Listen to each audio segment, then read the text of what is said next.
All right.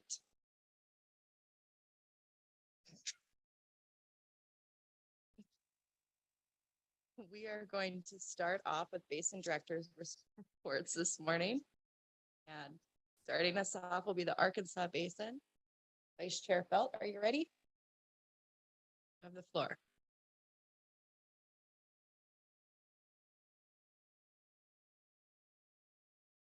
Yeah, absolutely.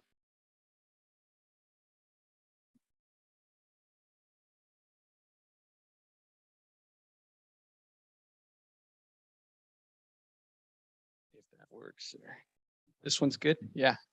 All right. So this might seem a little unorthodox, but every time we've done these Basin reports, with one or two exceptions, when somebody had given me a PowerPoint to show you, because I don't really make those myself very well, every single meeting, I've gone to bed with a plan for what I wanted to say. And I've woken up early in the morning and been like, the hell with that. I got to start over. And it's because of partly the impacts of what happens the day before, but especially the impacts of being with all of you. It just either changes what I'm thinking about or how I'm thinking about it. And yesterday was no exception. I also thought to myself, you've heard me say before that, you know, my term on this board has coincided with exactly with the COVID epidemic, right? That first meeting, Dan, you never talked about water. You talked about this virus the whole time. And so anyway, throughout that time, I've basically been on Zoom a lot, and I have never spoken to you in this way. You just sort of speak at your computer. And when I'm at these meetings, I sort of blur out my eyes and just speak into space. But I wanted to just speak to all of you directly and look at you. And partly that's because I just like looking at you, but also we know there's a few people who are going to be moving on. And so I really wanted to start off by just thanking Celine and thanking Heather. You guys have been really impactful. I've learned a lot from you. I really appreciate it. That goes for the whole board, but you two especially. And you were the first chair for me, and you were the, whatever you call it, past chair, and just your impact has been impactful. So thank you. I want to extend congratulations to the team that's been working on the water plan. That's been quite a journey, obviously. Don't have to say a lot about that right now because there'll be more tonight, I'm sure, but just really is monumental. And I also want to congratulate the agency, I guess, or the state on hiring these water plan grant coordinators. I got to hang out with Laura and Ashley last night and get to know them a little better. And we are fortunate in the Arkansas to have our own dedicated coordinator, Lauren Duncan. And I do want to tell you, Becky, that she has jumped in with both feet. In the last 6 weeks or so, she's been to the Basin Roundtable, Upper Ark, Lower Ark, Southeastern, and just handing out those business cards and really trying to be that portal for people to walk through into CWCB and then sort of help them navigate that. So she's doing a great job, and I think this is an awesome development. And I'm also really excited about these changes that are in the governor's budget regarding how we approach our role, our obviously becoming more and more important role that this state is playing in the Colorado River negotiations. And I just think that's a fantastic development. Becky said something yesterday that just kind of reframed things for me a little. It's part of why I wanted to come up here. And that is she sort of acknowledged in a funny way that today could be my last meeting too, because this is the end of my term, my first term, hopefully my first of two, but that did hit me. It's like, wow, you know, I gotta at least acknowledge this and just tell you all how much impact you've had on me. And whether we've been together or on Zoom, this hasn't been as fun in the way that people like Travis or John McLeod told me it would be when this opportunity crossed my plate, but it's been really meaningful and really powerful. And so just wanted to acknowledge that in case it is my last meeting, that I have really enjoyed it and I've really learned a lot from all of you. This Colorado River thing, I gotta mention that, and I know I gotta be careful. But I do think that, we've been forced to spend an awful lot of time and energy and resources on a problem that we did not create. It's that simple. And it's really come into focus, I think, during my term. And I think, I think there are multiple reasons why the lower basin states don't seem to share our concerns. We talked about that a little yesterday, but regardless, it feels like this state is carrying the load, not just for the upper basin, but for the whole basin. And I think that, when I was a kid, my dad was a corporate attorney. And one of the things he taught me was, always take the initiative to draft. It's a lot more work, but if you provide the initial document, everybody is reacting to you for the rest of whatever the negotiation is. And I feel like that's what Colorado's been doing. And that's what Becky's been doing and Lane and Amy by stepping up, doing that extra work and being the adults in the room, as we said. And as a result, leading that conversation. And I truly think we have the best leader in the basin. And I got to tell you, those meetings that I listed off that Lauren went to over the last 6 weeks, Basin Roundtable, Upper Ark, Southeastern, Lower Ark, every time I go to those places, and I'm part of most of them, every time I go to those places, there's a part of me, I feel like I'm always defending somebody or some concept or maybe this agency. And I got to tell you, Becky, at all 4 of those meetings, those last iterations of those meetings, I heard, what I would refer to as kind of tough old bastards, but maybe you'd call them curmudgeons. But these guys were in awe of you. And we know you kind of cut your teeth somewhat on the Arkansas Basin. They remember you when you were a young engineer, whatever, but there is so much respect and appreciation coming from people that I wouldn't expect it from, based on my history with them, that it just reinforces, I think, on a whole nother level that you are kicking butt. I can say that word, I guess. And I just want to share that with you, but in front of everybody, because it's a powerful thing when people like that talk about you and what we're doing here. This is supposed to be my basin report, and we all, I think maybe it was Dan yesterday I think it was you that was talking about our roles and how we represent our basins, but we're all really here for the big picture, for everything. But we each have that landscape that we come from, and we each have that lens that we view Colorado or whatever it is we're talking about through. And you've heard me talk in the past about these landscape scale challenges that we've identified in Chaffee County that we feel are really important to us: agriculture, forest health, and kind of managing outdoor recreation. And I truly think that those are not just Chaffee County problems. We know that they're statewide problems, at least in rural Colorado. And I truly have come to believe, and I'm mentioning this because it's partly things I've talked about here, but it's also things that I've taken from here, is that if you think about kind of the making of a fabric, I think that, forest health, agriculture, and outdoor rec are they're the weft. They're those threads that go back and forth, and they appear on the surface and they go under and make the pattern of the fabric. But water and wildlife are really the warp. Those are these steady themes that are always there, that we just keep recognizing in different ways as we tackle these challenges. And they're common threads throughout this whole tapestry of Colorado. And I want to tell you that in my time working with all of you, I came with that in mind, but I've learned a lot more about it through my work. with CWCB.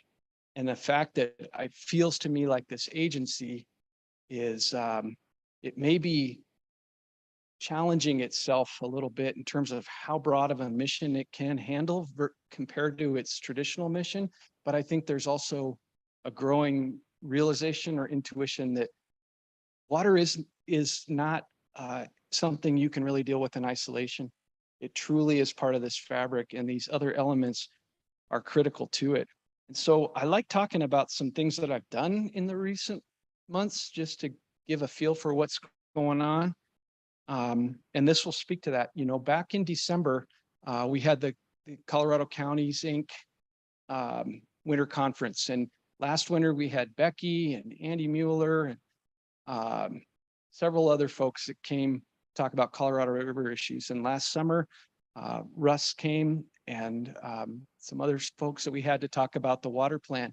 And we were going to do another water related panel at the conference this year. And I had a really interesting conversation with two people.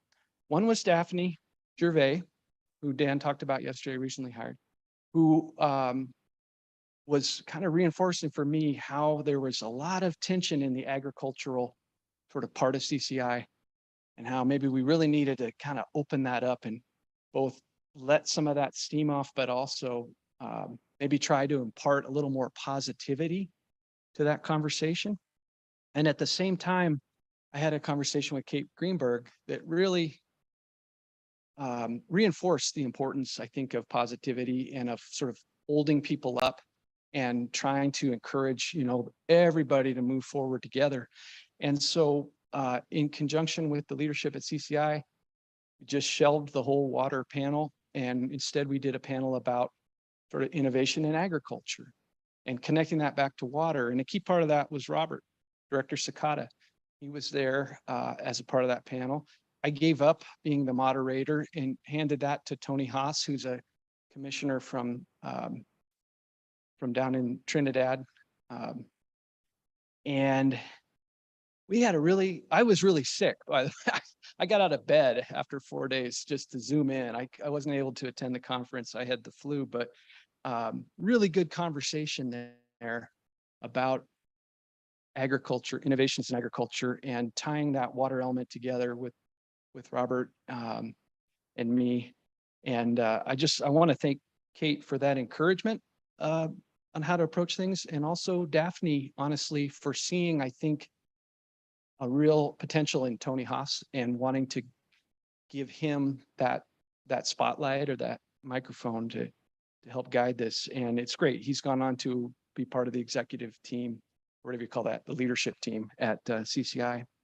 And then like a couple of days later, I went down to Monte Vista, where I got to sit next to Heather for the evening, and Kate was there and Dan was there. Connor Hall was there, and we were there with San Luis Valley Go to talk about recreation and agriculture, which is two things that I don't know, I don't usually think of, haven't historically thought of as in the same sentence, you know, but there's a huge connection there that we're all dealing with. And again, it was just a really powerful experience, I think, to help connect all these different threads and, you know, get out of the silos and really speak in terms of that fabric that is really the Colorado conversation. And then the third thing I did, we have this Forest Health Council in Chaffee County, and we've been working across jurisdictions and disciplines and everything, really working together to not just deal with forest health, but to also try and improve wildlife habitat as we do our forest health treatments, really integrating that together.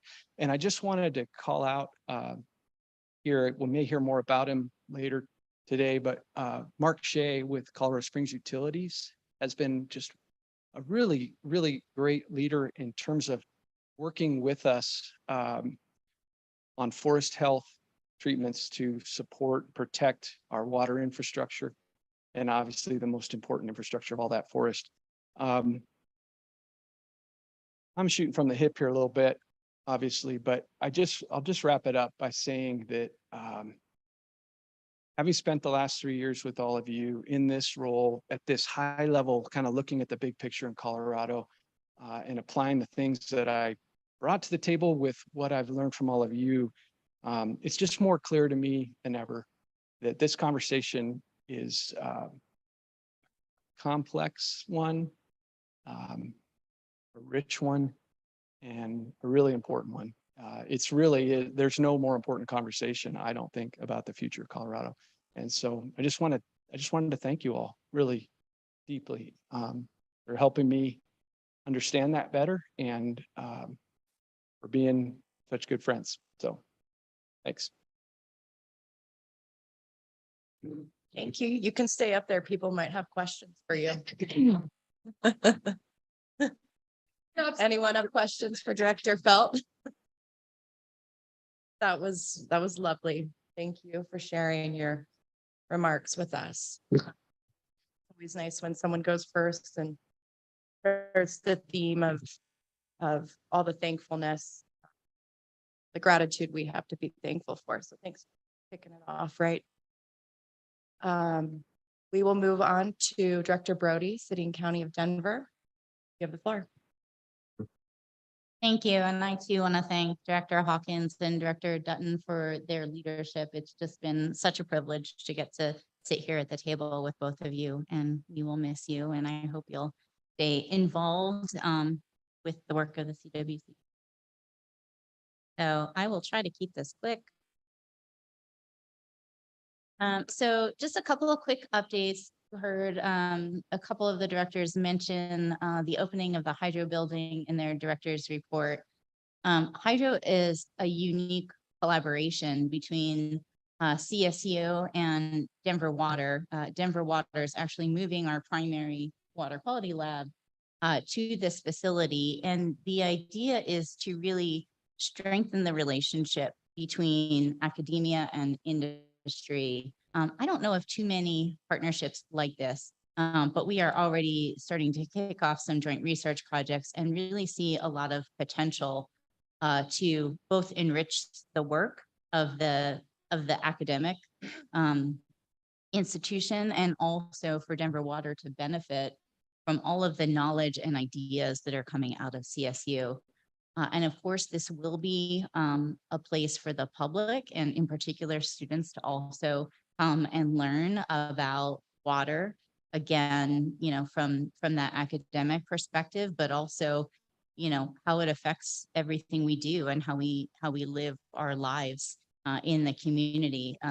There will be a place for the public to come and observe the work of Denver Water's water quality team. This is something that's sort of unique and different.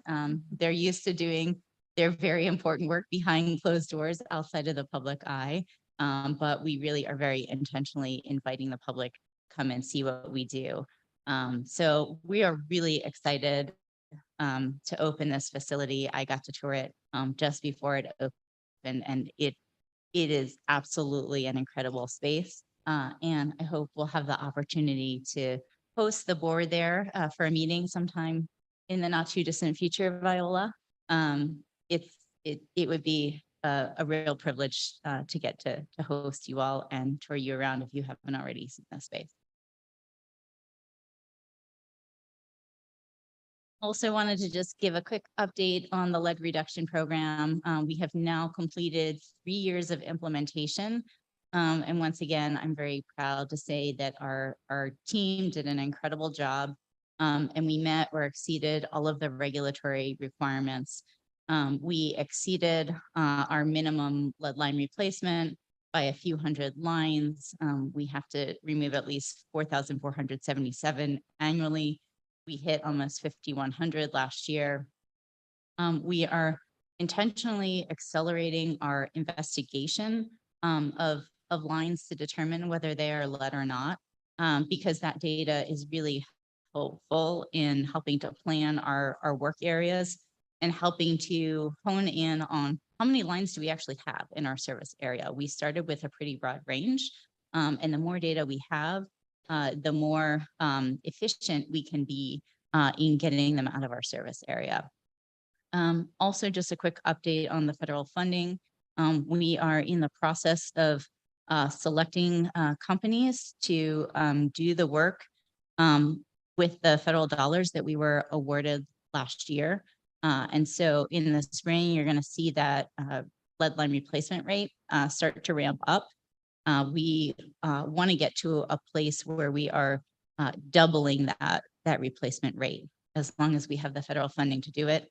That money is also going to allow us to go after some of the more challenging lead service lines. Because again, this is over and above the regulatory commitments we've made. So that'll help us go after multifamily and some of the older, more complicated properties. Also, it will allow us to tackle some of the more challenging streets and arterials where frankly, it's a lot harder and more expensive when you're on a major roadway. So we are really excited to be able to use those federal dollars alongside Denver Water's existing investment to really just ramp up our work.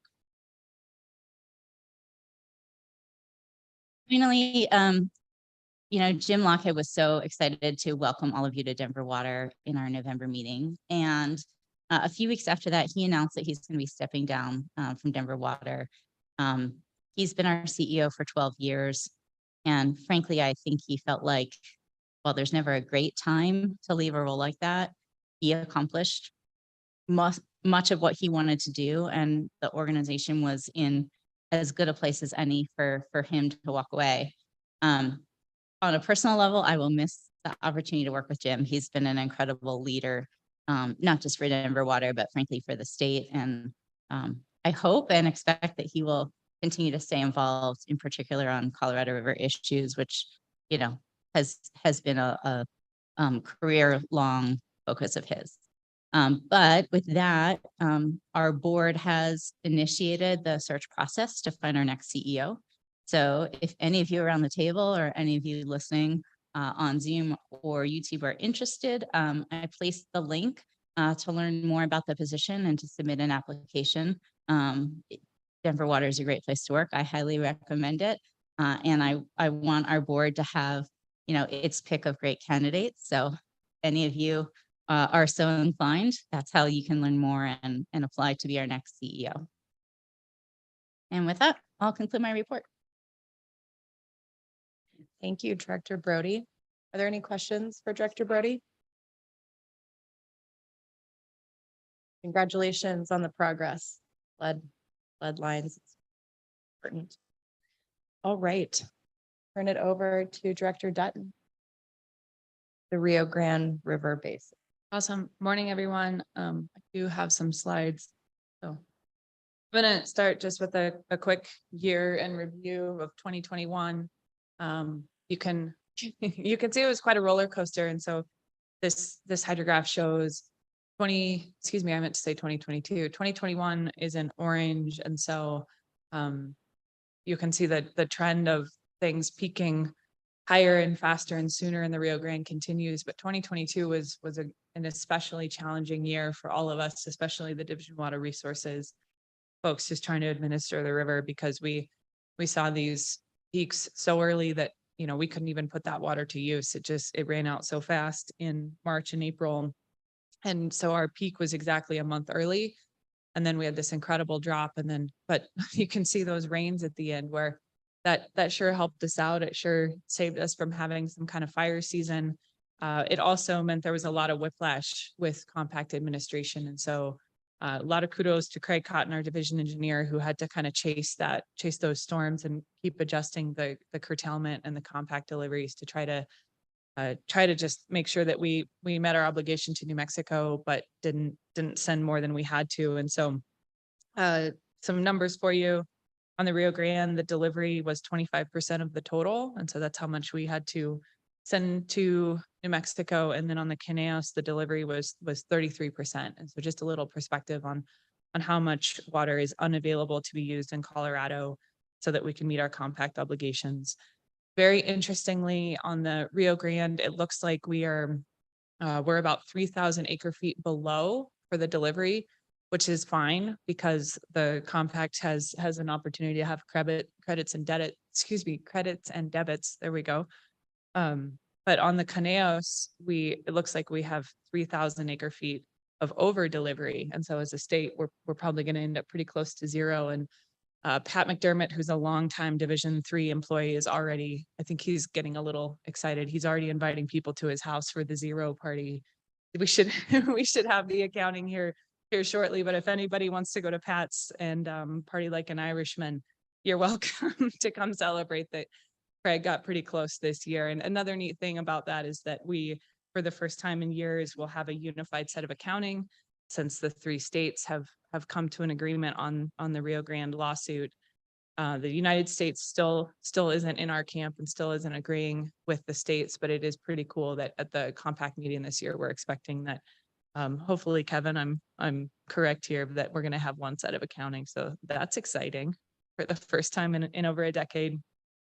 I do want to highlight, hearing Mike Sullivan's going to be retiring. It'll be a big loss for the state, but it'll especially be a big loss for the Rio Grande. He's for a long time been a close friend and ally. He was a division engineer for a time in the Rio Grande Basin, and he was just critical in the effort to promulgate groundwater rules for Division III. And so I can't say enough about Mike. I think that job description you put together is pretty darn accurate, Director Ryan, because Mike's pretty much a walking encyclopedia, but also a really good person. And so just want to give my gratitude on behalf of the basin to Mike and say we're really going to miss him.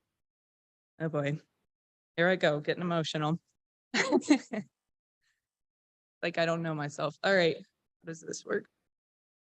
Some exciting, happy news. We saw this, yesterday in Michelle's slides, but it is pretty cool. I've been really feeling, especially excited for our neighbors to the west. It seems like the Rio Grande and the Southwest have been kind of holding the state back for a couple of years as far as the average. And so it's really neat to see things in Director Hawkins' neck of the woods looking so good. And then we finally bumped up to and just above average. And so really nice to see. Director Felt, I'm fingers crossed you guys get some of this too, but I think we can all agree that it's just great to see some white stuff in the hills and have a little relief.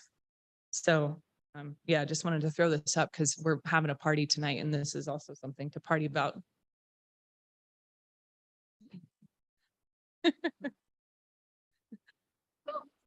Thanks, Director. All right. I just also wanted to highlight, not to sound like a martyr here, but I continue to really take one on for the team for you guys on weekends and go study the snowpack. And so I can confirm, I can confirm things are looking pretty good up there. This is a picture of my husband not too far from where he proposed to me. And so I think that says a lot about our relationship.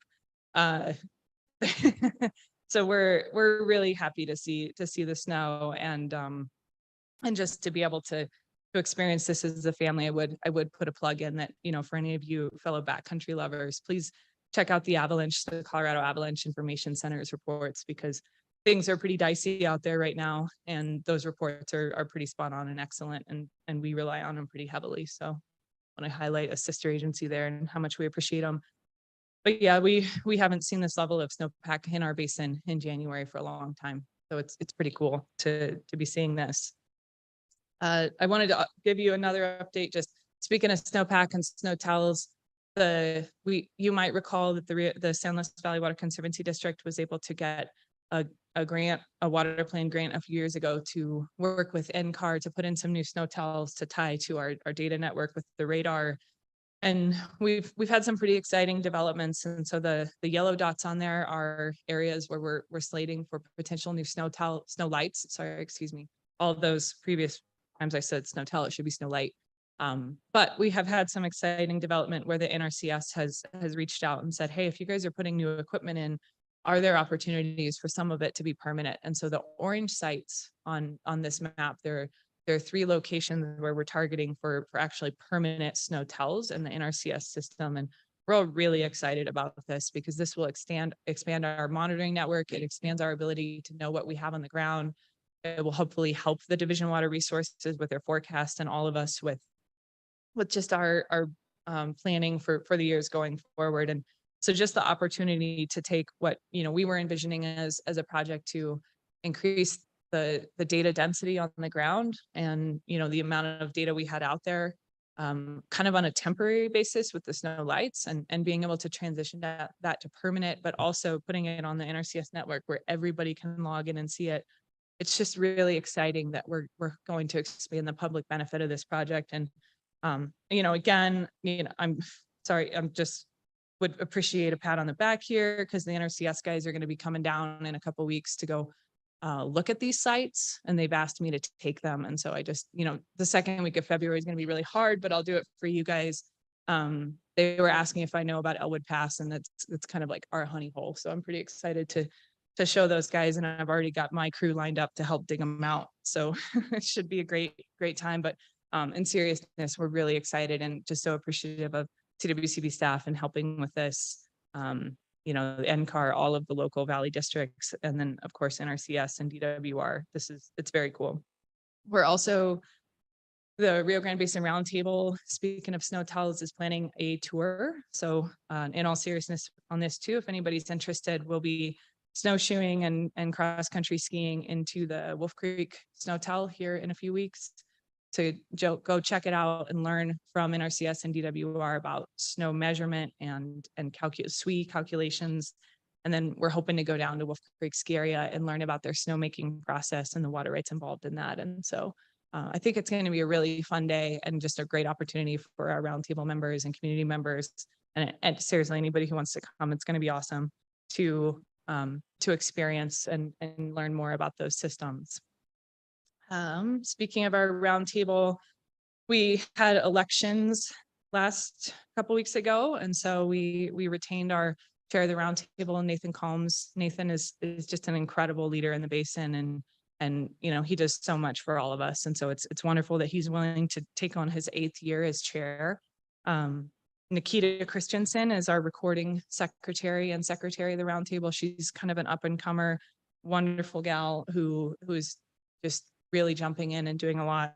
And then this gal named Heather Dutton got elected as the vice chair. So we're a little worried about that, but so yeah, thanks to our suite of officers. We also were excited to welcome our new staff. Laura Spann, we're so thrilled to have as the water plan coordinator for the Southwest and the Rio Grande. And so we're hoping that you spend a lot of time in the basin, Laura. I did just want to note too, Ashley Garrison's in the office or the audience, and you guys might not know this, but Ashley is one of my treasured friends. She actually was there on my wedding day, so pretty excited for Ashley. Geez, again. So this picture is of the San Luis Peoples Ditch. If any of you guys are trivia buffs, that's the oldest water right in Colorado. Looking here on the Vega in the Culebra Basin, and the Vega is the shared pasture that a lot of the Acequia community relies on. And so I'm really excited to share. We had a presentation from the Castilla Conservancy District to our roundtable a couple of weeks ago, and they'll be coming forward. So I just want to flag this for you guys that they completed a really incredible watershed plan for the Culebra Basin. And now they're seeking to implement that plan. And so it's just such a great example of the type of things, we want to see in the water plan, where we're putting together data-driven studies and then implementing them. And so just really, really excited for the Castilla County community on this one. All right, so now we're going to get to, my voice is already shaking. I was going to record myself talking because I was like, I'm going to get emotional here. And I was like, no, I got it. I think I failed Director Felt because he told me the first time we met, you got to know thyself. I'll leave the context for you to figure out, but I guess I don't know myself. And so, yeah, maybe I'm not going to get through this without some tears, but I just really, Jesus. Maybe I'll send you all an email with all the beautiful words I wanted to say, but I am so appreciative to have been on this board and to have spent time with each of you. And, this staff is the most intelligent, creative, and dedicated group of people that I know. And it's been an honor to get to work with you. And to this board, you guys have become my treasured friends. And I just am so appreciative to have had the honor to sit at this table with you.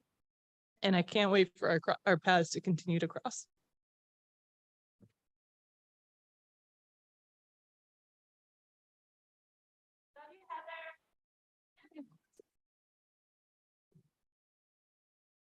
Thank you. I think I can speak for the board and say that the feeling is mutual. In fact, I get to go next. And I didn't tell you this, but I gave you some of my time because I've already prepared you all for the lengthy presentation I will be giving you in March when you come to Steamboat. So mainly today I wanted to talk about Celine and Heather, and the appreciation that I have for both of you. So I wanted to mention that recently I read an article in The Atlantic about living the good life. And so I wanted to just read you a quote. Turn your mind for a moment to a friend or family member you cherish but don't spend as much time with as you would like. This needn't be your most significant relationship, just someone who makes you feel energized when you're with them and whom you'd like to see more regularly. How often do you see that person? Every day, once a month, once a year? Do the math and project how many hours annually you spend with them. Write this number down and hang on to it. That is from a book that has been written scientifically on the world's longest study of happiness called The Good Life. And Heather kind of stole the thunder by saying what an honor it is to spend time with all of you on this board and with the staff, and even broader with our water community.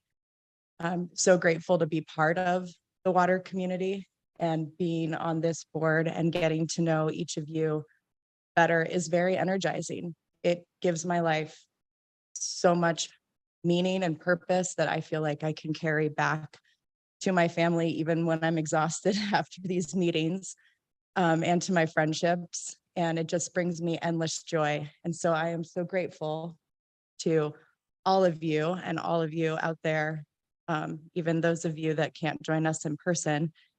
But specifically, Celine, you are just an incredible person. Your passion for your basin and maybe it's the lawyer in you, I don't know, but the way that you read our packets and bring your comments back, they're so significant. And I think that most board members, we could say that about. And I think that's what makes being on this board so special, is that each of you care so much about the work we do that you spend that kind of time and really think about the impacts to your basin and to the water users and to Coloradans in the future. And I know that there was a joke going around for a while that this board was the water conversation board, not the water conservation board, because we talk so much. And I just want to remind people out there that talking is good. We make significant progress on the future of how we use water and how we value water and the livelihoods of the people in this state, because we talk about it.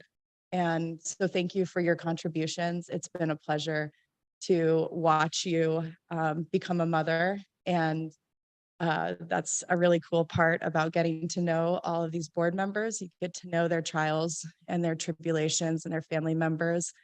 And I don't think anyone seated on this board in the time that you two have been on here has not had a significant life event take place that we have all experienced with you. And it's my greatest honor to be in your company. Heather. Yep. Kleenex. Thank you so much. Your passion is endless. I don't know how you do it. Maybe it's the rejuvenating snowmobiling and trips down the Grand Canyon and I don't know how many motorcycles you and your husband have at this point, but maybe it's all of those things that continue to keep you uplifted. And I think that you are the heart of that basin. I mean, the tour you just described, I'd like to go. That sounds great. But you're always finding interesting and new ways to bring your passion to your community. And you all have such a connection with the land and with the water. And you are really at the center of that. And spending so much time sharing that with us. Thank you for doing that as well. And I guess I will just say that it's sad to lose our board members, but it's also, it's time to move on for all of us, not because we want you to leave, but when it's my time to move on, it's my time to move on as well. You've spent so much of your time giving back that I hope you each go and do something amazing with the significant amount of free time that you will have now. And I'm grateful to give you back to your families and your friends and your people and your basin to do new things and bring back what you do. So I'm looking at it as a positive because it's exhausting and as awesome as it is, enjoy. So thank you. And thank you. The last thing that I will mention is just a brief basin report for you. So first, I will start by congratulating Ken Brenner, who I believe is in the room and has been nominated and accepted the nomination to be on the IBCC on behalf of the Yampa White Green Basin. So thank you for your service and thank you for being here. And we look forward to seeing what becomes of the IBCC with you on it. Additionally, I'm very pleased to report that we have another woman that has joined the ranks of the Yampa White Green Basin Roundtable. Slow, but the takeover is sure. Maddie Muxworthy is a young water professional who has accepted the environmental seat on our roundtable, and I'm super excited for her fresh energy, and it harkens me back to my early days of attending roundtable meetings during the Aaron Million project, and she's coming in at a different time, and we're just really excited for her and all the knowledge and the great things that she's already done for water in the basin. So that's super exciting. And also welcome to Ashley. We're thrilled to have a basin coordinator.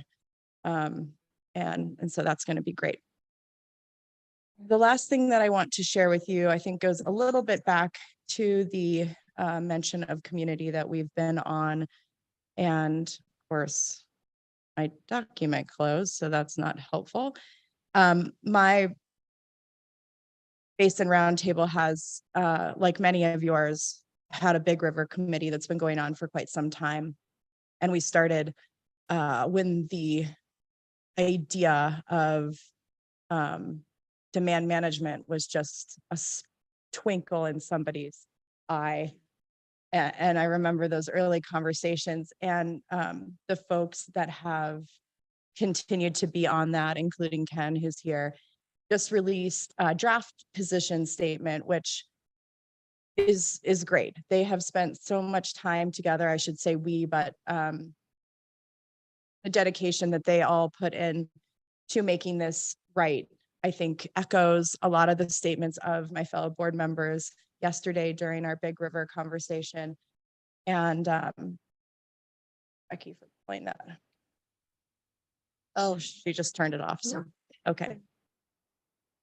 So I just wanted to read a couple things from it because I think it's important to share, and also note that this has not been accepted by our Basin Roundtable as of yet because we haven't, the meeting timing has been off. And so I'm not going to read all of it, but I want mainly to share the overview that people are paying attention. Not only are they paying attention, you can tell from Ed Millard's comments yesterday, they're researching. They're thinking about the conversations, there's that word again, that were had in the early 1900s and throughout the last 100 years that support the decisions we've been making. And instead of being short-term thinkers, They're being long-term thinkers. And I think that that, in my opinion, is the most important thing that we can do. So I just wanted to share that the two things that I think we've highlighted, actually three, operate the Colorado River, this is their advice position. Operate the Colorado River system based on known and forecasted available hydrological resources rather than relying on current reservoir levels. Invest in snowpack monitoring and other weather forecasting technology, including soil moisture measurement, to inform reservoir operations on a short horizon basis. Address the structural deficit accounting in the lower basin, institute accounting procedures to deal with system losses, including transit and evaporative losses, in a proportional and fair manner to ensure that losses are shared equitably between both basins. And finally, prioritize projects that improve infrastructure and drought relief, streamline the approval, permitting, and funding processes to speed up bringing projects online. This is a 3-page paper. I don't need to read it to you. You'll all have the opportunity this week to talk to some of the folks from my basin in person and people from other tributaries in the Colorado River Basin. But on the day that we may approve the Colorado Water Plan, if my fellow board members so decide to do that, I think that last one and the first one are key. Sorry, Russ, but I just don't know what they're going to do. They're so unpredictable up here. We have this in the water plan. We're thinking about all of these things, maybe not, the restriction on the lower basin to do their work, but the other two principles, I think it's a great day to mention those comments in light of the water plan. And so thank you to our basin and thank you to staff and the board for making sure that we continue to get our house in order by measuring what we have and thinking about how we as Coloradans prepare for the already upon us uncertain future. And I just really appreciate all of the thoughtfulness that's been put into dealing with this Colorado River stuff. Director Felt said, and I feel confident that we will outlast them. Thanks to Becky and her team. All right, you've heard enough of me, so let's move on. We will go to Director Boucher and the Colorado River Basin. You have the floor. Thank you, Madam Chair. I am going to start, if everything works right, by taking Colorado River right here to the conference room. Supposing technology works.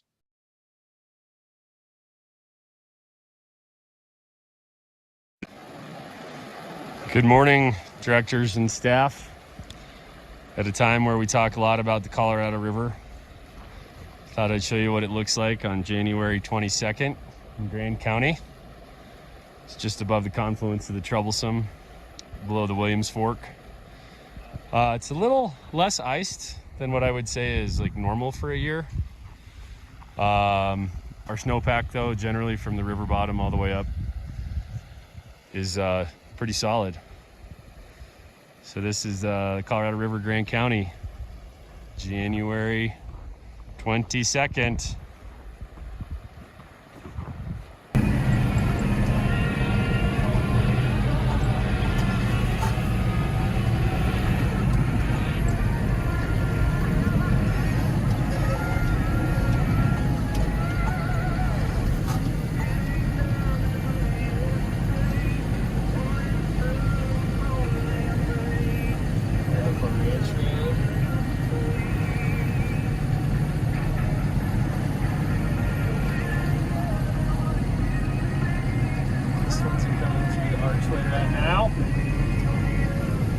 Ladies.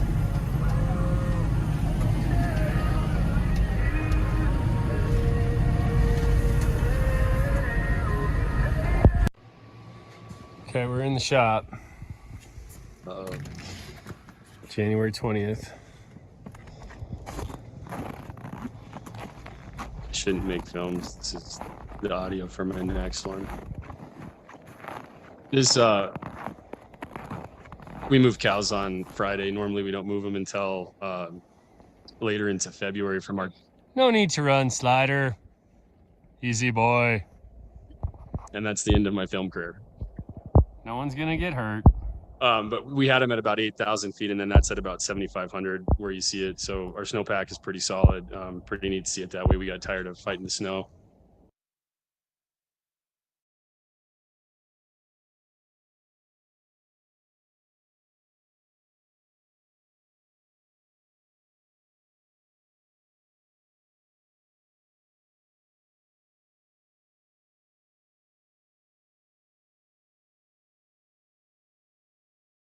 So this is where I was yelling at my horse. But it's pretty cool. This was just on Friday. The past 2 winters, we've been seeing this pretty routinely down in the valley, which is pretty cool. Very good friends with our elk. So with that to, I guess, really start, I also wanted to thank Celine and Heather. And while my time on this board with you has been relatively short, I've known you both for a very long time and look forward to continue working with you. Heather, you know, you've been my water mentor for over a decade, so it's not going to change. FYI. I want to give a shout out to the staff for all the efforts on the water plan. Look forward to a good party tonight. Appreciate all that you have done. You saw the graphic and, you know, the video here. Headwaters is sitting at about 129% snowpack. Reason for hope. It's cool to see. Very different than some of the winters in the last 5 years. So that's good. Roundtable matters. We have not met since November. We take December off for the holiday. We do have a meeting next Monday, January 30th.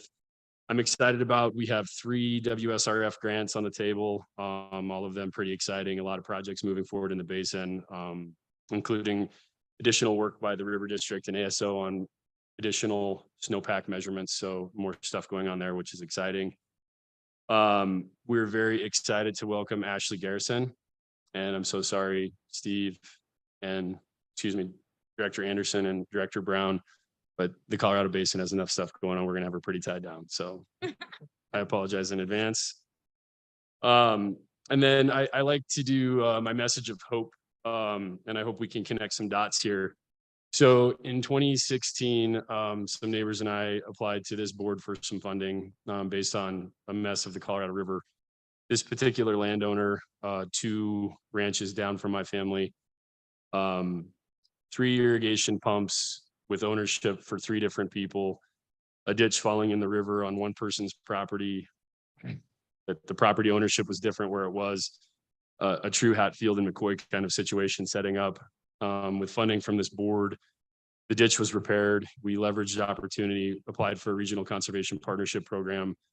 On December 11th of 2021, we completed complete restoration and construction of this ranch for a mile-long reach. We've been doing a fish survey on this reach for 5 years. During that time frame, the high count of brown trout above 6 inches in length were 497 fish. The year before our construction project, it was 479 fish. And after completing construction on December 11th, we did our fish survey April 19th and followed with a recapture on April 22nd. And I just got the data last week, but I know that John's very busy all summer season. The fish population after construction was 1,202 fish. That was an increase of population from a historic high of 151% just in that short period of time. And not everyone cares about brown trout, but I think that, you know, what's important when we're talking about river matters, if fish populations are increasing like that, then we're talking oxygen, we're talking water temperature, we're talking macroinvertebrates, we're talking about a system functioning. So in that period of time, you know, over the last 6 years, we had a falling apart ranch, 4 water rights in jeopardy, 3 neighbors that didn't like each other. And now we have a functioning river system, all water rights operating, neighbors that care and take care of each other. And this particular producer also participated in the water conservation project and continues to work with us on understanding what we're doing up there. And so my going message of hope today is that if we think about that with all of our different water challenges that we face, you know, it was a mess, and with partnership, dedication, you know, and a lot of hard work, we're seeing success. We're doing it. So build the plan. With that, I'll conclude my director's report. Thanks. Thank you. Thanks for the video. I want to note that I think the Blair Witch Project was made off of less of a budget. So you don't give up your film career yet. I think you've got it going on. All right, Director Hawkins, the last board report for the San Juan, San Miguel, Dolores River Basin Directors Report. Thank you. I am gonna start at the base. So you can see in this graph that black line. And so it's been a good couple of storm systems that have hit our basin. But I also want to report that we had the ASO our roundtable and talk last week, and I heard a couple of things of caution. One is that this is just what the snow tells tell us, and we know that the snowpack is patchy, really big in some places, not so good in other places, and down to the ground. And it's also early, and so I judge a good winter anecdotally on whether I am throwing snow over a snowdrift that's over my head. So we're there in Durango, but I would say keep praying, wash your cars. Please, all of you plan to drive over Red Mountain Pass so that it can keep closing for avalanche mitigation through the season. Our Basin Roundtable and our Colorado River Committee met last week. I think the letter from the Dolores Water Conservancy District and Ken's testimony yesterday really gave you a flavor of that discussion, and so I won't repeat it. We also are still doing Basin Roundtable business, and we had a great discussion about how the roundtable is going to consider and approve support letters for the water plan process, and just want to note that I am seeing such great leadership and participation from our roundtable, being really thoughtful in how it wants to give its input to this board, knowing how important the water plan grant program is. So that really gave me some heart, and I wanted to thank Ed Tolan, Brandon Johnson, and Al Pfister for their leadership of the roundtable. We also had our first meeting with Laura Span there in her new role. She is not new to our roundtable, but it was just so exciting to have her there in her new capacity. And I wanted to welcome all of the other new staff. And I just, being from a part of the state that's probably the farthest away from Denver, I can't tell you how important it is going to be for the agency to have some regional staff that are really a little bit closer to our communities and can help get really great projects going around the state. We also heard yesterday a report about the radar going in La Plata County. I couldn't be more excited, and thank the county for the leadership and the CWCB staff that has provided so much support. And I think Joe Busto is going to be looking down on that ribbon cutting when it happens, hopefully this year. Otherwise, there's great work in planning projects and forest health. We have 2 IWMP or stream management planning processes that are going to be moving forward into implementation, setting up sort of their implementation structures, and we've got 2 on the Mancos and the Animas River that are in early stages. So I anticipate seeing a lot of good planning work and collaboration and stakeholder work moving forward. So that's the basin report. And I'm going to try not to cry, but we'll see. So I don't think I've ever shown any of you this picture. But this was my first virtual board meeting. It was not in 2020. It was in 2018. It was done entirely by phone. And it was really important for me not to miss a meeting of this board. That's how important you all are to me. And so, you know, when River is a water professional, potentially someday I'll show him that he was a month old when he went to his first multi-day board meeting. This is us taking a break on the way up to Steamboat, which he was about 5 months old for this meeting, and just wanted to reflect that that was the meeting where we were really talking about the board policy on the drought contingency plan. It was a tense meeting, executive session, I think went till 9 o'clock. And so he was totally in that executive session being passed around board member to board member. I think Megan Holcomb had him for an hour. And so again, all of this to sort of reiterate that it was hard being a new parent and serving on this board, and it was important enough for me to do both. And I think that all of us on the board commit so much of our heart and our soul and our love and our personal life to this work. So thank you. And thank you to the staff that do everything from drive while I pump breast milk to holding my baby to giving me a call when they're in town so we can go have tacos in Durango. So I appreciate you all and the commitment that we have here. I wanted to extend my gratitude to every staff person and member of the AG's office that has been annoyed by some nitpicky thing that I've raised during my tenure on the board. I try not to get down into the details, but I can't help myself. You all do great work, and hopefully some board input once in a while just improves things for the basin. So I was really reflecting on some of the public comments that we had yesterday and wanted to take a second to say that I think as a water community and as a board, we still have a ways to go before our decision-making spaces reflect what Colorado looks like. We've seen a rapid increase in women serving on this board. It was almost unheard of before I joined in my tenure, but we're not very diverse. And we really need to think about how important it is for us to hear from all Coloradans and for the young people in Colorado that are thinking about water to see themselves having a place on this board. And I think that, you know, that includes members of the 2 tribal nations where I live.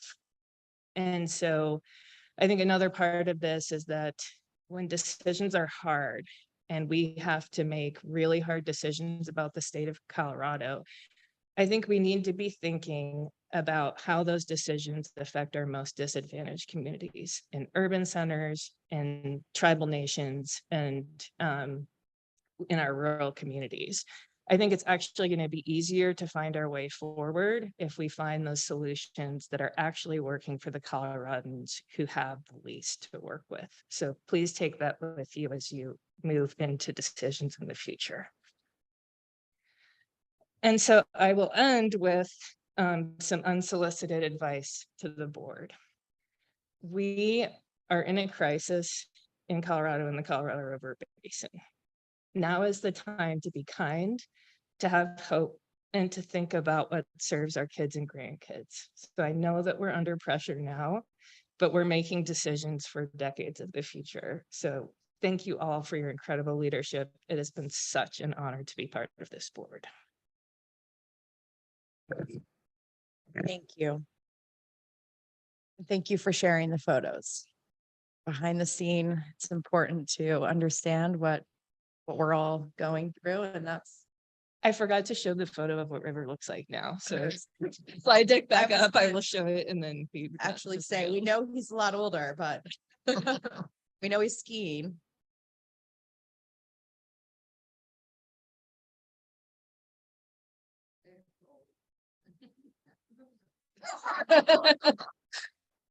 That's the joy part. Awesome. Thank you. I wonder if our board meetings will still be 2 days long when River's on the board and Sure. 30 years. Okay, Director Anderson with the Gunnison River Basin.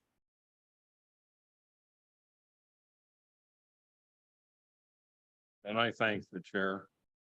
I'm trying to share my screen here.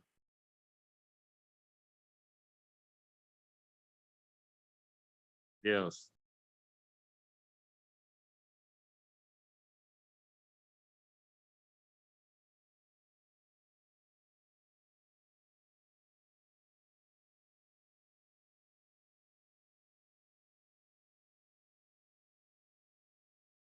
Okay, very good. Thank you.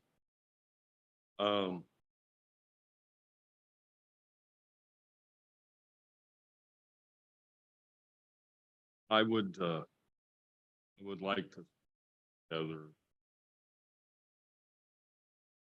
Wayne, it's a pleasure to get to know you, pleasure to all this time over the last many years. And I'll be one to thank you for your service. Appreciate it. We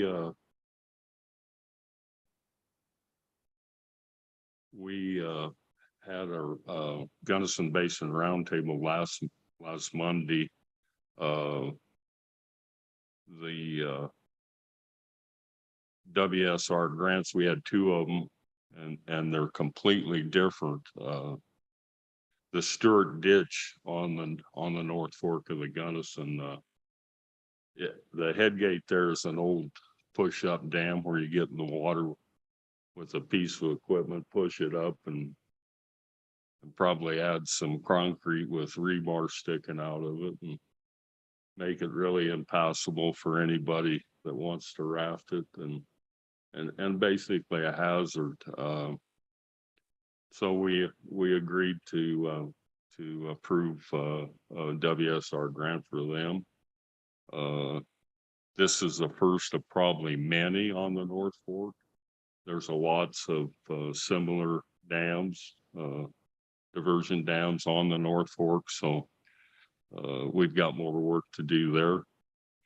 The second grant was a discussion of Otter Pond, and Otter Pond is a water feature in a subdivision in Montrose.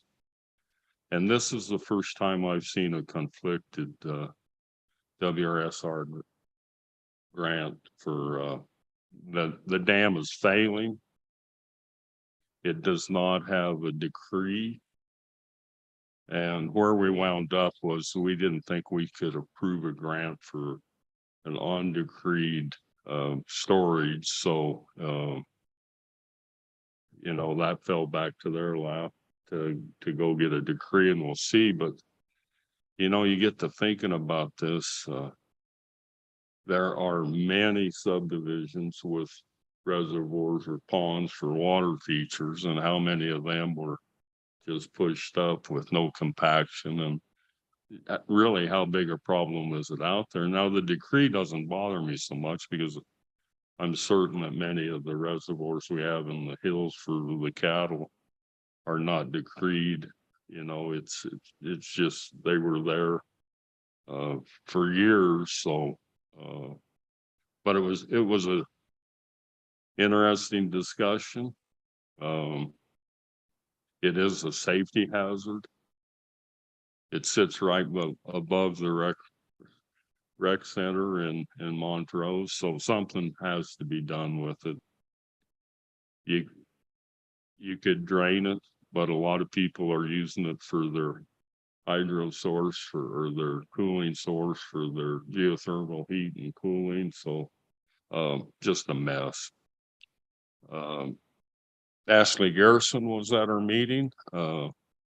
I think we're on the right path with having regional help for the roundtables with this. We had quite a discussion on Colorado airborne snow measurement. I think that this is where the future is. You know, we haven't sat in the shoes of a water manager, and not knowing what's up there is a real problem. And you're trying to make decisions that it's critical that you have the correct information. The good news in Colorado is a large portion of the state is now out of drought. This bodes well for not only being in that position, but also we got a better than average chance of getting our snow melt to run off this year instead of run into the ground.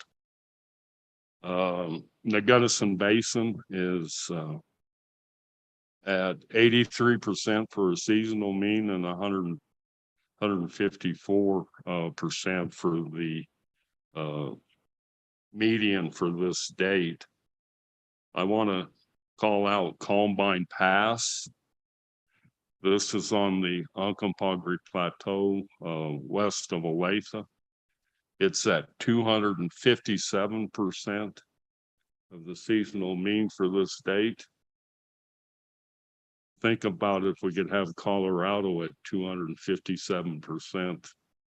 That might solve a lot of the woes on the Colorado River. It's already Columbine's already over the seasonal mean. It's got 150% of the seasonal mean. Here's a picture of my two grandkids. They are direct descendants of a Scotch SOB, so but they have a lot of potential in my estimation. I hope they both go to School of Mines and get a degree in engineering and go on to DU Law School and specialize in water. I told them that and they just looked at me like, what's going on? But that's Jack and Ben. Jack, Benny, and when my son and his wife named him that, they didn't even know who Jack Benny was. I had to get the YouTube out and show him Rochester. So with that, I'll conclude my remarks and thank you. Thanks, Steve. Thanks for showing us pictures of your grandkids. I wish them luck with all that schooling. All right. Last but not least, Director Sakata. Thank you, Madam Chair. Looking forward to your drone videos. I do have one. Yeah. Well, thank you. And the first slide again is to thank Director Brody for hosting us. Really appreciated being able to see Denver Water at the last meeting and impressive facility. And also my congratulations to Jim Lockhead. It is an amazing person and we definitely will miss him. As Commissioner Felt I was terribly sick during December and I had this head cold that I couldn't get rid of. And it was so frustrating because I couldn't think. All I could do was lay in bed and listen to things. So I binged listened to the series West Wing. And it was so weird because it got me out of this fog that I was in because season 6, episode 16 is drought, about the Colorado River drought. And it was really amazing how much I estimate this episode was probably filmed in 2003, right? 20 years ago that we were talking about this issue. And this was a quote from a lobbyist that was in to see CJ Craig. And he says, it's a Band-Aid that will give the federal government permission to ignore drought conditions in 11 states for another 5 years. The drought program, a good name. The drought plan, because you have created a plan to extend the drought. And it goes on and on. But I thought if you have an opportunity, it's really a fun episode to listen to in context of where we are now. So, and just to, sorry, I went the wrong way. I want you to know that that's a picture I took. I actually filmed that episode, that section on YouTube and on using Zoom and was going to share it. But I thought, too many lawyers in the room, I would probably have copyright infringement. So I made sure that this is a picture that I took at the Capitol, and just so everybody knows. Of course, Director Anderson shared this picture of the drought monitor. And what's really evident is the Eastern Plains are still in drought conditions. And just like the West was facing before, soil moisture conditions are so dry that it's going to take a lot of the snow that we're getting that's going to soak into the soil. As I've mentioned to several of you before, this is meeting season for the mutual ditch companies. I've attended several mutual ditch companies in our area. Many of them are reporting that in 2022, they had the least amount of diversions that they've had in recent memory. In talking with Deb Daniels, Republican River Conservation District, she wanted me to relate to the board, and I quote her here, in the board being laser focused on retiring irrigated acres in the South Fork zone in order to meet the compact agreement. To date, she reports that they have dried up or retired 6,278 acres. They need another 3,722 before the end of 2014. And then if they meet that, an additional 15,000 by the year 2029. So they are really facing some challenges in the Republican River Basin. Thanks to A.G. Weiser, he spoke at the Colorado Farm Bureau annual meeting. It was nice to hear him there. And then Commissioner Felt, really thank you so much for the opportunity to participate at Colorado Counties Inc. Your leadership in making those connections and communication, I think, is just so valuable. I've learned so much from you and really appreciate that opportunity. I hope I didn't embarrass you with my one comment. Can I share it with the board that when the good. Well, they posed the question to me, you know, as a farmer, what would you like the county commissioners to do to assist you? And I don't know what I was thinking. Sometimes I just tend to stick my foot in my mouth. I said, well, I think if you would contact us more often than just wanting to put a campaign sign in our field. So I don't know whether I'll get invited back there. This is my backyard. That you can't see the yardstick. That's about 15 inches. Of course, all good farmers, we have a projection clock, you know, on our ceiling, so we can always see what the time and temperature is. This is just to remind us all of that minus sub-zero weather that we're having for a week. All of us vegetable farmers during that time are cheering because this summer we'll have a lot less pest pressure. I know it's hard on the livestock people. I apologize, but us vegetable farmers love it. The bottom left-hand picture is actually a picture I was coming back from my mom's house shoveling her snow. So this is in the city of Brighton, but if we could zoom in, you could actually see the foothills. And in this picture, it was kind of scary because they looked dry. You know, even though we had gotten, I had gotten 16 inches of snow in my backyard, the foothills didn't get that storm. So just as Director Hawkins mentioned, I think it's really important that we're cautious with the optimism that we have at this time. Here's my one drone footage. So yeah, I just went out, left my office, went in the back and said, I'm going to just take a dive bomb shot at myself. Believe it or not, this drone came within about 3 feet or 2 feet. It really zinged past me pretty quickly. I was shocked. I was kind of surprised. I don't know whether I'll do that again. Yeah.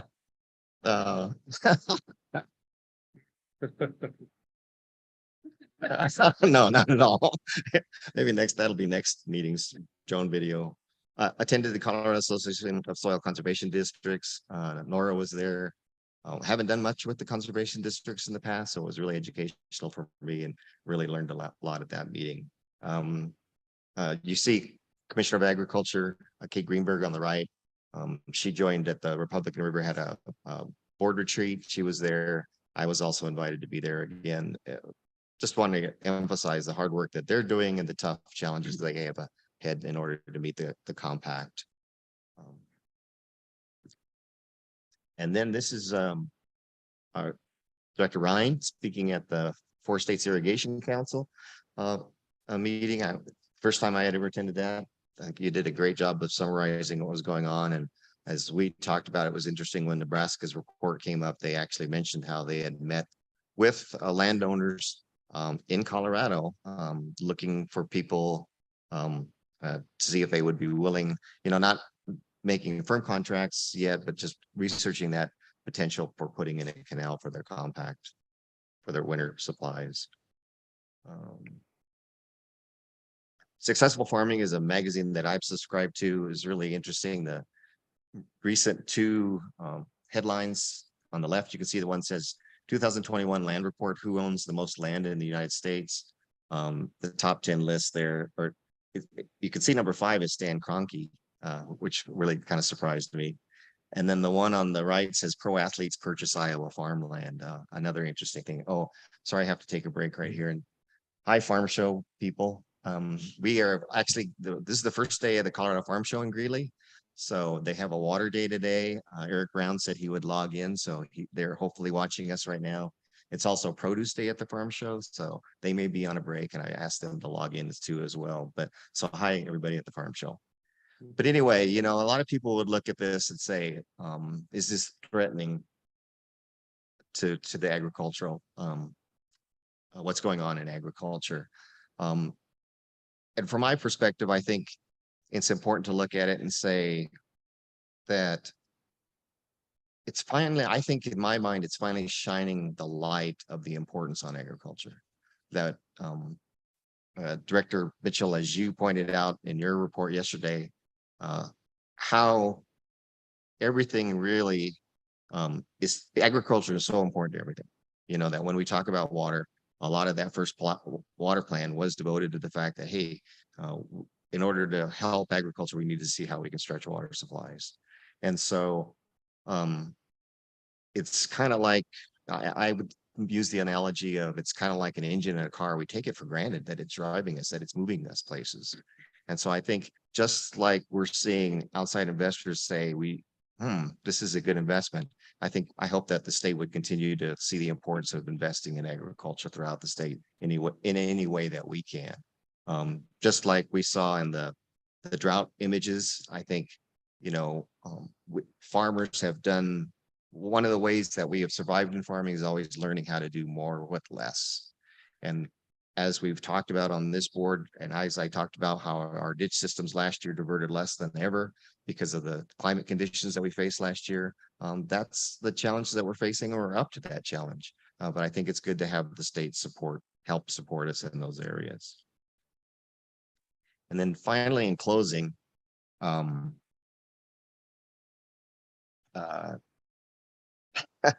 am so glad that I didn't know you guys weren't going to be on the board anymore, because I'm sorry I didn't know this. And so now I am shocked, and I'm actually kind of mad. I don't think you guys should go. Actually, you should stay on. I really do. And I'm mad at you because you've actually set the bar too damn high. I don't know how we're going to live up to both of you guys. I mean, I just commented to you yesterday about how succinct your comments are and how much I appreciate it. And Director Dutton, your passion, and I don't want you guys to go. So, but anyway, best wishes for 2023, and really thank you everybody for all that you do. Thank you, Madam Chair. Thank you. Okay, well, good job, everyone. We're on time. We're actually a little bit early, so Director Boucher, sorry, do you have a question? Thank you, Madam Chair. If it's appropriate, I forgot something in the update, and maybe it is appropriate because it's not just Colorado River Basin. May I, just a few words? So this is all from Greg Peterson at CAWA. So if you recall, this board awarded water plan grants in September. So Greg wanted you all to know we have 30 projects that we are excited about next month. I should say the application period ended and grants have been reviewed.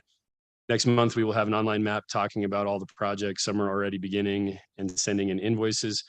Some of the projects will be ready to scale by 2024. There were a total of 45 applications, $360,000 of requests, and the average project awarded was for $13,000. So I think the goal and intent of that water plan grant on Water Plan Day, just wanted everyone to know. Thank you. Thank you. Director Sakata. Thanks, Madam Chair. And I forgot, I think Viola sent out my meeting list to all of you guys. So thank you very much. Really wanted to highlight that Director Mitchell will be joining us at the Colorado Fruit and Vegetable Growers Association, along with Commissioner of Agriculture, Kay Greenberg.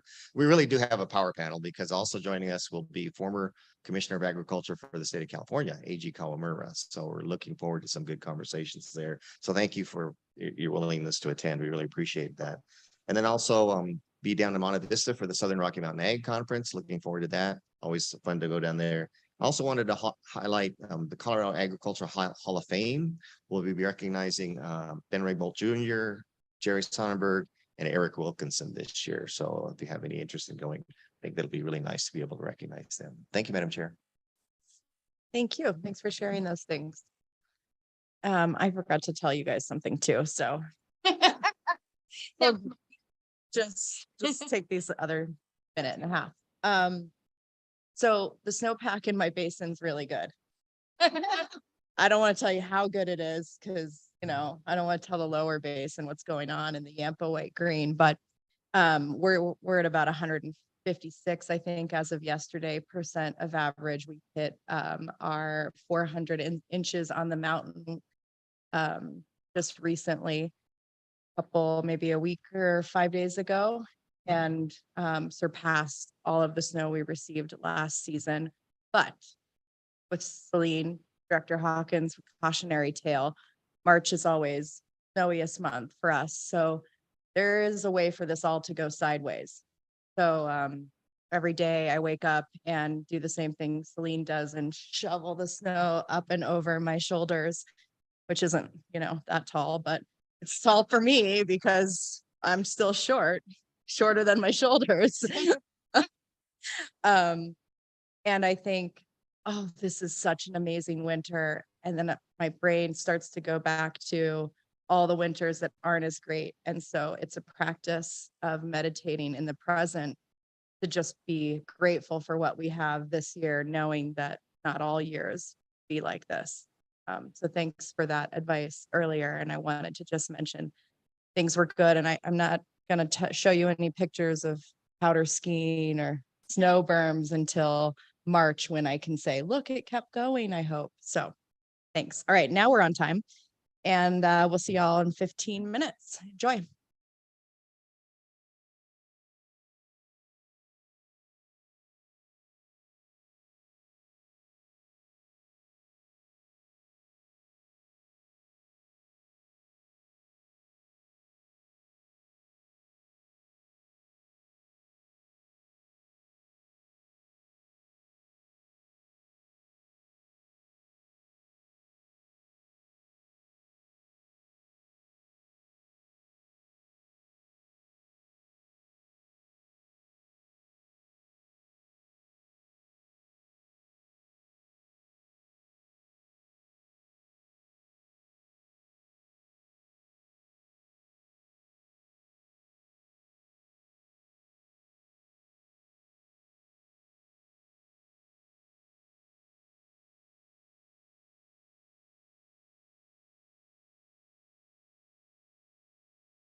Welcome back from break, everyone.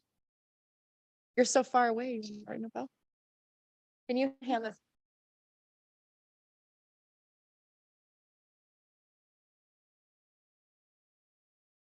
You just keep it down there. You want to ring it for all the people?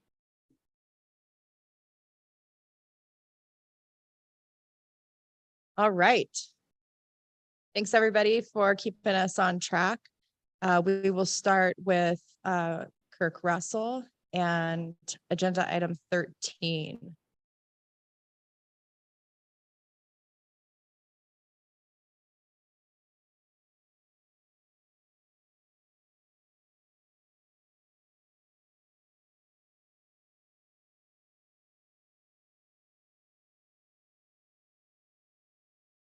Copy on the board. I'd like to first congratulate Russ and his team. It's a great day to be in Colorado water and celebration of board members that are special to us as staff. Thank you. And we do this every year and it's tough, but thank you. What I'd like to do first is introduce our new member of the finance team. Director Mitchell mentioned Mimi Winter had joined us a week ago. Mimi, if you could stand up and say hi. She is our accountant, and when our loans go into repayment, she interacts with our borrowers, and sometimes there's some challenges there to communicate different things. So we are so excited to have her on board. She worked with DNR and is very familiar with the system that we use, and so couldn't be happier to have her on board. I also wanted to mention staff-wise, we are going to say goodbye to Peg Mason. She was retiring at the end of next month. She has been our contracts person, our loan contracts for, I want to say maybe 15 years or so. And she's one of those that works behind the scenes and does an incredible job. I wish that we had a chance to introduce some of the other staff members that the board doesn't get to interact with, but a huge thank you to her for her contributions to the loan program and doing what needs to be done behind the scenes. Another interesting comment as I'm watching the board present, I've been at this for 19 years, which is crazy. I'm the old guy now. But watching the presentations that the board has from their basin report, back in the day, I remember the slide projector sitting here, the one that goes ka-chink, ka-chink, and different pictures are up there. And then somebody'd have one of those plastic film things that would project up on the wall. We would have that, the board coordinator would have to, and you'd flip it around and rotate it upside down to get it set up. So just amazing how far we've come and enjoy the presentations the board has. I think back in the day, the presentations where it's dry, it's very dry, and it's wet. That was about the accumulation of the comments from the board. So great stuff. So with that, a quick look at the books. Not a lot to report. There's ample money available for the loans that are being presented at this board meeting. We've actually got a large number of loans and about $22 million worth of funds being reserved for new loans and increases. And that's about $40 million to date for halfway through the year. That's normally our normal is about 40 to 50 million. So all is good. And there's going to be ample money available for new loans and the non-reimbursables that are going into the projects bill that we'll talk about in a little bit. But everything seems to be routine. And I guess with that, I would like to make time available to a dear friend that wanted to speak to the board. Madam Chair, if that's okay with you. Absolutely. Max is welcome to.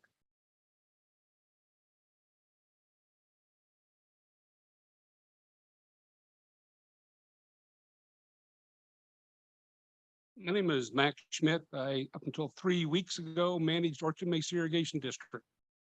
I didn't realize when I first met Kirk, he was a trainee because I met him almost 19 years ago. He was having a problem with one of our water users, and I helped him get that water user in line to get his grant, or excuse me, his loan in place. I worked with the CWCB for almost 20 years. I've never, how many times you heard the government? They can't get anything done. Well, this is one organization that proved that's a lie. I've never met a staff better than the one you got. And Kirk, Anna Moss, Michelle Garrison, my newest one, Matt Stearns. Nothing but a pleasure to work with. And they make the paperwork almost painless. I came to this board about 4 or 5 years ago when Ty Wattenberg was still on the board. And I asked Kurt, put me on for 5 minutes. And I just wanted to thank the board for what they did. Ty said, people come to us and get money. They never come back and thank us. I said, well, I'll be back. And I did come back. And bless your heart, you've been a tremendous asset to Archie Mesa Irrigation District and to all the water users of Colorado. That's it, short and sweet. Thank you very much. Thank you, Max. It's always nice to hear from, oh, you need a tissue? We're using these black napkins today. It's always nice for staff to get those kudos from people who actually are on the other side of that paperwork and not just from this bit of a bias board up here. So thanks for that. Okay, Kirk. With that, Madam Chair, this was just informational item, unless there are any questions. Questions for Kirk on agenda item 13? Seeing none, looks like leave. Thank you. All right. Agenda item 14, water project loans. Welcome, Cole.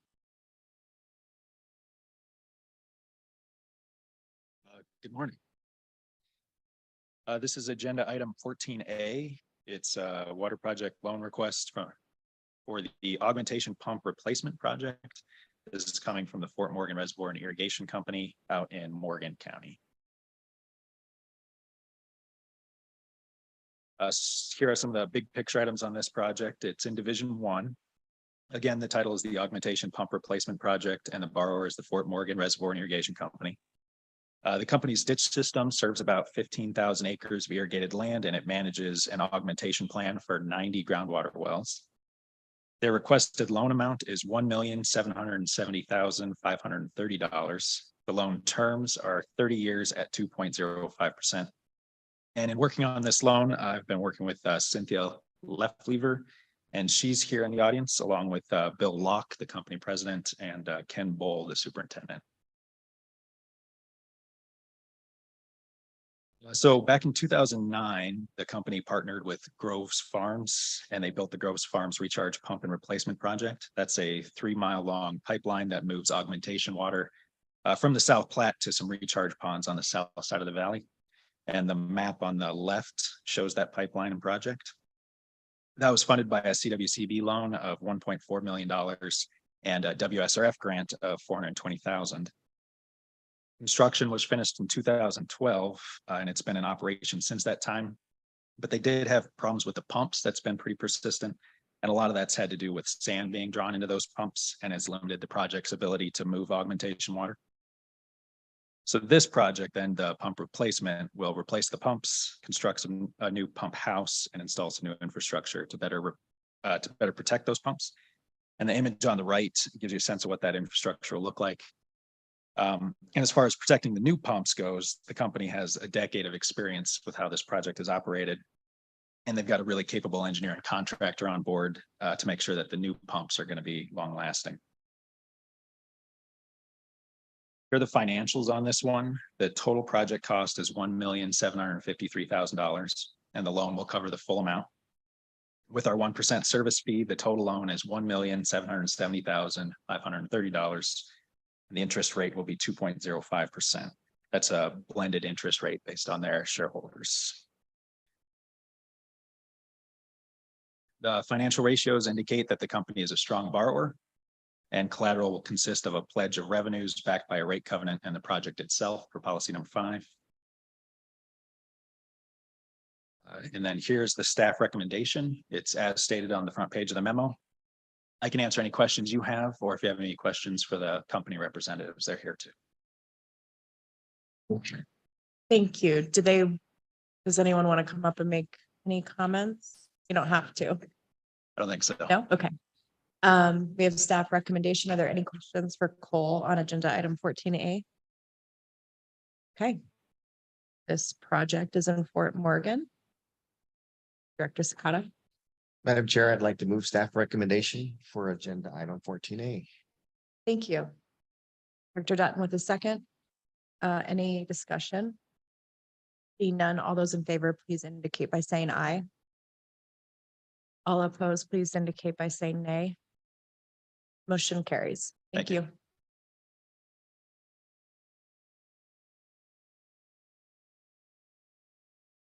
Good morning. My name is Joshua Godwin, CWCB staff. You may remember me from September as the new Rachel. Could you get a little bit closer to the mic, please? Can you hear me now? Yes. Okay, great. This is agenda item 14B, the water project loan request for the Loloff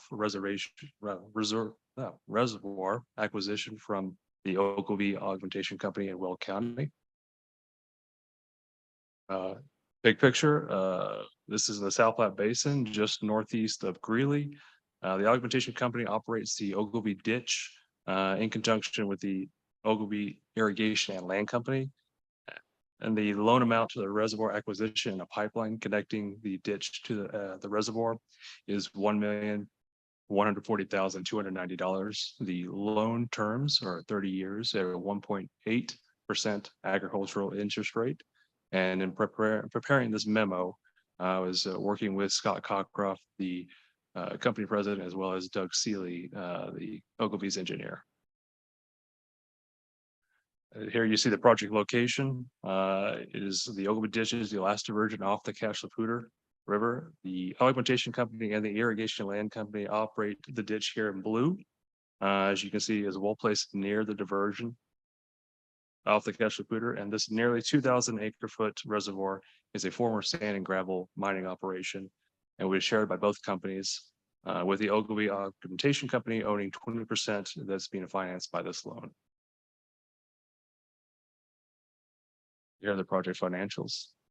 The total project cost is $5,645,000. With the 20% with the service fee loan for the Augmentation Company is $1,140,290. And again, that's 1.8% over 30-year, 1.8% interest over 30 years. Their financial ratios indicate that they are a strong borrower. And per policy 5, the collateral is the pledge of revenues backed by an assessment covenant, 20% of the project itself that they're paying for, and the shares of a Greeley Irrigation Company that they had previously purchased.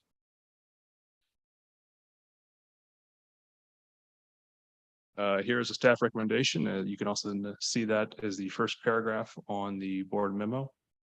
And I don't know if Scott Cockcroft is on. I know Doug Seeley said he couldn't make it, but maybe we may have Scott be virtually. If not, I'll try to answer any questions that you have. Any questions for Joshua? Yes, Director Sakata. Thank you, Madam Chair. On the financial ratios, I noticed compared to other loans that we make that the annual operating cost per acre foot, you don't rank that, but when you compare it to some of the others, it seems extremely high. Can you explain what's different about this? That's a great question. I think that's kind of the case for most augmentation companies or that use they're augmenting wells. I don't have the background knowledge to I guess explain why that's significantly higher, but they have determined that it is worth the cost to them.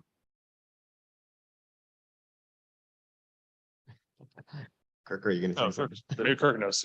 Yeah, thanks, Director Sakata. Great question. And we go through this when we deal with these augmentation companies. And we even, look at that ratio and question why we even have it in there. And in this case, it was so weak and we struggle. We almost probably have enough data now to be able to look globally at all augmentation companies and come up with some high or strong or weak. But even then, I think there's so many variables in the way we would look at that. So it's kind of a reference and the routine that we're in. So yeah, Joshua's probably hadn't seen very many of those ratios anyway. So thank you for the question. Thank you. I have another question. Is that Yeah. all right? Thanks. Another question I have is that, sorry, and I'm kind of new to all this, is when it's a partnership, when it's a 20% partnership, do you look at the strength of the other partner? And it looks like just from the packet that they actually purchased total.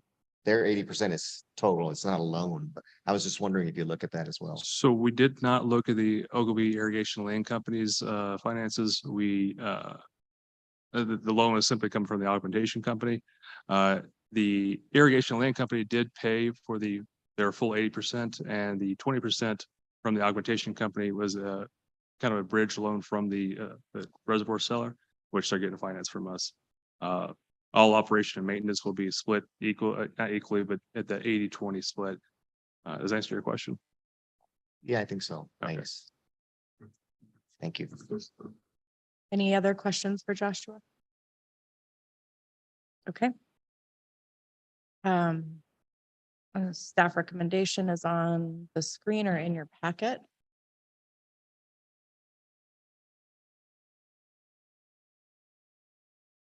Madam Chair, I'd move staff recommendation for agenda item 14B. Thank you. Director Dutton with the second. Any further discussion? Seeing none, all those in favor, please indicate by saying aye. All those opposed, please indicate by saying nay. Motion carries. Thank you. Thank you.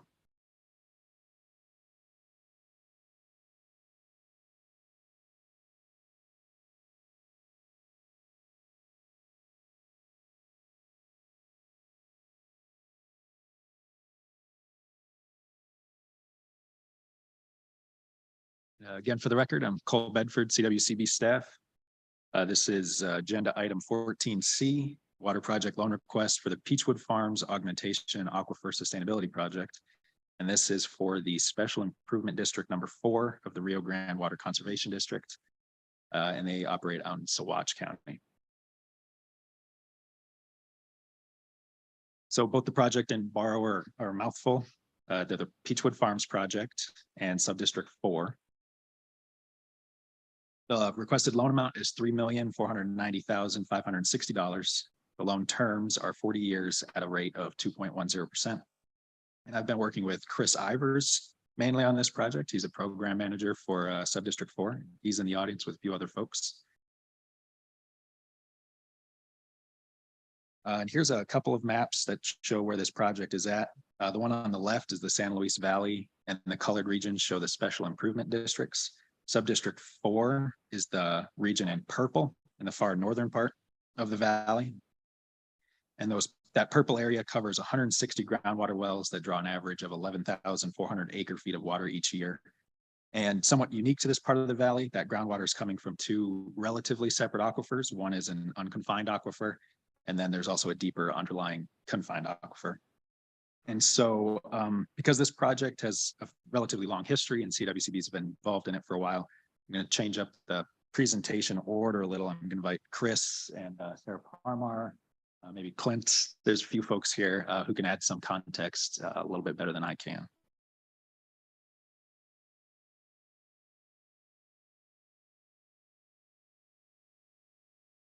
Thank you. Welcome. You state your name for the record and feel free to move that mic a little bit closer too. Will do. Can you hear me? Great. Good morning. My name is Sarah Parmar, and I'm Director of Conservation at Colorado Open Lands. And I think Director Sakata said, he wishes that politicians wouldn't just approach when they wanted to put signs on the lawn. And I think it's probably the same with grantees. You only hear from us when we're asking you for money. So like the gentleman from the Orchard Irrigation District, I wanted to take the opportunity of this request to say thank you as well, and to kind of connect some dots of previous investments that this board has made. Just by way of a little bit of background, I come from the dastardly lower basin state of Arizona. So on behalf of the entire state, I apologize. But I will say I was lucky enough to grow up as the 5th generation on my family's cattle ranch, and we did not irrigate, so also not responsible, but yes, hopefully we'll start making better choices down there. But I came to land conservation by way of agriculture, not water. I was fortunate enough. I started working in Colorado in 2008 in land conservation. In 2013, I was really lucky to be able to participate in the Colorado Water Leaders Program. And that opened my eyes to, as Director Felt said, the tapestry of our state and the need to really weave all of those threads together. And so when I became our statewide director of conservation in 2015, I kind of made it my personal mission to try to align the work of our land trust with the work of the water community. So Colorado Open Lands has protected approximately 670,000 acres around the state of Colorado. Many of those also encumber water rights that have historically been used on those lands. And I believe it's critical for my community, the conservation community, to think about how we are crafting those permanent agreements and how that affects the work of this organization and the work that we all need to engage in trying to think about how we use one drop of water in 5 different ways over the next decades in the future. So I really appreciate this board's investment. Colorado Open Lands, we came to you several years ago to look at how we could draft conservation easements that would actually help facilitate ATM agreements, water sharing agreements, particularly in the South Platte Basin. And then we came to you again in 2019 to ask for funding to do kind of a feasibility study in the Rio Grande Basin to look at how conservation easements might actually be used as a tool to help permanently recover water in the aquifer, incentivizing private landowners to reduce their pumping through a conservation easement. And I really appreciate that in 2021, you again funded us to actually then start implementing these projects. That feasibility study was a great experience. I really want to thank the Division of Water Resources staff, Craig Cotton, and folks with the Rio Grande Water Conservation District. And also Director Dutton was in all of those conversations as we kind of figured out, we thought through, is there a there?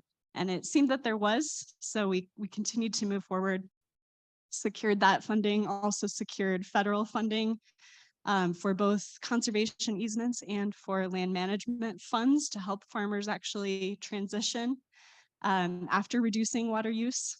And in 2021, almost immediately after this board granted those water plan funds, we were approached by a landowner named Ron Bowman, who owns currently Peachwood Farms. And he said, I don't have any children. And as I look around at my neighbors who would like to continue farming, all of them have somebody that they would like to pass their land on to. And so if anybody is in a position to help support the future of this subdistrict, it's probably me. And so I'd like to see what I can do. And so we started to explore the feasibility of a groundwater conservation easement on his property.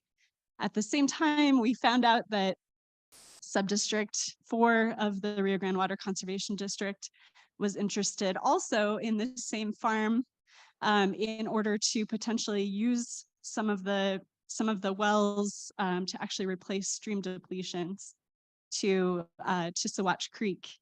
And so I ran some numbers and I was able to present to the Subdistrict 4 board. And I said, you're interested in this property for stream depletions, but what if I told you that instead of buying 5 circles of this farm, we could do a conservation easement on it first that actually completely restricts pumping on 7 circles, reduces pumping by half on 5.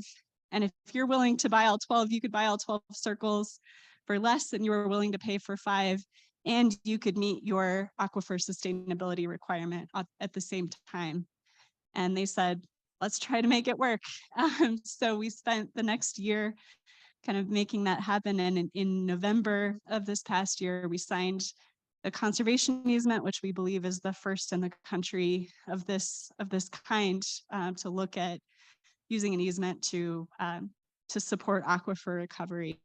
And so just wanted to say thank you. And we've just been so thrilled to partner with the district so closely to try to look at these kinds of unique projects to move forward. And I wish we could take credit for this project being so fantastic. It brings together, it meets all of these different needs. It leverages the funding of this board with state tax credits for conservation easements, with federal tax deduction, and with private foundation dollars. And we were honestly very lucky that this landowner was just interested, but fortune favors the prepared mind, and thanks to this board and the funding of the feasibility study, we were ready to move when this chance came up. So without further ado, I'll turn it over to Chris. My name is Chris Ivers. I'm a program manager for the Rio Grande Water Conservation District. Sarah pretty much said everything I wanted to say, but this was a very special and unique opportunity for this sub-district. It's one of, if not the smallest sub-district in the valley. So there's less owners and there's less revenue for this sub-district. So to be able to seize on an opportunity to kill two birds with one stone was a hard year and a half of negotiations with the landowners and working through it with COL, but we're thrilled to be at this point where we could solve our sustainability issues and our replacement issues with the approval of this loan. So excited. Thank you, and thanks for being here today. It's great to hear from both of you. Yeah, come on back up. I also want to add, it's been really great to work with all these folks. And it's, we've got the water plan grant for the Colorado Open Lands, and then the loan program with the district. And it's been great to see them working on this innovative approach to a problem, and that our programs are able to support that. And I also want to say that Nora Flynn is the grant manager for the water plan grant portion of this. And so she and I have been communicating quite a bit. So just quickly go through the financials on this one. The project loan request is $3,456,000. And with the 1% service fee, it's $3,490,560. And Subdistrict 4 qualifies for a 30-year loan at 1.85%. The financial ratios indicate that they're an average borrower, and the collateral will consist of a pledge of revenues backed by a rate covenant. And here is the staff recommendation, and any of us can answer any questions you still have. Are there any questions? Go ahead, Director Hawkins. I don't have any questions. I just loved reading this loan application. This project is so innovative, and we don't often see projects coming to us for loan applications that are of this quality of the collaboration and just innovation. And so I would like to put in a request that now that we share a water plan grant manager between our basins, that we take the lessons into the Southwest Basin from this project. And thank you so much for your innovative work right at the intersection between land and water. Thank you. Director Dutton. Thanks for those really nice comments, Director Hawkins, and thank you, Chris and Sarah, for being here. I'm glad that you guys enjoyed the presentation, because we thought this was a really important opportunity to highlight, the hard work that's going on in the north end of the valley, but really also the innovation, this, paving new ground, but also that connection back to CWCB. And so it's an opportunity to thank the board for being with the valley in the last few years to sort this out, and also a chance for these guys to, come before the board and for us to recognize their outstanding work. And so, yeah, thanks guys for making the trip. Thanks Cole for helping out on this. It's super just wonderful to have you help in Valley projects. And so with that, I would move, we approve staff recommendation on agenda item 14C. Thank you, Director Dutton, and thank you for the second, Director Anderson. Further discussion? Seeing none, all those in favor, please indicate by saying aye. All opposed, please indicate by saying nay. Motion carries. Thanks again. Appreciate you.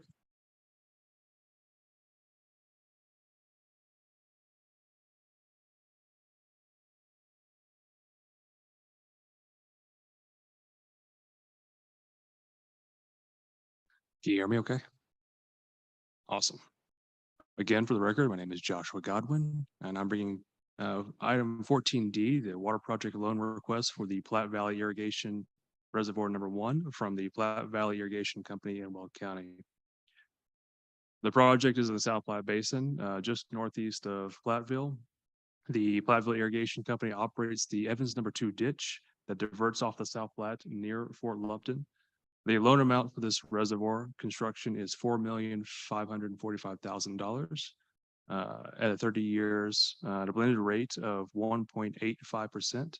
My contacts for preparing this board memo was Tammy Sullivan, the company secretary, and Tammy said she could not make it, but does appreciate the board's consideration today for this loan.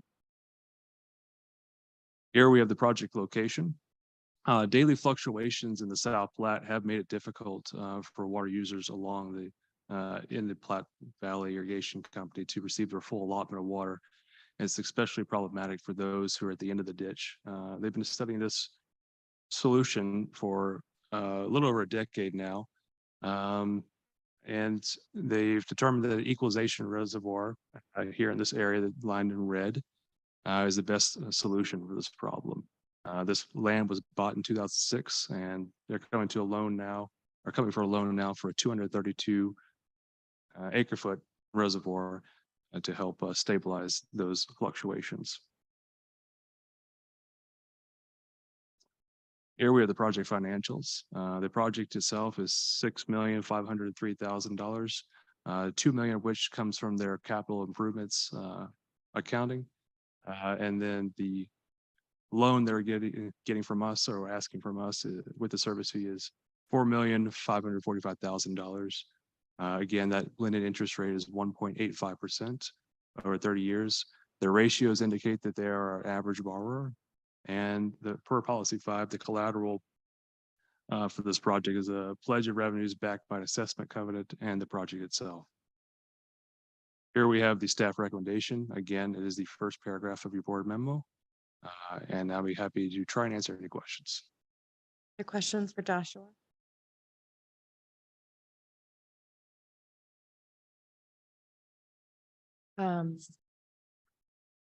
For agenda item 14, we have staff recommendation on this. Director Sakata. Thanks, Madam Chair. I move staff recommendation for agenda item 14D. Director Hawkins, thank you for the second. Any discussion? Seeing none, all those in favor, please indicate by saying aye. All opposed, please indicate by saying nay. Motion carries. Thank you. Thank you very much. And I have one more for you. This is the water project loan program for the Grizzly Reservoir rehabilitation by Twin Lakes Reservoir and Canal Company in Pickett County. Well, first off, a question: has anyone actually driven the tunnel from Twin Lakes to Grizzly Reservoir? Okay, it's not for the faint of heart. You have to fold in the side mirrors on a relatively moderate sized vehicle. If you're claustrophobic, I highly recommend taking the pass during summertime. So this project is in the Colorado Basin, just southeast of Aspen. The project operates, so the company operates Grizzly Reservoir, a 590 acre foot storage vessel, as a means to convey the water rights into the Arkansas Basin. The loan amount for this reservoir rehab is $9,931,330. The terms are 30 years at a blended 2.9% interest rate. My contact for this project and the memo has been Matt Trullo, the recently hired general manager for the Twin Lakes Reservoir and Canal Company, and I do believe he is online to say a few words, maybe towards the end. Here we have the project location, and you can, the Colorado's Dam Safety Branch noticed some uncontrolled seepage from the dam and the outlet works. And the company has also previously noticed, ironically, some uncontrolled flow through the flow control gates. So this rehab would include repairing the outlet works, the concrete of the outlet works, installing a geosynthetic liner along the steel dam facing, as well as replacing the flow control gates. The company and the engineer have done their best to repair what they can to maximize the service life of the infrastructure that's still in place, and replace what they have to. Here we have the project financials. The total project cost is $9,833,000. With our service fee, the total loan amount would come to $9,931,330. Ratios indicate that they are an average borrower, and per policy 5, the collateral for this project is a pledge of revenues backed by an assessment covenant and the project itself. Here again, you'll see the staff recommendation as you see as the first paragraph of your memo. And I think Matt Rouleau may be available virtually. I'm on if you can hear me. There we go. Yes, we can hear you. All right. Well, first off, just thank you to the board for the consideration. And thank you to Joshua for taking the time to go really roll up his sleeves and dig in on this project, including going up to the site, which is not easy to get to, especially in the wintertime. Again, he's talked about going up through the tunnel. At this point, Independence Pass is shut down. So that was our option for getting up there unless we went all the way around. So anyway, appreciate his time to actually go up there and look at it and do a deep dive and make sure he's understanding everything we're dealing with. We appreciate what this option will have for us to be able to basically keep us in compliance and also do something that will be beneficial for the service life for that. The lining is they're estimating 50 years to 100 years. The gates are going to be at 85, the lower outwork portion. This is something that's going to set us up for many decades to come. So just thankful for the opportunity to do this. Thank you so much. Thanks for joining us virtually. Any questions for Joshua? Okay. I do have a tidbit of advice. If you do take the tunnel, you can look backwards as you're driving and see the pinpoint the entire way as a way to remember that there's daylight outside. He's not going, so thanks. You really sold it. Yeah. Joshua, just so you know. 14E agenda item staff recommendation is on the screen. Director Boucher. Thank you, Madam Chair. I move staff recommendation on agenda item 14E. Dr. Hawkins, thank you for the second. Any further discussion? Dr. Felt, you have many more meetings. Do all sorts of seconding. All those in favor, please indicate by saying aye. All opposed, please indicate by saying nay. Motion carries. Thank you very much. All right, we'll move to agenda item 15A. Welcome back, Cole.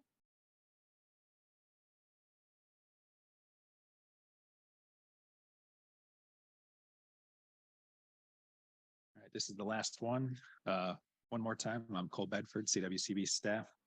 This is agenda item 15A, the water project loan increase request for the Sawatch Pipeline project.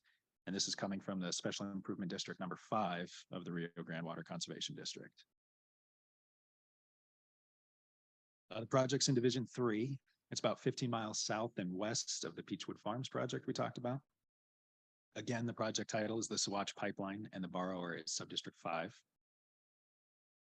We brought the original loan request for this one to you in March of 2021, and it was approved for $4,892,440. And that loan amount is being requested, and the loan amount being requested now is $6,080,200, which is an increase of $1,187,760. The loan terms will remain at their current, which is 30 years at 1.20%. And I've been working with Chris Ivers on this project as well. He put a lot of miles on the district truck, driving me around the district in December. And I've also been working with Clinton Phillips. He's with Davis Engineering. And so here's that map of the valley again, showing the subdistricts. Subdistrict 5 covers the properties shown in yellow. And Subdistrict 5 has 181 groundwater wells that draw about 33,000 acre feet of water each year. And those withdrawals cause depletions on Sawatch Creek. So this project aims to remedy those depletions in a very similar way to the Peachwood Farms project and the Alpha Farms project.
sustainable systems. And it's a lot of hard work, but here in Colorado, we're up to the challenge and we're doing that through the hard work of people like yourselves.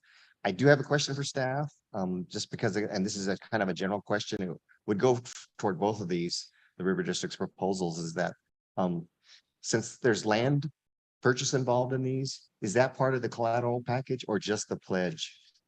No, in this case, it's just the pledge because the districts are a public entity. We will take hard collateral that's property if it's a private entity. Okay. That wasn't, because I looked at policy number 5 and I saw the different columns, Yes. public, government. And so when it's a private party, that's when, if there's a land purchase involved, that you would include that as part of collateral. That's correct. Thank you, Cole. Thanks for that clarification. Thank you. Any further discussion? Seeing none, all those in favor of staff recommendation on agenda item 15A, please indicate by saying aye. All opposed, please indicate by saying nay. Motion carries. Thank you. Thank you very much. Welcome back, Kirk. Agenda item 16, 2023 projects bill summary. Thank you, Madam Chair. Kirk Russell, Finance Section Chief. I'd like to mention, Director Sakata asked about that augmentation company. I wanted to point out that when we deal with augmentation companies, because they're a little bit, they're newer, they're more modern typically, and there is more risk. So we typically ask for additional collateral as we did in this case. And because of the cost of that water, we added the collateral that we had in a previous loan as a continuation. So we do look at risk, just as your question about the land, and we handle public entities different than we do private, again, because of that risk. So thank you for those questions. Appreciate that. I am going to present the projects bill summary and this is routine. And those of you that are not familiar with our process in pulling together the project bill items, this starts back in August with applications. Many of these projects that are listed on the board memo are routine. You see the word continuation behind those items. They were funded at some previous projects bill. Doesn't necessarily mean they were in last year's bill. But this is a fairly large one this year. And this is really the summary as time goes from August to the Finance Committee meeting in September to the November board meeting for approval. And this is just a recap where we are before we reached out to the sponsor of the bill, which we anticipated would be Senator Roberts, the chair of Senate Ag this year. It does alternate between the House and the Senate, and tradition has it, if we continue with that, it'll be in the Senate first. This year's bill is about $82 million worth of appropriation that we will be requesting. Of that, there's an impact to the funds of 69 million, and the difference, or about 70 million. The difference between those numbers is the 12 million in water plan grant money that's from the Prop DD efforts. And so the 69.83 million is impact to the funds. And as you remember, board and maybe some staff, that a lot of this is a result of the additional severance tax money that came in that was not projected to be coming in. And so it gave us a chance to fund some, I'll call them liabilities, but some responsibilities that we have with the recovery program, and to set that money aside from the severance tax, and also the large amount of money that is being offered to the Yark Valley conduit effort. So with that, I know you've heard this story, but this project's bill summary allows you to talk about it in just a package. So with that, I'd be happy to answer any questions. I guess I was going to point out, a lot of times at the January meeting, there will be some minor tweaks that will happen between November and January, whether it's through some legislative actions or other. It just gives us one last chance for the board to take a look at it. So there are no changes from what was previously approved. So with that, I'd be happy to answer any questions. Are there any questions for Kirk? Okay, thank you. Thank you.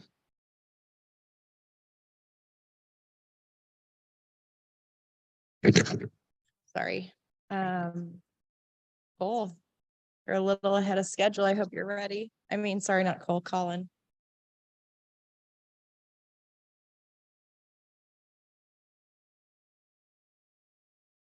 I am ready. Thank you, Madam Chair. For the record, Colin Watson, CWCB staff. Today I'm presenting agenda item 17, which is a request for authorization to proceed to trial for a stipulated water court case. Madam Chair, I am sorry I didn't inform you prior to this, but just looking at this, I probably should disclose my normal disclosure with Central Water that some of our wells are augmented through Central, but I have no direct financial interest in that. So just wanted to make that disclosure before. any dis- Thank you, Director Sakata. Go ahead, Colin. Thank you. So trial is upcoming in one case for Central Water Conservancy District. And staff is preparing for the rare situation where we would need to participate at trial to defend our stipulation. So this is, different from a case where we expected there would be participation at trial, and that we stipulated in this case almost 3 years ago. It's case number 18 CW 3106, and the trial date is next month, February 22nd. It's scheduled for a 3-day trial. And so this is Central is changing shares in the Greeley Irrigation Company, and they were seeking to use those water rights within their service area and also by third-party use outside of the service area. And CWCB filed a statement of opposition in the case. Currently, there are other opposers in the case, and as I mentioned, it's set for trial next month. And this is a map of the Central Colorado Water Conservancy District service boundary. If there's any questions about the case, I'd be happy to answer them right now, or general questions. Any questions for Colin? Okay, seeing none. Okay, so on to the staff recommendation. Pursuant to ISF Rule 8J, staff recommends that the board authorize staff to participate at trial as necessary to defend CWCB's stipulation in the case identified as agenda item 17A included in table 1. Thank you. Here's Sakata. Thanks, Madam Chair. I move staff recommendation for agenda item 17A. Thank you, Director Dutton with the second. We have a motion, a second for agenda item 17A, staff recommendation. Any discussion? Seeing none, all those in favor, please indicate by saying aye. All opposed, please indicate by saying nay. Motion carries. Thank you. Thank you. Well, we're really ahead of schedule, so we'll skip lunch today and go to 18. Madam Chair, while Kurt Russell is still here, and then also the staff, I don't think Kelly's here, but with regard to the projects bill, I know there's a lot of new legislators, so I know Daphne's working hard on that, but anything we can do to assist, don't hesitate to reach out to us. Very much appreciated. And yeah, we may need to take advantage of that. It's been several years since we requested the board to join staff at the committee hearing, but there may be a benefit to do so. So thank you for that offer. Thank you. Director Boucher, was there? Yeah, thank you, Madam Chair. I just wanted to make a disclosure for agenda item 18A that I am on the board of the Colorado Water Trust. Do not personally gain from this project whatsoever. It's a voluntary position. Thank you. Actually, 1 minute.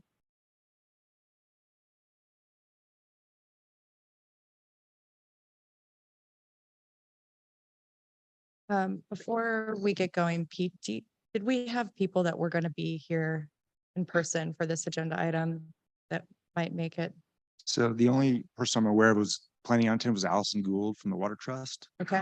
She didn't have any prepared remarks, but Okay, I think she wanted. Just wanted to double check that before we went on. Okay, thank you for the disclosure, Director Boucher, and go ahead, Pete, thanks. Thank you, Madam Chair, members of the board. Good morning. For the record, my name is Pete Conovitz, CWC staff. I am presenting on agenda item 18A, which is a proposed renewable temporary lease of water rights for in-stream flow use on Tamichi Creek in Water Division 4. You'll recall that this lease proposal was first introduced to you at the November meeting, initiating a two-board meeting process to review and consider public comment on the proposal. Today at the second meeting, I'm going to revisit and review the proposal with you, try to answer any questions that the board may have, and then finally staff is going to ask that the board take action on this proposal today.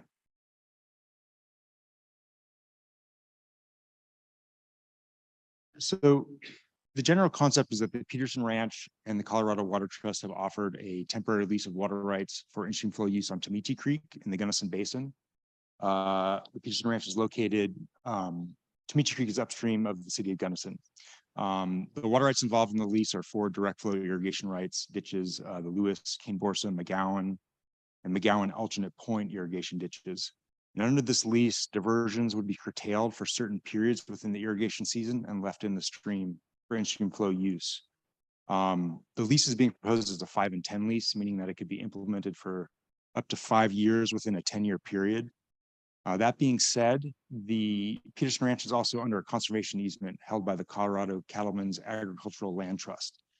And the Land Trust does support this lease proposal on the condition that it only be initially operated for 3 years, upon which the Land Trust would like to review lease operations, data on agricultural production to ensure that the agricultural land and conservation values encumbered by the lease aren't impacted. And then at that point, they would consider permitting an additional 2 years under this term.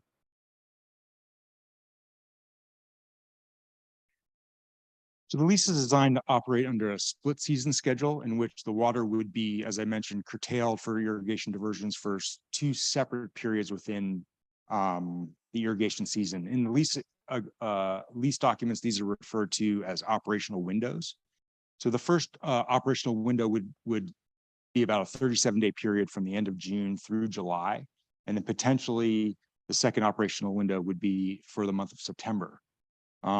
July is the primary window that this lease is targeting when low flows and high temperatures are of greatest concern, which I'll talk about in a minute. These windows may be shifted in terms of start date forward or backward by 7 days, but the duration of the window won't change. And then a final decision to implement a lease in any given year would be made by May 1st. So the Peterson Ranch is leasing these water rights to the Colorado Water Trust, and the Water Trust will sublease these rights to CWCB for use in the in-stream flow program during implementation years. And then a final decision would be made by May 1st whether to implement. So if the parties mutually agree that they would like to implement a lease in a given year, staff would come back to the board to request funding for the lease in that year. So to be clear, today there's no funding request being made. That would be made at a later meeting date. Outside of these operational windows, irrigation would continue. So the split season lease is designed to allow both in-stream flow use and irrigation use in a single year to maintain agricultural production. It's unlikely this lease is going to be implemented in very dry years. It's more going to be designed for below average years when it's likely that the in-stream flow water right on Tamichi Creek would not be met. In very dry years like 2002, 2012, it's likely that these leased water rights are going to be curtailed themselves due to shortages in physical or legal water availability. So backing up for a second, here's a location map showing the Tamichi Creek in-stream flow segment in red. It starts at the confluence with Marshall Creek, extends down to Quartz Creek. In that small rectangle is the general location of the Peterson Ranch. So the amount of the in-stream flow segment that will benefit from this lease is about 7.25 miles. Going to an aerial view, you can see the general location of the ranch, headgate locations and irrigated areas. The irrigated areas are shown outlined in red.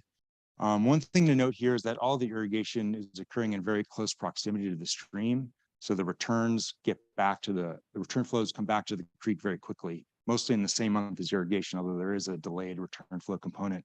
And I'll talk about a little bit more about that in a second. And just some photos to give you a sense of the environment. Top left is Temecha Creek on the ranch at high flow conditions. You can see low flow conditions on the right. And then at the bottom is a picture of the Kane Borsum diversion structure located on the ranch.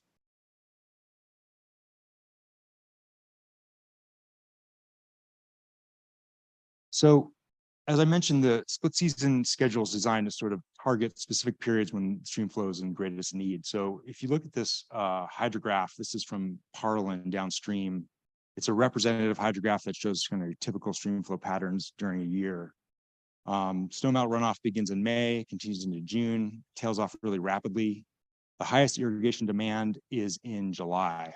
And that coincides with very low flows where you have high temperature concerns and a number of dry up points along the creek. In August, irrigators typically shut off to dry out their fields for a single annual cutting of hay. And then you can really see the rebound in flow as those diversions are curtailed.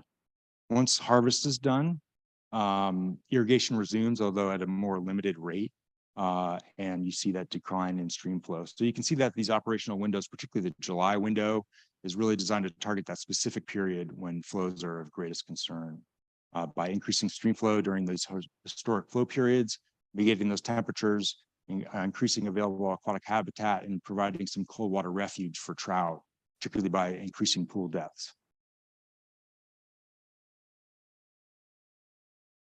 So the engineering analysis that was commissioned by the Water Trust modeled the projected changes in stream flow as a result of the leaf so we can quantify the benefits.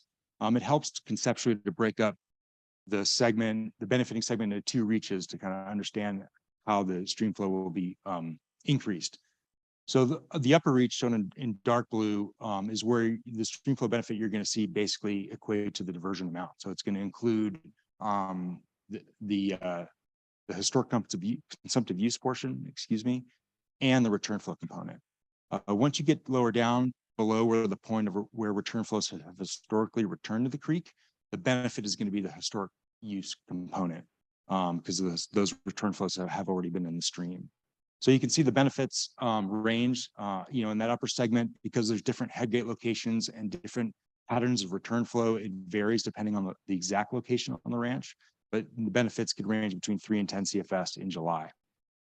In that lower reach, the historic consumptive use portion is almost 1.8 CFS in July. So still a significant benefit for very low stream flow conditions. You'll also notice some negative numbers on this table, and that is because the curtailment of irrigation does change the delayed return flow pattern somewhat. So if you're not irrigating in July, for example, in August, the return flows that would have accrued are not there. So you're going to see a deficit, and then I'm going to talk about that in just a second. With return flows. So as I mentioned, return flow, delayed return flow component is affected, so you do see a deficit. Those depletions are primarily in the month following the operational window. So that raises the question, will these shortages result in injury to downstream users from less water? The Water Trust did a pretty detailed analysis of injury and identified several factors that mitigate injury potential that may lead us to believe that injury is less of a concern. First is that the call records indicate that when a call is placed, it is senior to these subject water rights when the system is under administration, which is only in very, very dry years historically. So if these leased water rights were called out, the amount of water curtailed and put back into the stream would exceed the model depletions. Secondly, as you saw in that previous slide, in August, irrigation is mostly curtailed to dry out fields, so stream flow really rebounds. So the demand in August is much less, in October as well. So if you look at stream flow records, it looks like diversion rates are often significantly less than decreed rates, so indicating that supply is adequate in those months. And finally, you're getting significant tributary inflows. Cochetopa Creek and Quartz Creek come in downstream, and that adds a significant amount of flow to satisfy downstream demand. So those factors together lead us believe that injury is not as much of a concern. We've shared this information with Division of Water Resources staff through a series of pre-consultation meetings with them, and staff has not identified any fatal flaws or red flags with respect to injury. But that being said, Division of Water Resources has not formally considered this application yet. So they have yet to sort of do a formal review and consider public comment. But it gives staff a high degree of confidence to move this proposal forward for formal review. And then finally, I'll mention that there is potential to affect the in-stream flow rate as a result of these depletions. So the reductions could cause shortages to the in-stream flow rate, and that in-stream flow rate being junior to these subject rights, so it could not request administration. But that being said, during those months of deficit, August and October, the in-stream flow rate is typically met by an amount that exceeds the deficit amounts. And CPW's biological recommendation included the opinion that the benefits of this lease during these very low flow periods, particularly July, far outweigh any negative effects that might be seen in those August and October months. But that being said, we're going to monitor stream flow conditions during implementation of the lease. We're going to ask the Water Trust to go out and conduct stream flow measurements to monitor the in-stream flow water rate.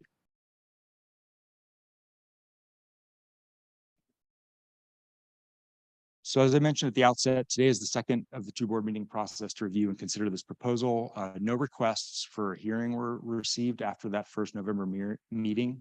No public comment was received other than what we had heard at the meeting. So staff is going to recommend that the board take action on this proposal today. So if the board does approve the lease, we'll move forward with working with the Water Trust and the Peterson Ranch to prepare an application for Division of Water Resources to review. That will trigger another round of public notices and an additional 60-day comment period for the public to comment on the proposal.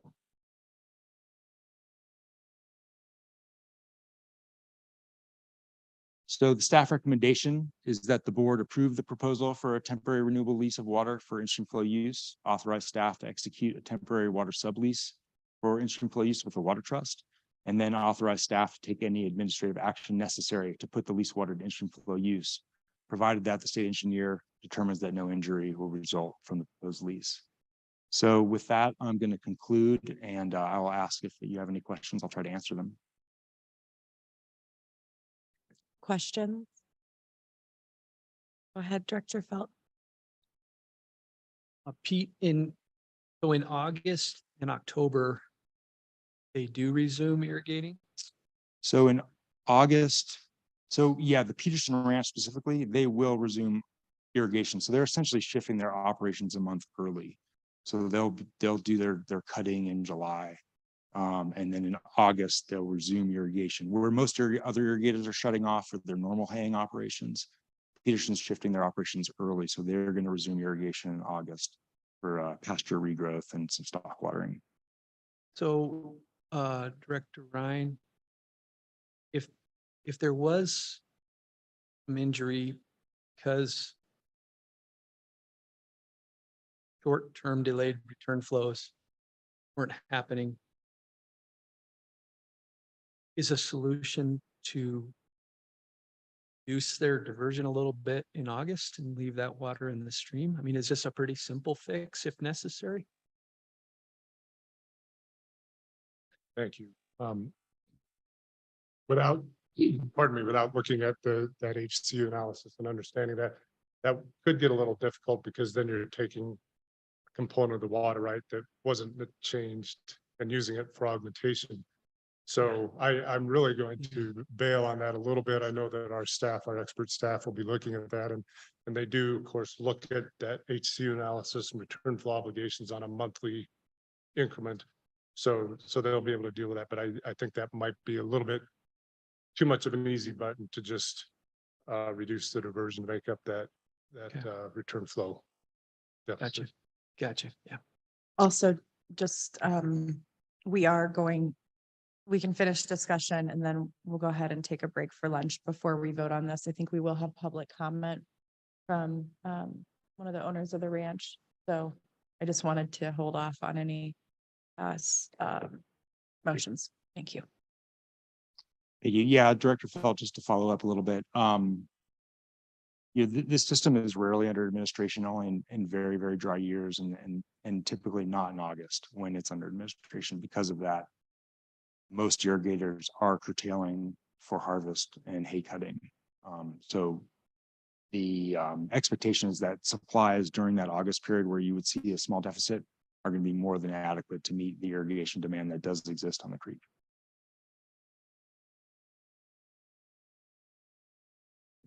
Okay. Director Sakata, go ahead. Thank you, Madam Chair.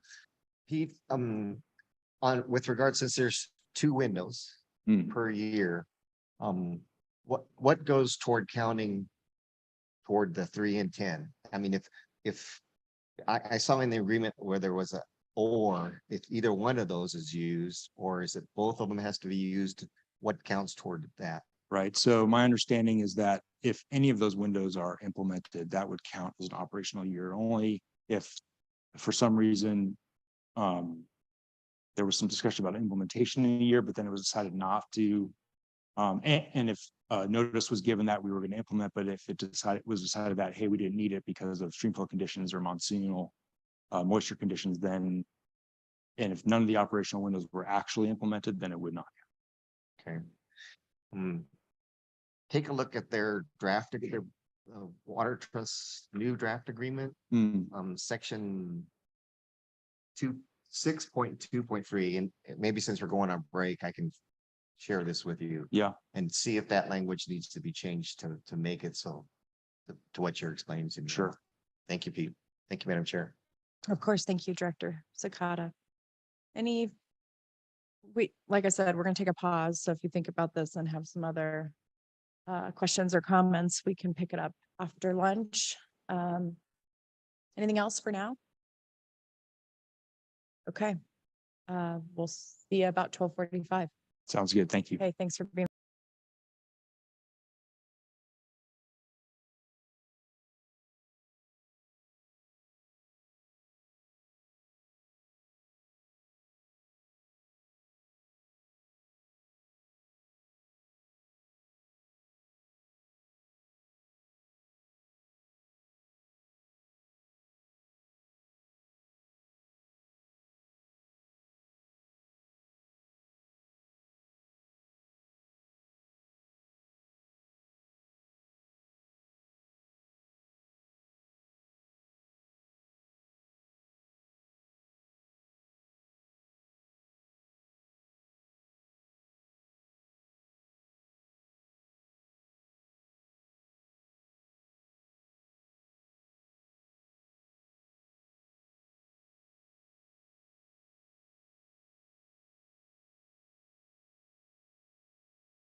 Thank you, Director Sakata. Welcome back from lunch. We will resume our conversation on 18, the proposed acquisition for in-stream flow use on Tamichi Creek. So when Pete, when you're ready, come on up. And then do we have the folks here that, yeah? Oh, hi, Kathleen. All right. Ready when you are. Okay, well, I think when we left for lunch, I had made the staff recommendation and was offering to entertain any questions that the board might have. And so at this point, I'll entertain more questions, or if you'd like to hear from some of our guests, that would be fine too. Okay, I think we'll go ahead and take public comment first or guest comment, however you'd like to. Welcome. Hi, am I the only one signed up? Because I just cut off. I think so. Okay, so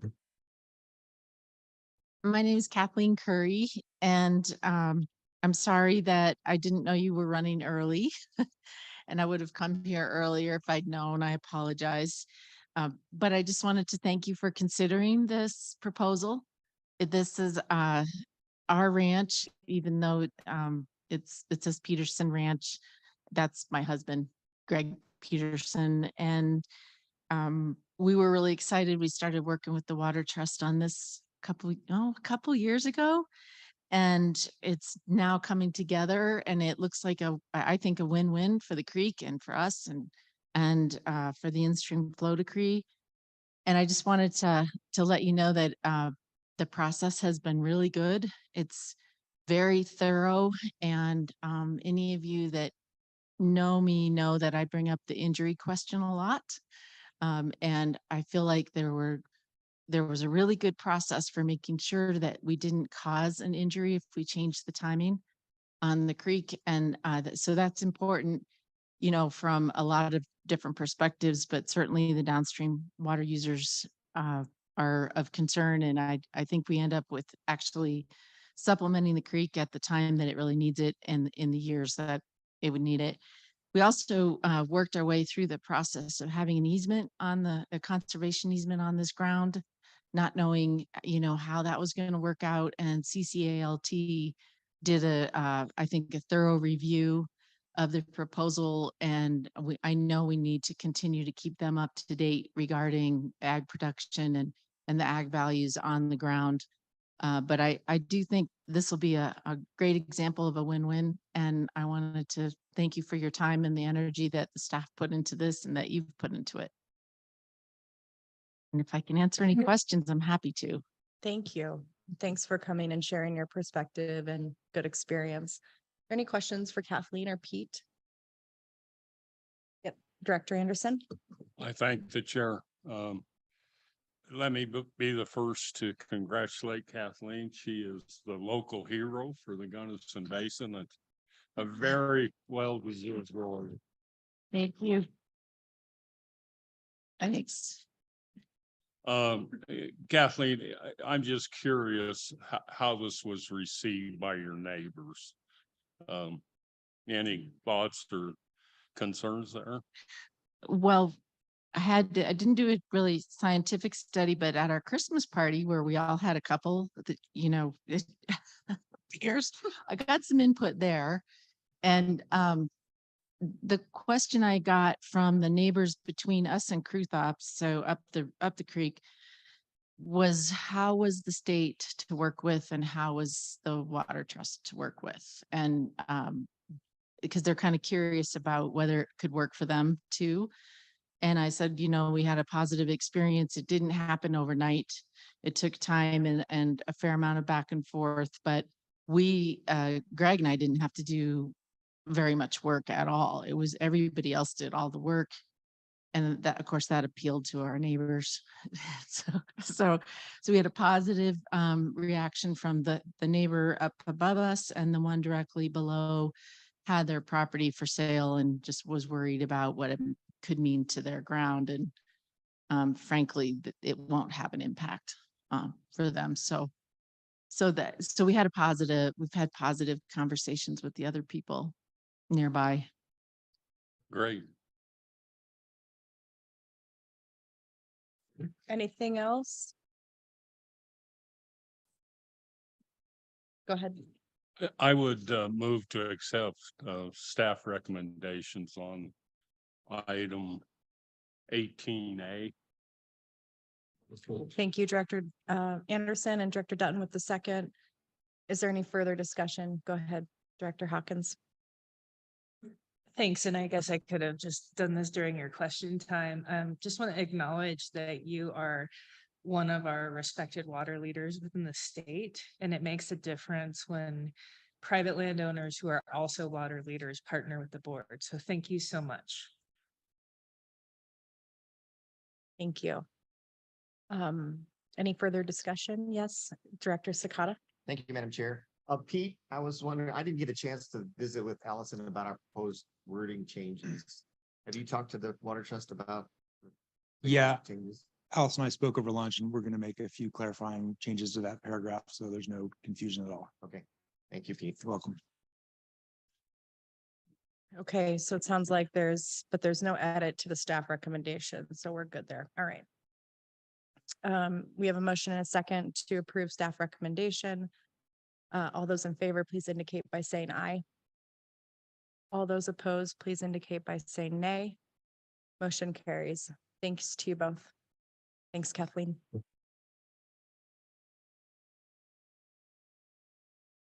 Moving along to agenda item 19, 2023 in-stream flow and natural lake level appropriations. Welcome, Rob.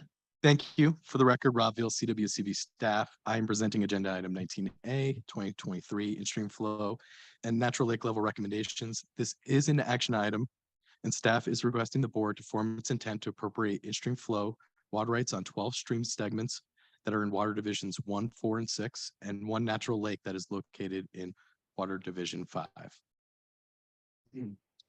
So the board is required by statute to make 3 findings to appropriate in-stream flow and natural lake level water rights. While those findings are not required today, I thought it was important to remind you all of what they are. The first is that there is a natural environment that exists. And for all 12 of the in-stream flow recommendations, the R2 cross model was used to quantify flow amounts needed. The second finding is that a natural environment will be preserved by the water available for appropriation. So staff completes a independent analysis to determine if water is available for appropriation for each of the recommendations. This includes using the best available data for each segment, including permanent or temporary stream gauges, diversion records, stream stats, and discussions with staff from DWR and other stakeholders.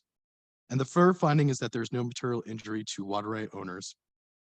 And in letters that were sent to landowners adjacent to the proposed in-stream flow and natural lakes, ISF staff provided information about statute 1023B, which allows for the recognition of existing uses and practices and appropriation. And staff provided the board with executive summaries and appendices of the technical data used for each one of these recommendations. And those documents contain enough information for the board needed to satisfy these 3 findings.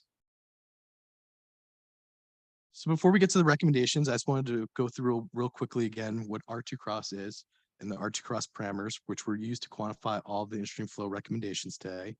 So R2 cross is used to model 3 hydraulic parameters of wetted perimeter, average depth, and average velocity. In the 1970s, CPW developed the minimum flow hydraulic criteria shown in the table in the slide for recommendations for basically single flow rates. So they only used 2 of the 3 criteria in the 1970s. In the 1980s, CPW determined that meeting all 3 hydraulic parameters is important for those high flow periods. And that is the reason behind several of the increased requests to today. So on this slide here, I just want to kind of orient you really quickly, a map showing the 12 in-stream flow water rate recommendations in yellow, and the 1 natural lake level recommendation is indicated in green. In water division 1, there's 1 recommendation. It's on Herman Gulch, which is in Clear Creek County. There are 6 recommendations in Gunnison County in Water Division 4, and 3 in-stream flow recommendations in Montrose County, also in Water Division 4. The 1 natural lake flow recommendations in Garfield County in Water Division 5. And finally, there's recommendation for 2 segments of Peons Creek, which is in Water Division 6 and goes through Rio Blanco and Garfield counties. So staff and the recommending entities have conducted extensive outreach over this past year. Notice was sent to over 1,200 individuals on the in-stream flow subscription mailing list in March and in November. Letters were sent to individuals who own property adjacent to the proposed reaches. Staff also communicated with the Division of Water Resource staff on each recommendation and held public meetings with county commissioners, local stakeholder groups, and a summary of the outreach for each one of the recommendations is included in the executive summary. So I'm going to go through each one of the recommendations really briefly and highlight some of the aspects of the natural environment that the recommendations are hoping to protect.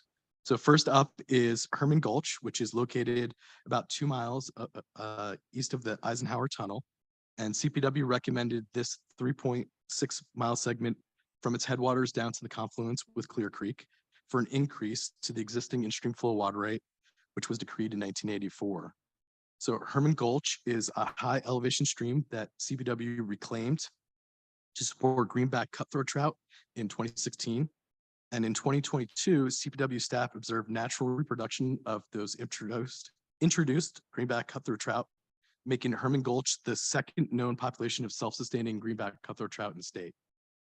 And I wanted to note that on all these slides, they're going to have the flow recommendations, which are going to be the same as there were in your packets. But I'm not going to read through each one of those individually, just to keep things moving along. So with that reintroduction of greenback cutthroat trout, there's a lot of news that was pretty widely disseminated, made national news on CNN, and a lot of the local newspapers and media here in Colorado. And CPW also produced a great video about the reintroduction as well, that highlights some of the work they did with some of their project partners like TU. So maybe at the March meeting, I can maybe show that during one of the breaks and you guys can see the wonderful location up at Herman Gulch. So next up, we're moving over into Water Division 4. And first up is Cameron Creek, which is located about 15 miles northeast of the town of Almont. The recommended reach started at Cameron Creek's headwaters and it flows down until it reaches the confluence with Lottis Creek. This recommendation comes from High Country Conservation Advocates, which hopes to protect the resident brown trout population. If you remember last year, HCCA brought recommendations to the CWCB on Lottis Creek, which is the lower terminus for this recommendation, as well as the next recommendation on Cross Creek. So speaking about Cross Creek, here's the previously mentioned Cross Creek from High Country Conservation Advocates. Cross Creek is the next watershed over from Cameron Creek. And the recommended reach also starts at its headwaters and flows down about 2.5 miles until it reaches the confluence with Lottis Creek as well. So Cross Creek also has a resident brown trout population that's part of the natural environment that HCC hopes to protect with this water rate. And in this picture is one of our staff members, Mario, kind of like you, Director, roughing it out in the wilderness, making a stream flow measurement, and this obviously very not idyllic kind of location.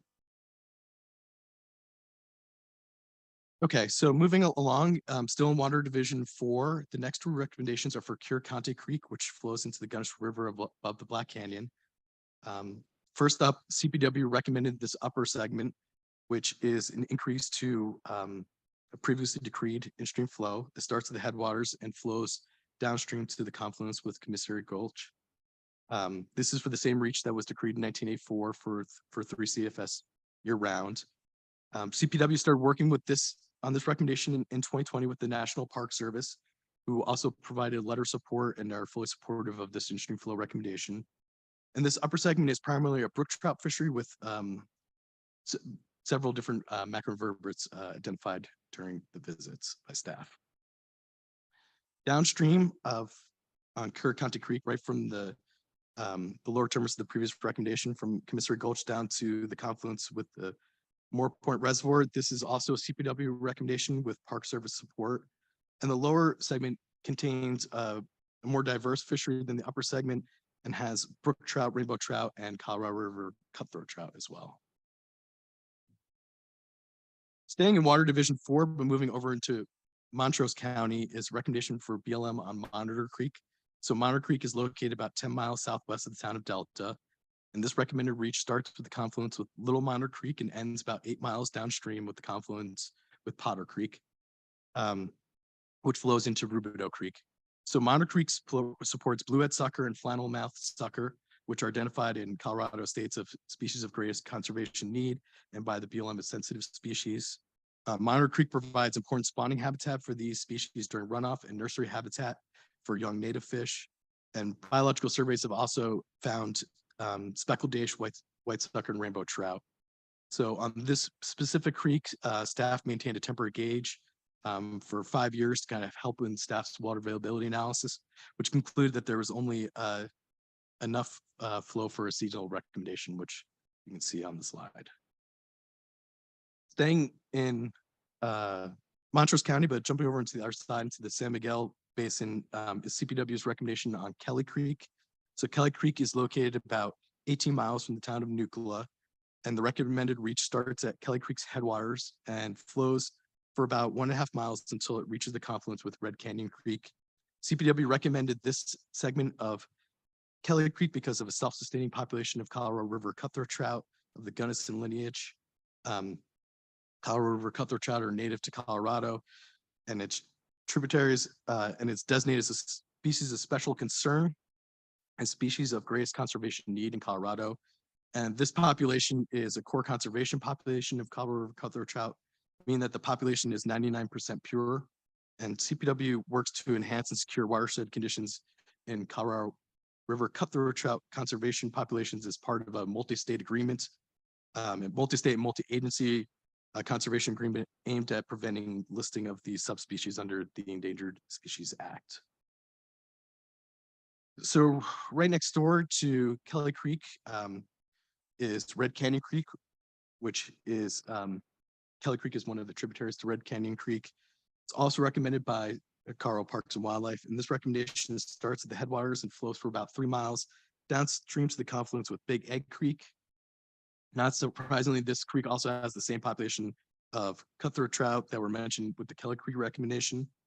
And this also supports a robust microinvertebrate community, including at least 3 species of caddisfly and 2 species of mayflies when staff was there.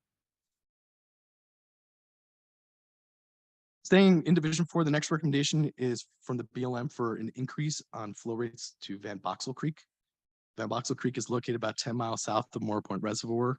And this recommendation flows from Van Boxel Creek's headwaters downstream about 7 3/4 miles until it reaches the confluence with Little Cimarron River.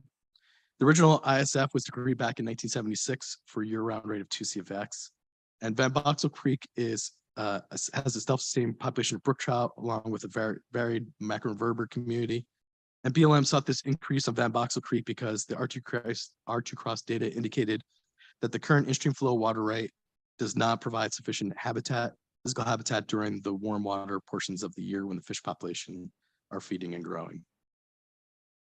Kind of on the north side of Van Boxel Creek is the next recommendation is for West Steuben Creek, which is the last one in Water Division 4 that we're going to talk about today. So West Steuben Creek is back in Gunnison County. It's about 12 miles northwest of the city of Gunnison. This recommendation is from CPW and runs from West Steuben Creek's headwaters down to the confluence with Steuben Creek, which is about 5.5 miles. Almost all the proposed reach is on public lands managed as well. West Elk Wilderness, there's about 100 feet of private land at the end of the stream. And West Steuben Creek also contains a self-sustaining population of Colorado River cutthroat trout that CPW has identified as a core conservation population, meaning that it is that 99% pure population. And interestingly enough, on the West Steuben Creek, the Colorado River cutthroat trout population is isolated by a waterfall, so there's no risk of hybridization due to a natural fish barrier from Steuben Creek. So moving over north of Division 6 are 2 recommendations for the BLM on Peons Creek. First up is the upper segment of Peons Creek, which runs from its headwaters down about 7 miles to the confluence with an unnamed tributary. This segment is in both Garfield and Rio Blanco counties and is about 16 miles northwest of the town of Rifle. BLM is seeking an ISF on this segment because fishery service revealed a self-sustaining population of native fish of speckled ace and mountain suckers.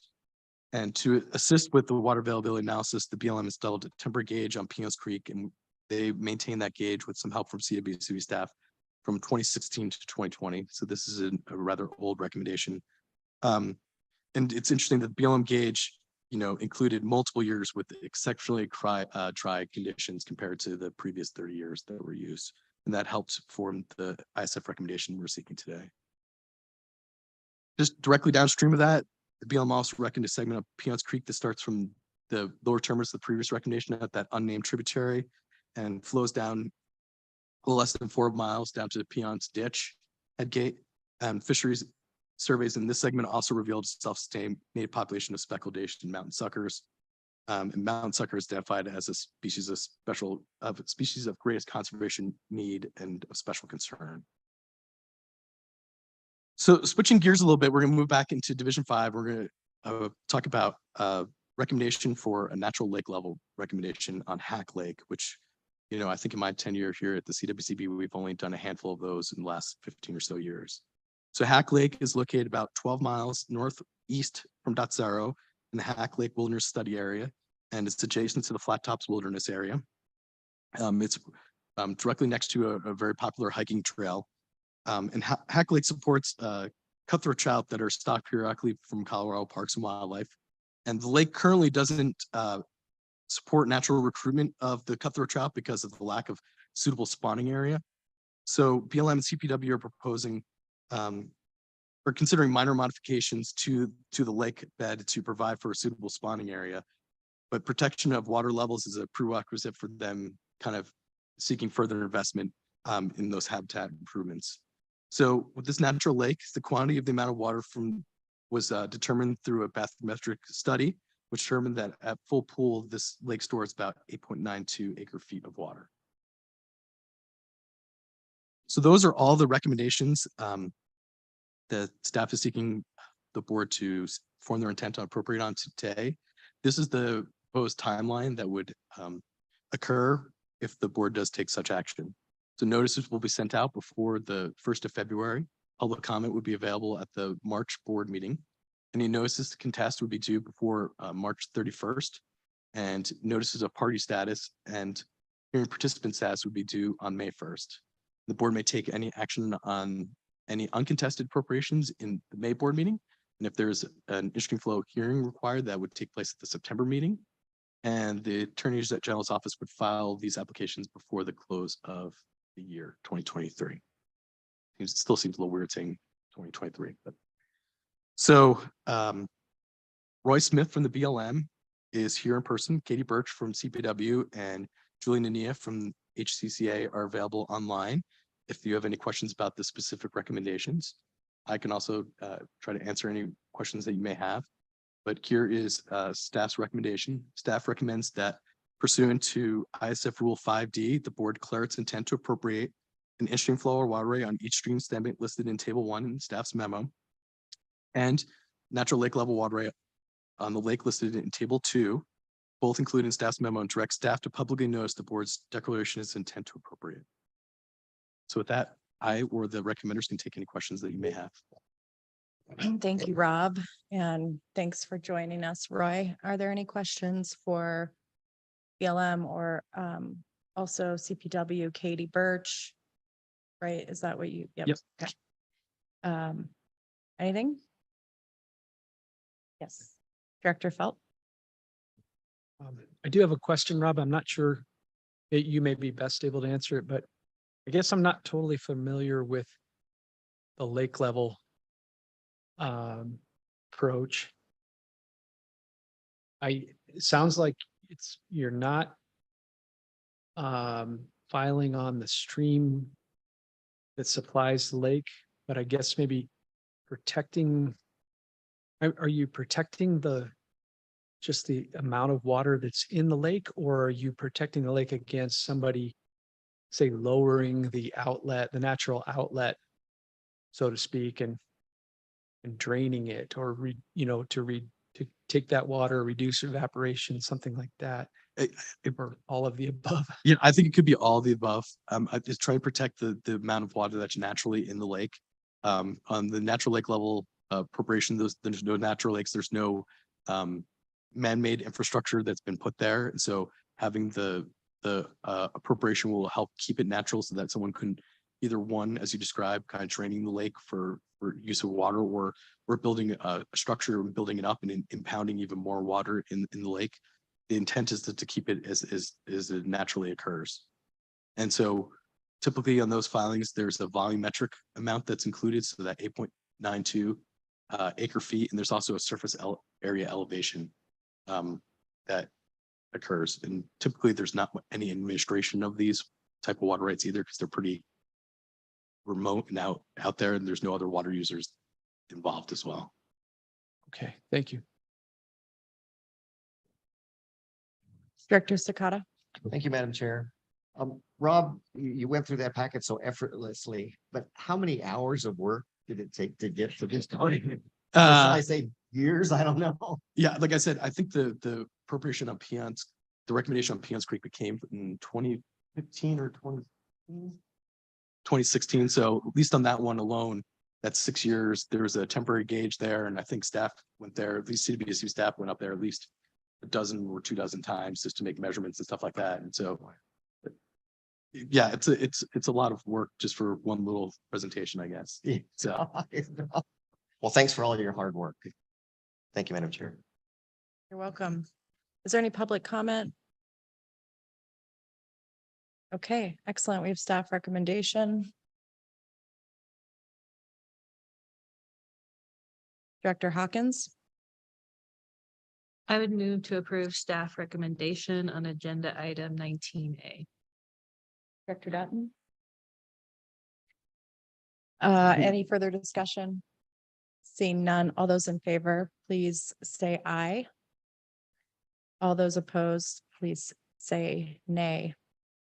Motion carries. Thank you, Rob. okay, so I will also be here in agenda item 19B, and Director Scott talking about recommendations that have taken a long time. This one is even longer than that. So I think this one was first brought to, yeah, I'll go through the timeline, but this is almost a decade in the making. So for the record, once again, CWCB, Rob Veal, CWCB staff, I'm presenting agenda item 19B. These are ISF recommendations on Cottonwood Creek, Monter Creek, and Potter Creek. This is an informational item only, so staff is not requesting any action today. So this is more of just a preview of the information to get you start thinking about the concepts that are involved with this type of recommendation that we may be bringing back in March. So typically the in-stream flow program provides for preservation of the natural environment to a reasonable degree. And in most cases, that natural environment are ISF appropriations have been defined by flows for aquatic species.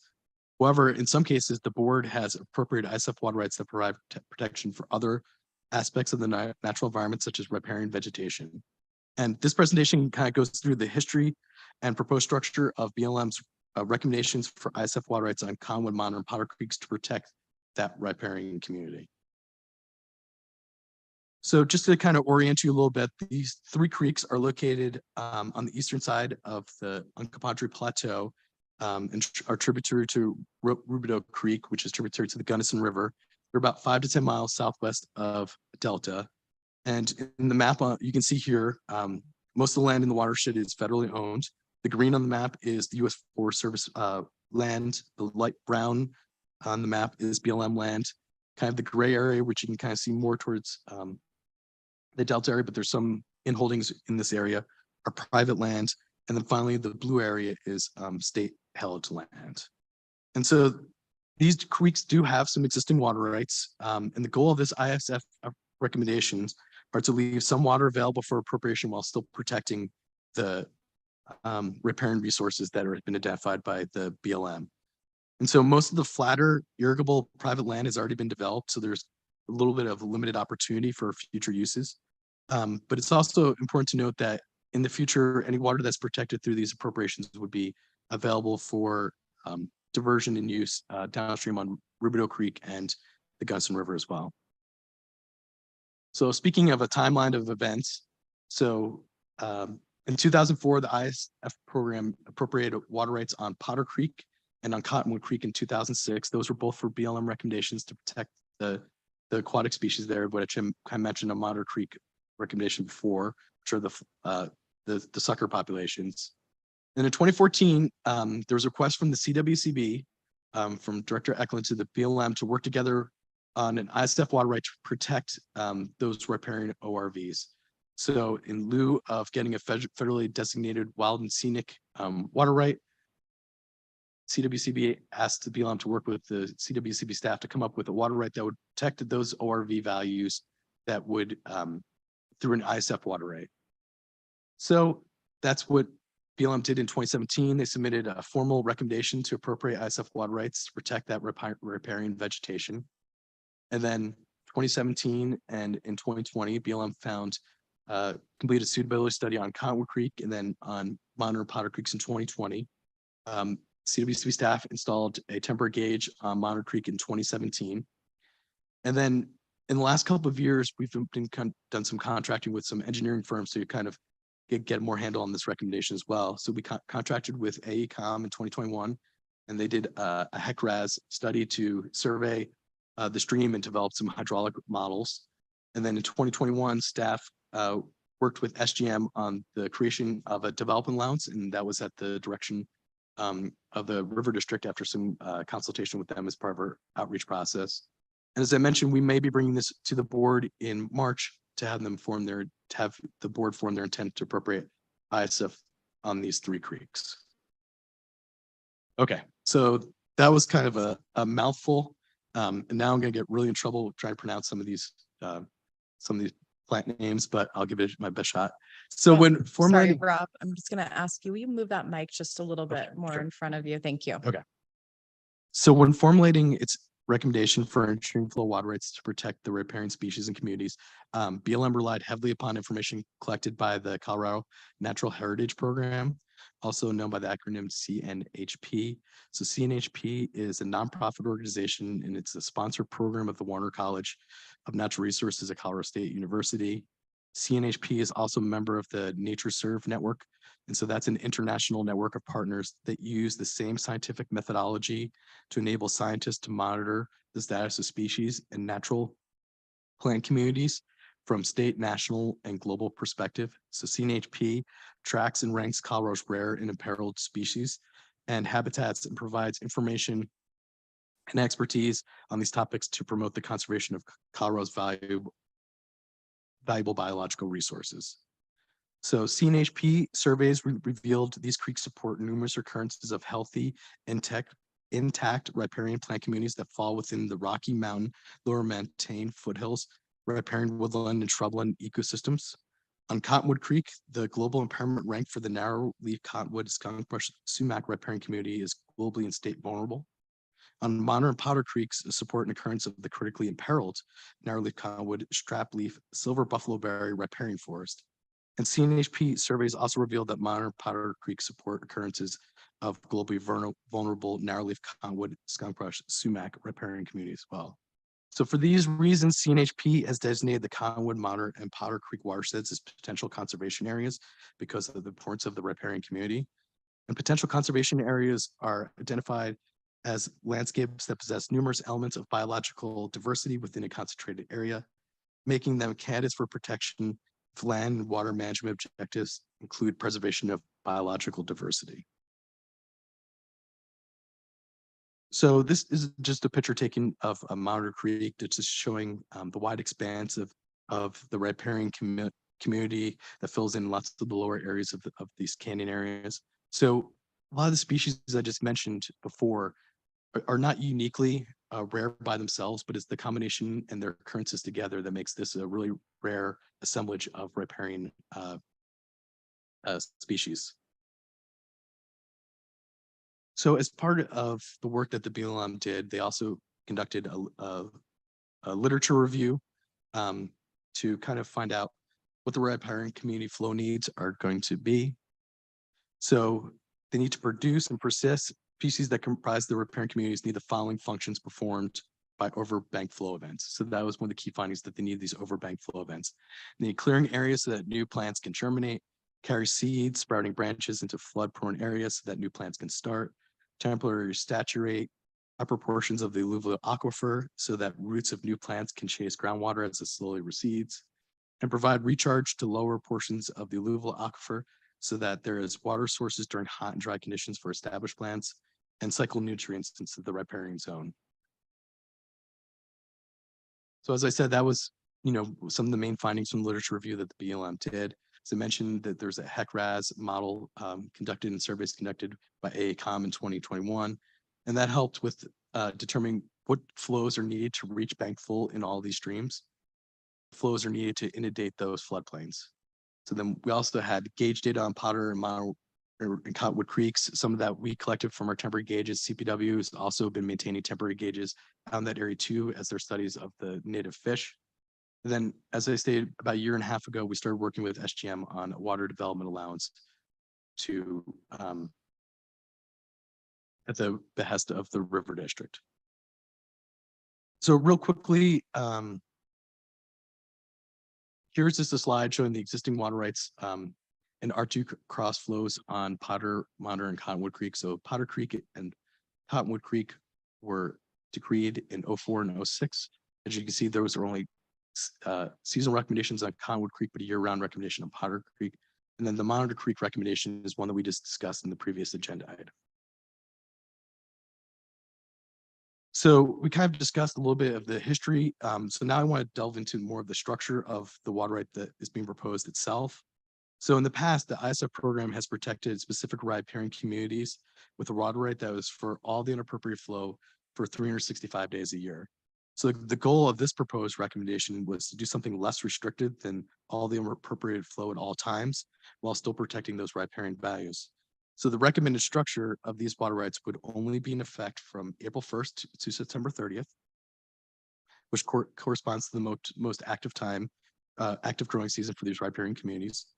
And these water rights would also only be activated until the overbank threshold is reached and would end when the flow returns. So it would appropriate all the flow from once bank full has been met down until the existing ISF level or September 30th, whichever happens first, is met.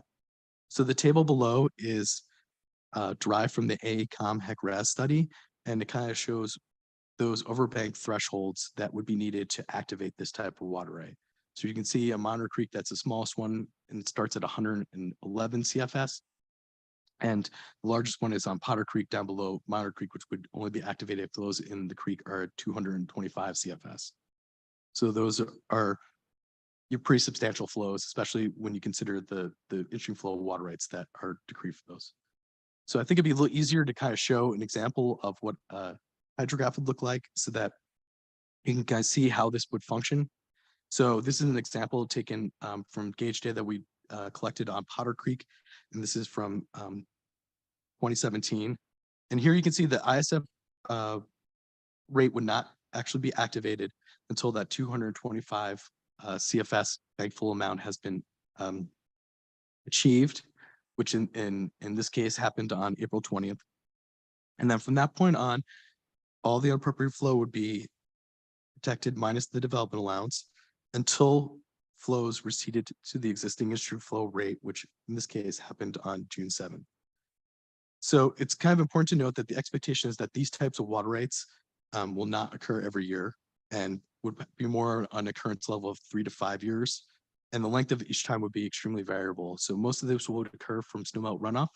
You know, as Director Anderson mentioned before, the Column Pass is at over 200%. So that's the watershed that these are in. So they would have likelihood of reaching pretty high levels of flow this coming year.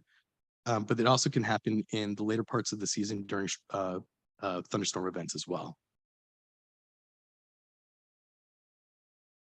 So as part of the installation of our temporary gauge, we also installed a field camera.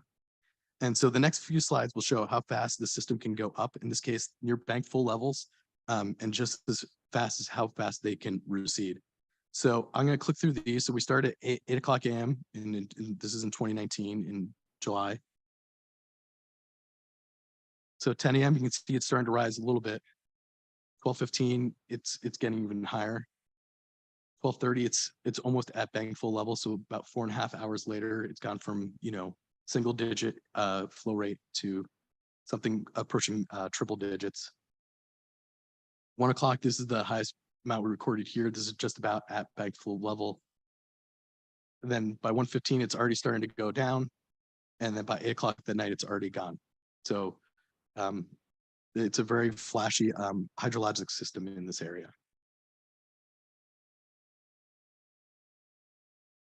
So water availability analysis we're going to be doing for these recommendations is going to be slightly different than other appropriations because we're not seeking a medium flow that has to be there all the time. And it's more about those occurrences that occur for those short periods to trigger this kind of flow rate.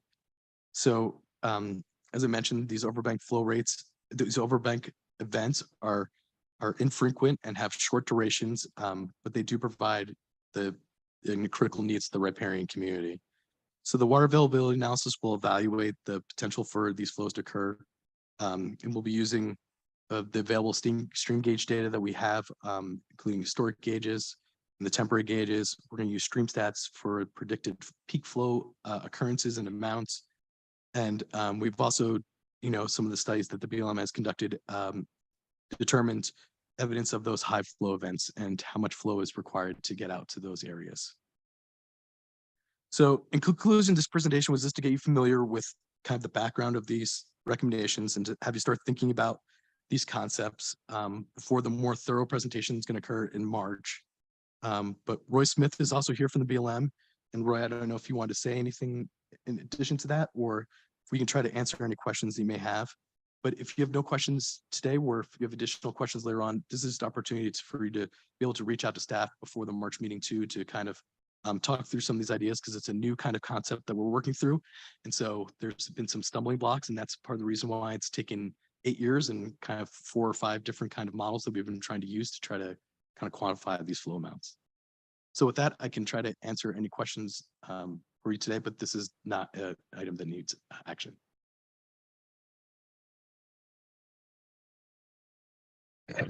Thank you, Rob.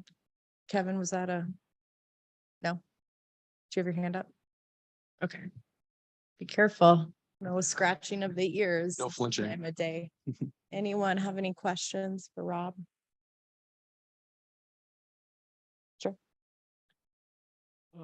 Rob, could you go back to that graph that you had, that flow graph? Yeah. Oh, are you? Sorry, I clicked too fast. I'll get back to it. There we go. So I'm just trying to understand this concept. So if a event in this example, if an event led to a flow of 220, it wouldn't trigger this riparian in-stream flow? Correct. So as you can see in this graph, kind of everything to the left that's in that gray, so that there would be no kind of I can't appropriated. quite hear you, sorry. Sorry, there would be no appropriated right with anything in the gray that's on the left. It'd only be once that trigger and that overbank amount has been reached that the water right would go into effect. And then it stays in place until you hit the in-stream flow.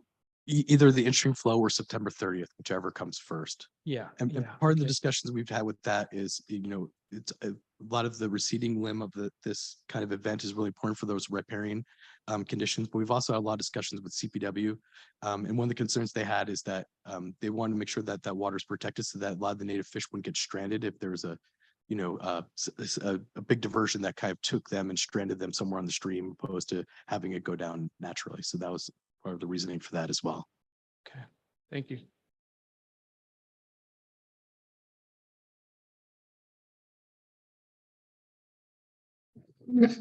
Okay, are there other questions? Go ahead, Director Boucher. Thanks, Madam Chair. I just wanted to tell you, Rob, that I found this to be fascinating, wild. Thank you.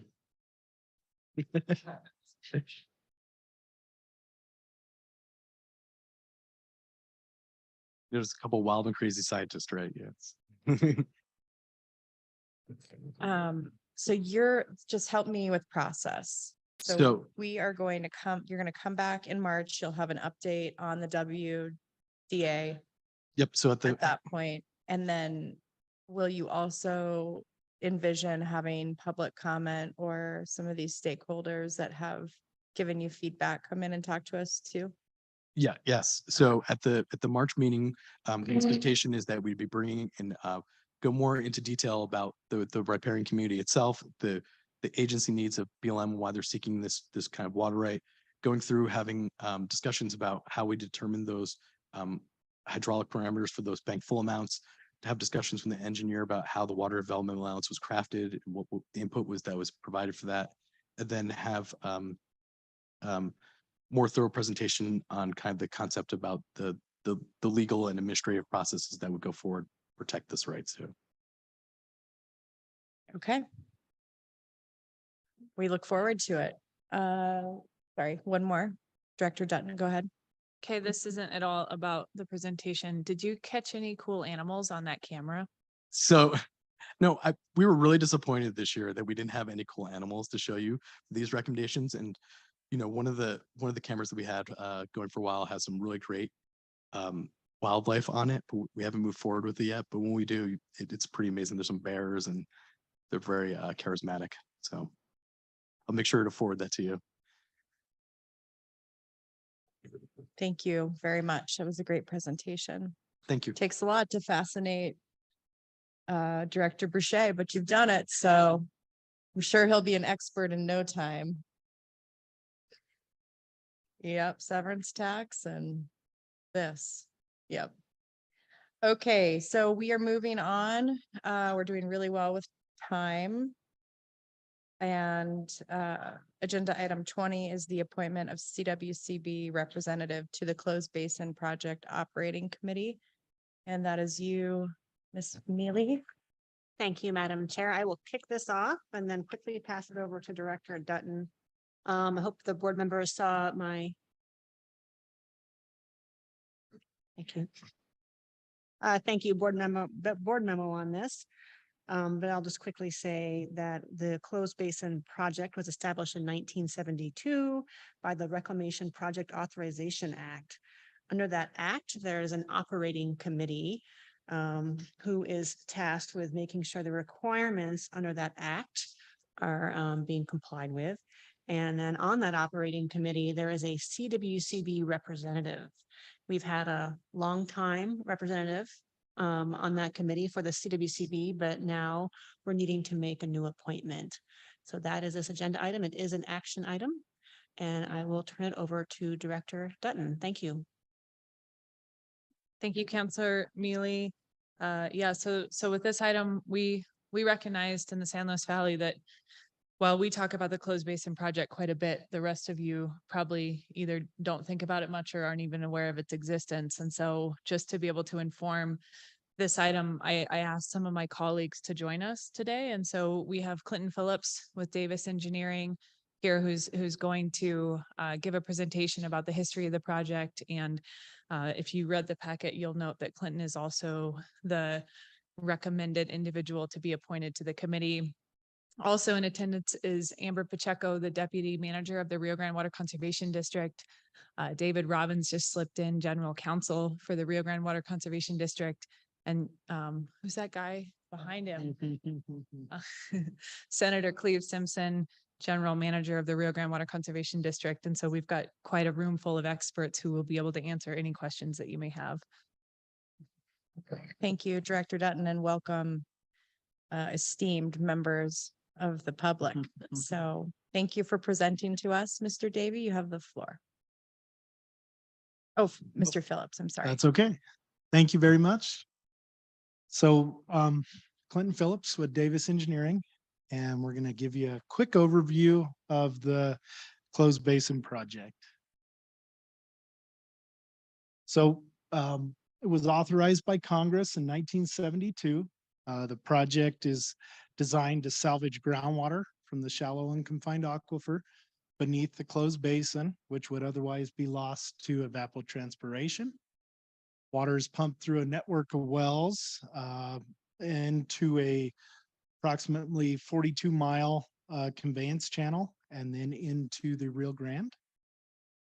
Project was designed, constructed, and operated and maintained by the Bureau of Reclamation in conjunction with the Rio Grande Water Conservation District. The Rio Grande Water Conservation District does own the water right for the project. So start off with the slide just showing the Rio Grande Basin. And quickly show the closed basin boundary, approximately 2,940 square feet or square miles, geez.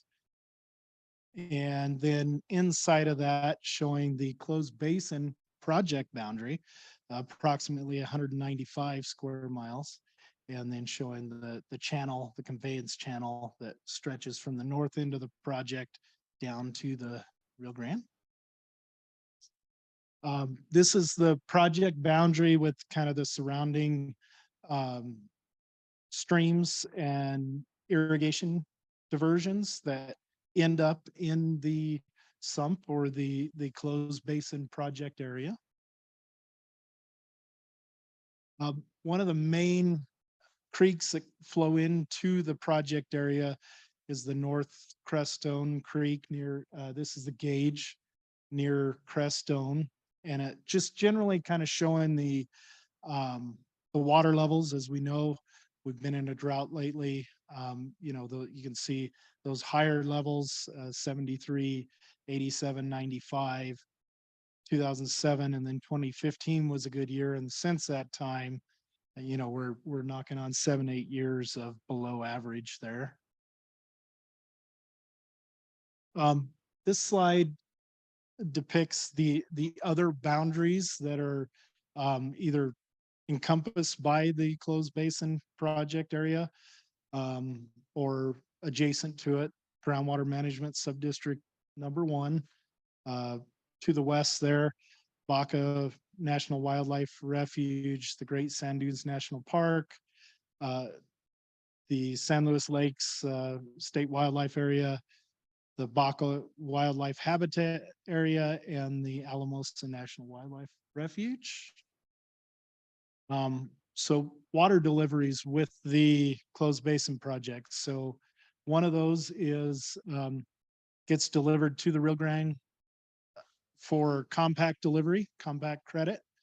It also mitigates both the Alamosa National Wildlife Refuge and the Blanc Wildlife Habitat Area, and then also allows for Alamosa National Wildlife Refuge, Blanca Wildlife Habitat Area, and San Luis Lakes State Wildlife Area to exchange water and use some of their other rights, and all exchanges are credited to the compact deliveries.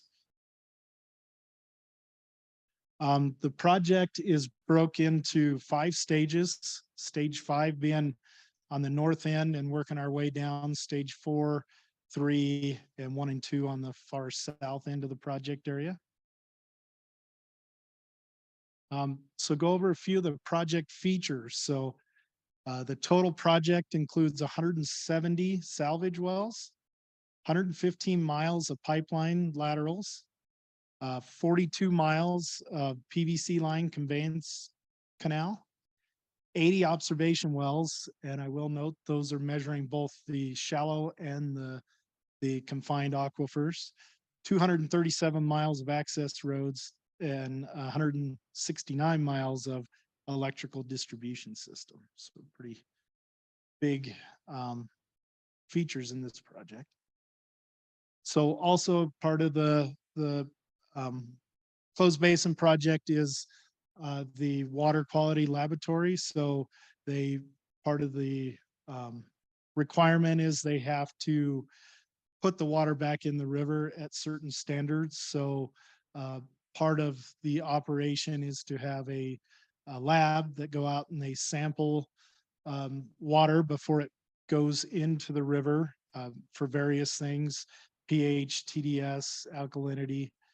And then the lab also supports operation and maintenance with the salvage well rehabilitation, letting them know what, you know, may or may not work, not having to credit the lab. In the last few years, they've been working pretty hard and not had to re-drill wells, at least in the last 10 years, trying to figure out, you know, what these different metals are doing to the construction of the well. So the closed basin project operating committee has three members, maybe already stated, the Secretary of the Interior, the Bureau of Reclamation, the Water Conservation Board, and the Rio Grande Water Conservation District. And they are tasked with setting, they meet annually and setting the overall production for that year for the project.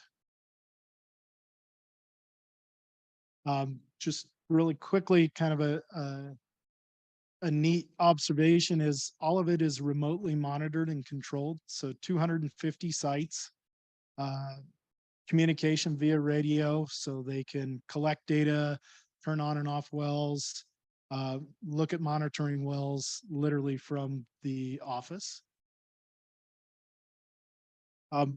Put this graph up. Most of you have probably seen this, but just to depict, you know, the current aquifer conditions in Subdistrict 1, just west of the project, showing the decline in unconfined aquifer storage from 1976 to current 2023.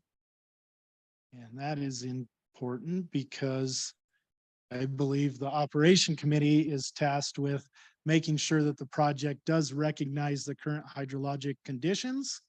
And they operate it such that, you know, with that in mind. So as of November 16th, last year, out of 170 salvage wells, 63 were off due to drawdown requirements.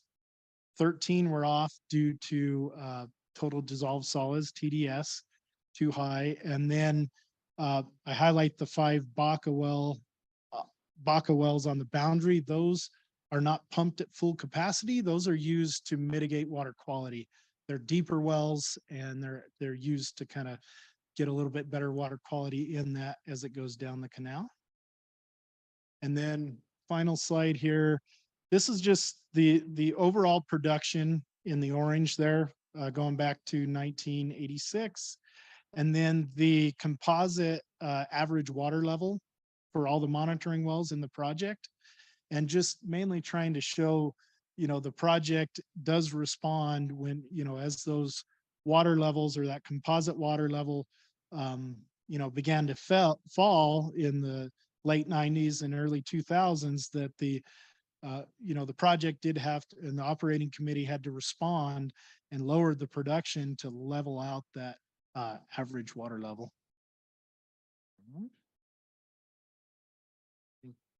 That's any I will let Amber jump in if she has anything to add, but I kind of ran through it, so. Thank you. Any questions for our guests?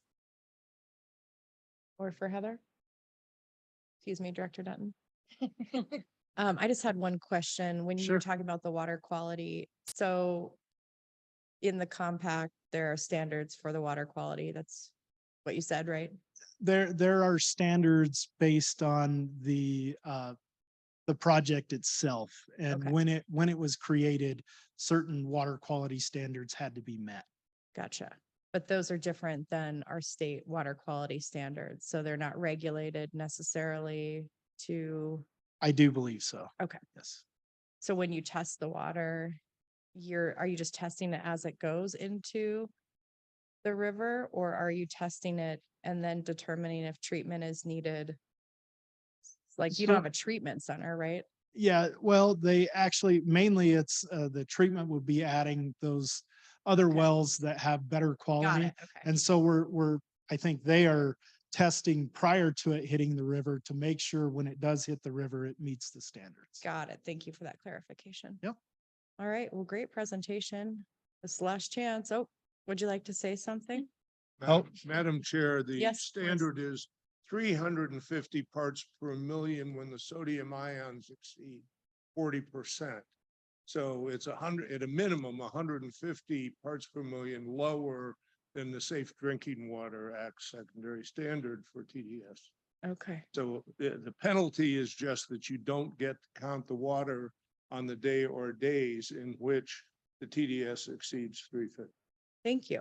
When 40% of the ions are sodium. Okay. You're a wealth of information. Mr. Thank you, Brown. David. Thank you so much. Very specific. Yes, go ahead, Director Hawkins. Thank you. My question is more of a process question, maybe for Jen.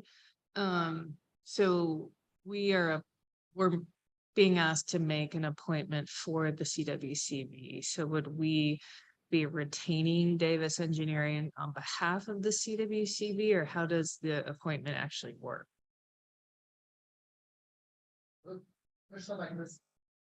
Thank you. Historically, and Director Dutton, please correct me if I'm wrong. I don't know if you're asking this question. It's not a paid position. It's just something that this engineering firm has done, been the representative for this agency. Should we be paying? Or I mean, I'll take free work. If I might. I think the way it has worked is Clinton working for Davis Engineering, his predecessor, Alan Davey, as noted in the packet, he was on the board. He was appointed to represent the CWCB during that time. And then every additional person to become on the board has said, yeah, Alan, just keep doing it. And so it's been kind of informal in that way.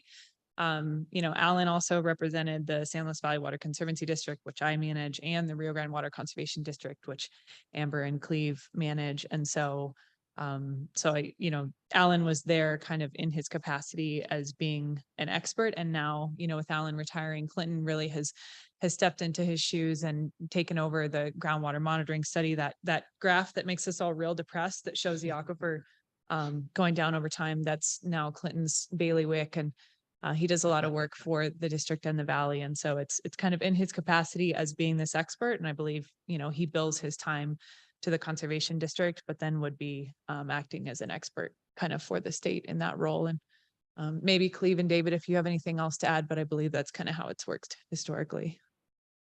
Great.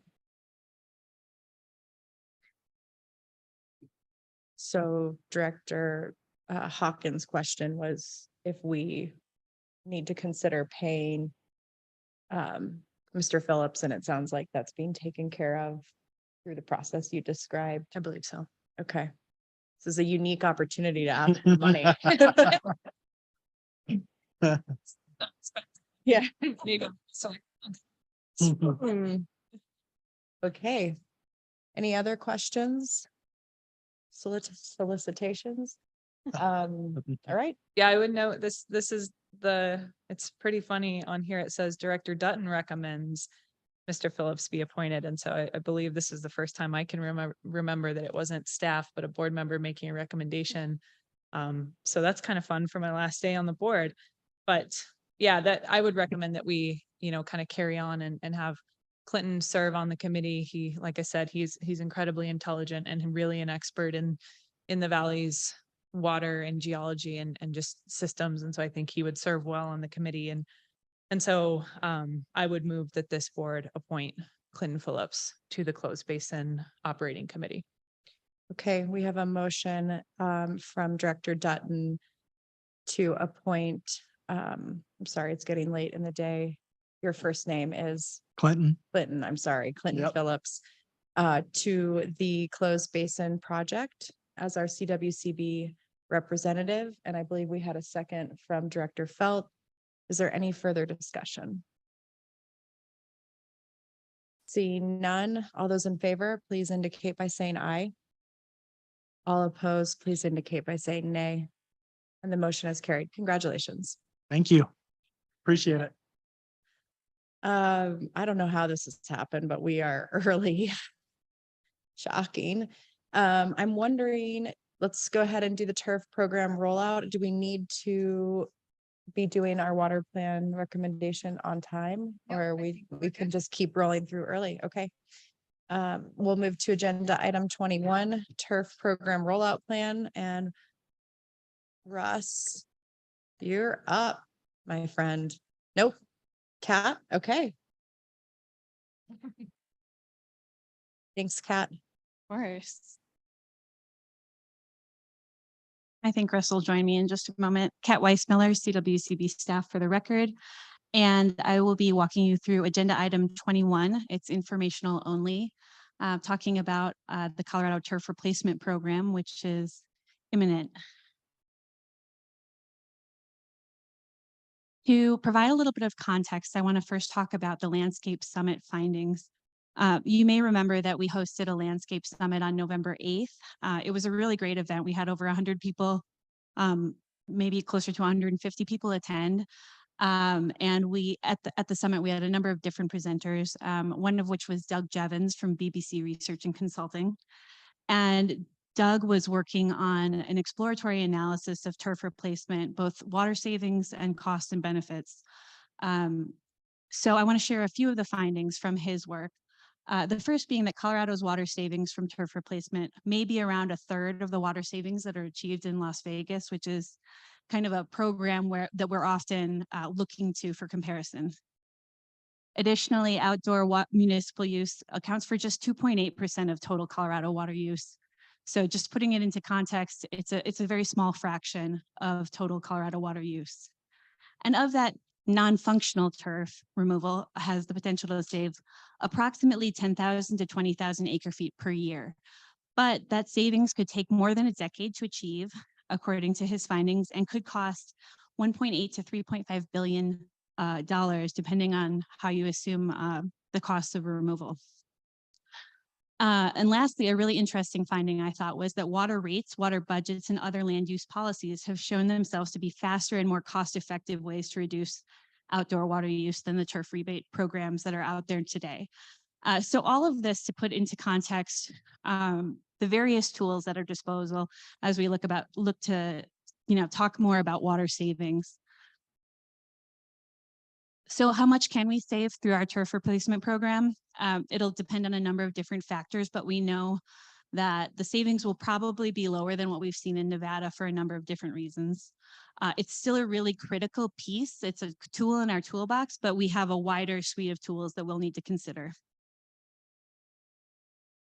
So with all of that background, as we think about our turf replacement program in Colorado, mandated through House Bill 1151, we really want to think about the suite of tools that we have at our disposal through our water providers and others. That includes tiered water rates, water budgets, codes, land use codes. And we want to think about, for our turf replacement program, expanding the existing efforts that are already happening on the ground and also evaluating the new efforts and targeting efforts for one or more projects. And all of this is to put into context kind of the overarching things that are in the turf replacement bill. And then I'll talk a little bit more about the specifics of the program. But the program, as envisioned by House Bill 1151, will fund money for more square footage of turf replaced, money to increase rebate incentive prices, money to pay for turf removal specifically, and money to work on specific projects. So it's a very flexible, we have a lot of flexibility in how the money gets spent. What the program won't fund is removing turf to replace it with artificial turf, removing turf to replace it with more turf, which is pretty self-explanatory, removing turf to replace it with impermeable concrete, water features, or invasive species. So those are some specifics. One thing that the legislation is pretty specific about is who is eligible. Among those is local government. So that's municipalities, counties, cities, public agencies, districts, which it defines as metro districts, special districts, water and sanitation districts. And then the legislation talks about non-governmental organizations, nonprofits, and we've taken that to mean 501c3 nonprofits. And more specifically, what we're thinking about is 501c3s who are already working in water with related skill sets and capacities. So we're kind of narrowing the scope there a little bit, but we think that that's a good use of the funds that we have. And then we're also talking about Colorado's federally recognized tribes. So the Ute, Mountain Ute, and the Southern Ute Indian tribes. The legislation also identifies the matching funds required for this program, and that's up to 50% of the total cost of the total project cost expected to be incurred by the applicants. And that can be in cash, which is preferable. Also, we'll accept in kind on a case-by-case basis, or a combination of both if needed. So more specifically, we're looking to roll out our program tomorrow, beginning tomorrow. And I'm going to walk you through some of those details. So 22-1151 directs a number of different things, but it directs the expansion of existing turf replacement programs. It also directs us to support the development of new turf replacement programs. And then it provides staff to CWCB to do both. And it allows and directs CWCB to hire a third-party contractor to support the development of programs in places where there isn't an eligible entity already working on those turf replacement programs. The legislation allocated $2 million. That includes staff time and program time, effectively leaving about $1.5 million in the program. And with an eye to the irrigation season and the fact that this is time-limited funding, we've decided to break that funding into 2 cycles, each cycle being about $750,000. The first would begin tomorrow and go through March 31st. That's when application windows would be open. The second would be July 1st through August 31st, with the anticipation that the first funding cycle could fund work going into this summer, into the irrigation season. The second cycle could fund work in the fall and into next year.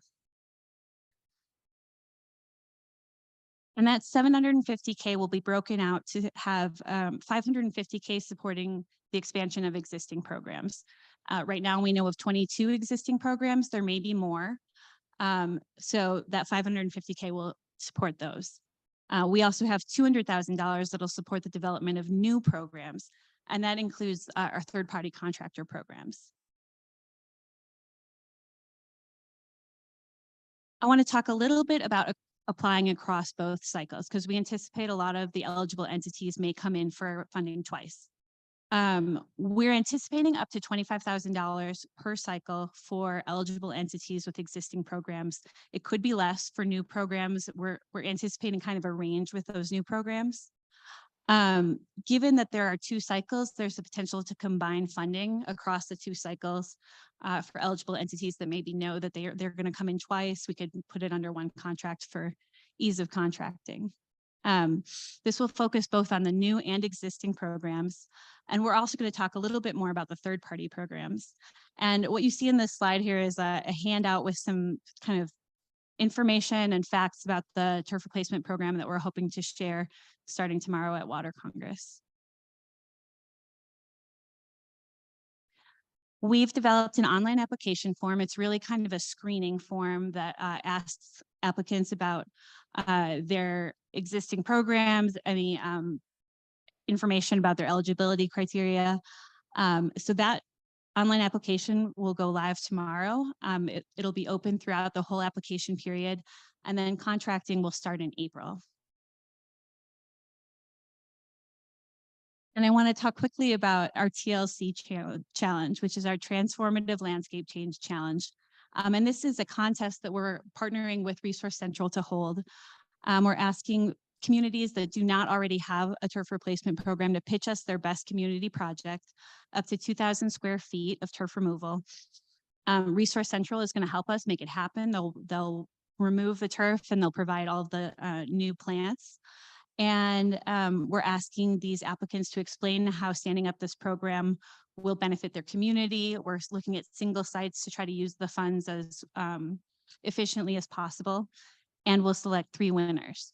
So this is our way of contracting with third parties to set up new programs.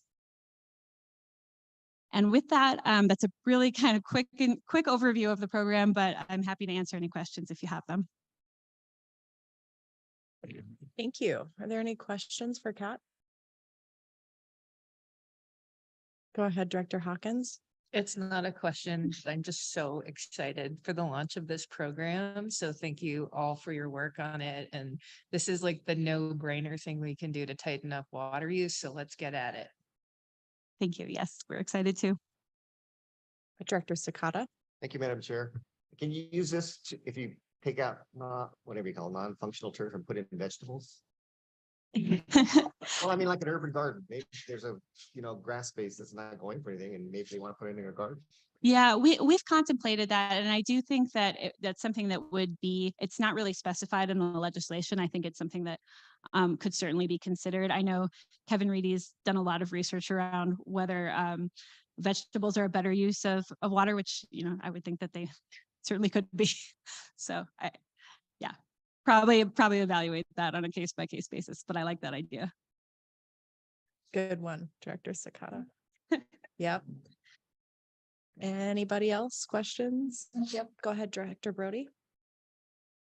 So I too want to thank staff. It's exciting to see this program getting stood up. I know it's been a lot of work to get to this point.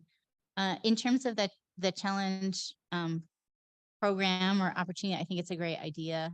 I would encourage you to think about the public visibility as you know, maybe part of the evaluation criteria, because from my standpoint, a big part of the value is really that sort of public education component and changing mindsets about what Colorado landscapes should look like and what we consider a beautiful landscape for our region. Thank you. We have considered that, and I think that's a great point, and it will certainly weigh into our considerations. Director Anderson. I just want to point out that it's not only the urban citizens of Colorado that have lawns. I call I have basically two places that I've lived in on my farm, and one of them I have over an acre of grass that I water with rainbirds, much to my chagrin most of the time because they fail at an alarming rate. The other place I have almost an acre of grass, and I have a drip system there. So I solved a considerable amount of consumption by putting a drip system in. It's expensive, but it really does a nice job growing a lawn. Thank you. Thank you.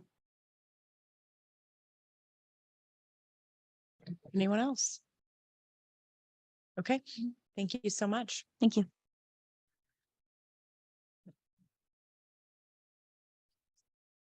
Yeah. So we're going to go ahead and take just a short 5-minute break since we're ahead of schedule so that we're refreshed and prepared for the 2023 Colorado Water Plan discussion and approval, potential approval, consideration, conversation. All right, we'll see you guys back here. We'll just do 2:10. Thanks.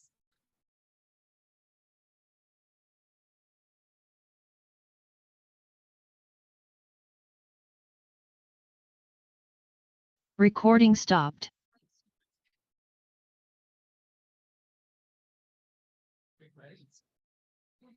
You're like.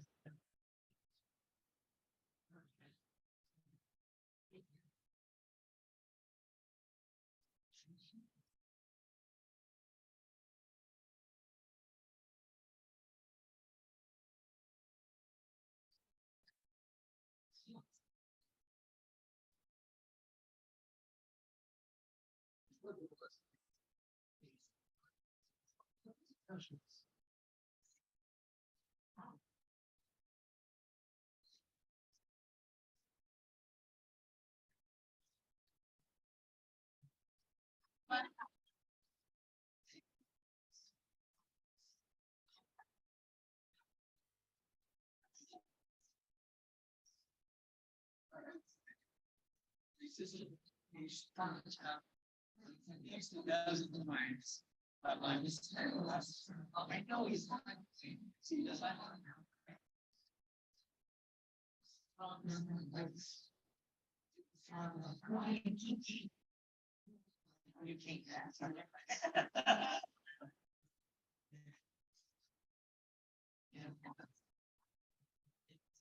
Who are the other two who are on this? I do believe it's Susan Storm, I think represents the interior.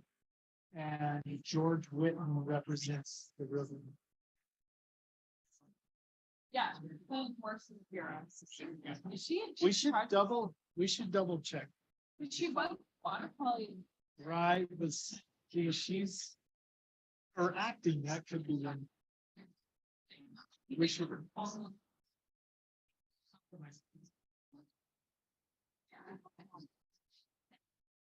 Maybe she's just.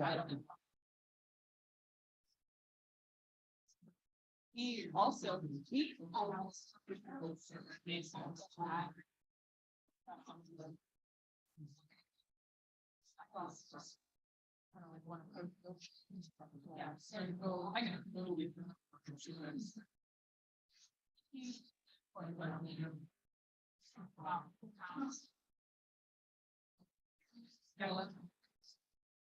Of course. Closed basin, you know, I know. Sometimes it's controversy. It ranges from shut it down to turn them all on full blast. It's like, let's find the medium. Yeah.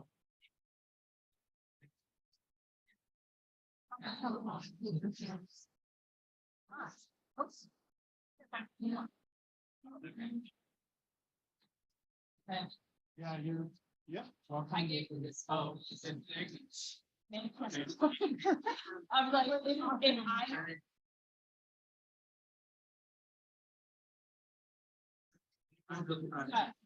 Original one project was. Or if inherited. Right. Yeah, she's probably seeing.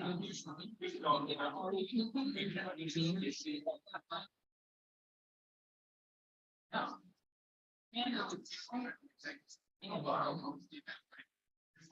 I gave her like, feel like a day. Cool. I know. It is good, yeah.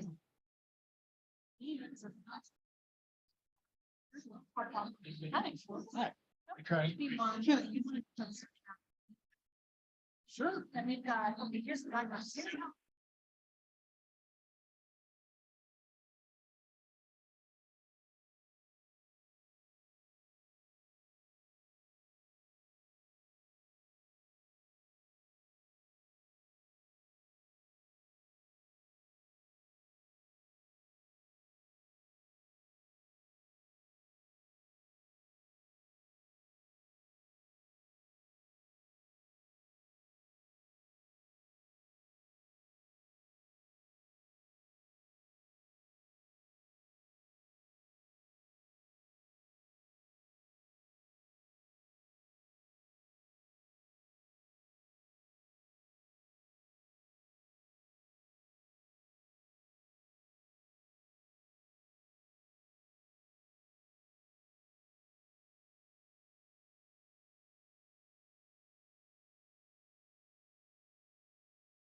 Progress.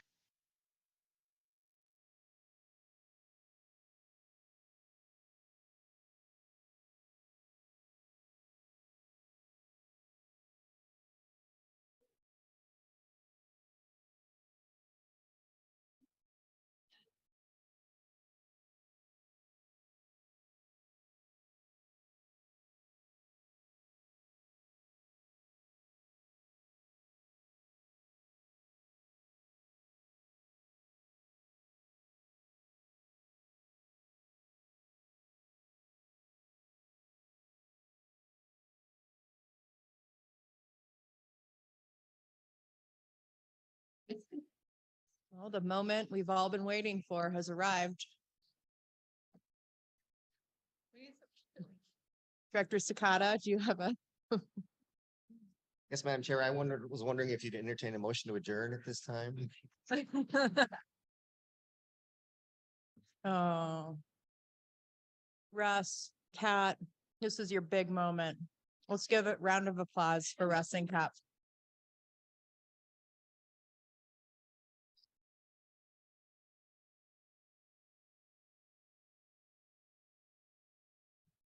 All right. Without further ado, we are at agenda item 22, the 2023 Colorado Water Plan approval.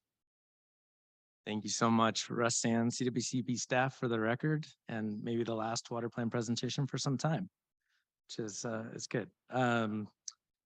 So before I get going, I thought picture's worth 1,000 words, and we have put together a water plan video that we're going to show tonight. But as we're all probably be busy and some of you have different roles at the event, I thought it would be good to show here. So it looks like it's teed up and ready to go, and we will be moving around in the background while you're watching, but please watch this video that Christy Bodie helped us put together.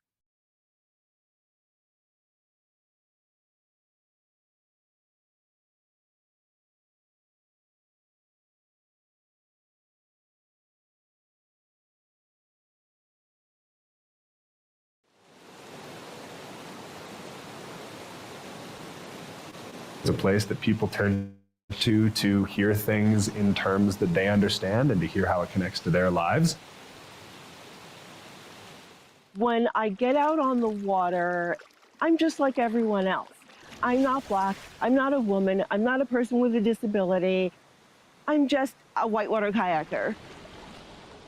We in agriculture, everything that we're working towards is bound up in the value that the water brings to our land. I am a 6th generation Parciante. We are now teaching our grandson how important water is so that we can thrive for another 800 generations. We are all needing to make do with less water.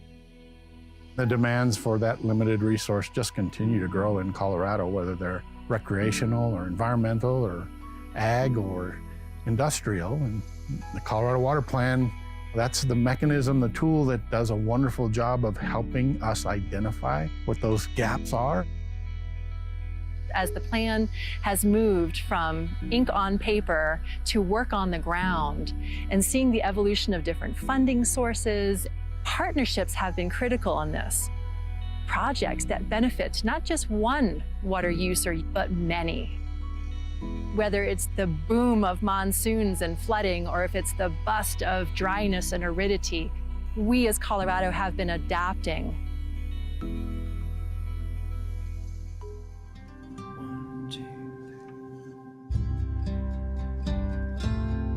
River health is absolutely foundational to the health of our communities.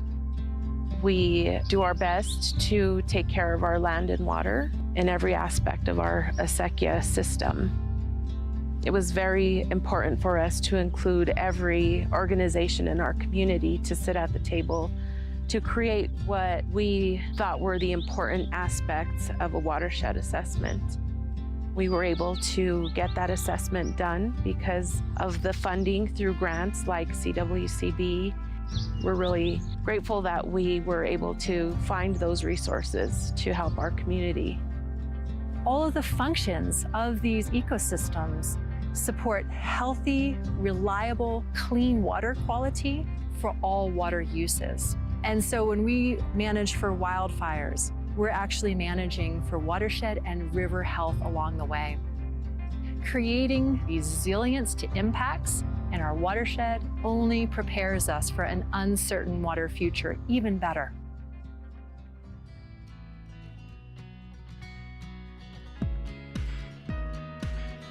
When the Colorado Water Plan was released, we were very excited about the recognition that the intersection of water and land use is an important driver of potential water conservation and efficiency. We do know that there are sustainable landscapes that can lead to a vibrant community that don't use a lot of water. We're working with the development community and with the city to adapt landscape codes to be able to have that landscape transformation where you're using native plants and native grasses. 60% of our water use was outdoor back in the early 2000s, and we've shifted that to where less than 40% of our water use is used for outdoor irrigation. And so our community has really embraced that. They've utilized the tools that we've given them. We're excited about seeing communities taking bigger and bolder steps to ensuring that their total water use actually stays static or even goes down, even as communities continue to gain new residents, build new developments. That's a mindset that we need to cultivate moving forward. We've tried to create an adaptive framework that allows us to survive in a year where we lose water in the middle of the summer. That's things like improving soil, implementing technology like landscape fabric in order to create an artificial mulch, really focusing on plant root development so that you've got stronger, healthier plants that are able to withstand stresses that come from drought. Adapting to maybe less acreage is going to even become more important for water usage. Here on the Ute Mountain Ute Reservation, we have scaled back on our nozzles on the majority of our pivots from 8.2 to 7.5 gallons per minute. It may not seem a lot, but if you start adding those gallons or pivots up, then it's a significant cutback on our water usage. There are a lot of important natural resource and conservation programs that can help keep us afloat. It's amazing what is out there, and at the same time, I think we continue to need to adapt those programs to make sure that they're working and contemporary for the modern farmer's needs.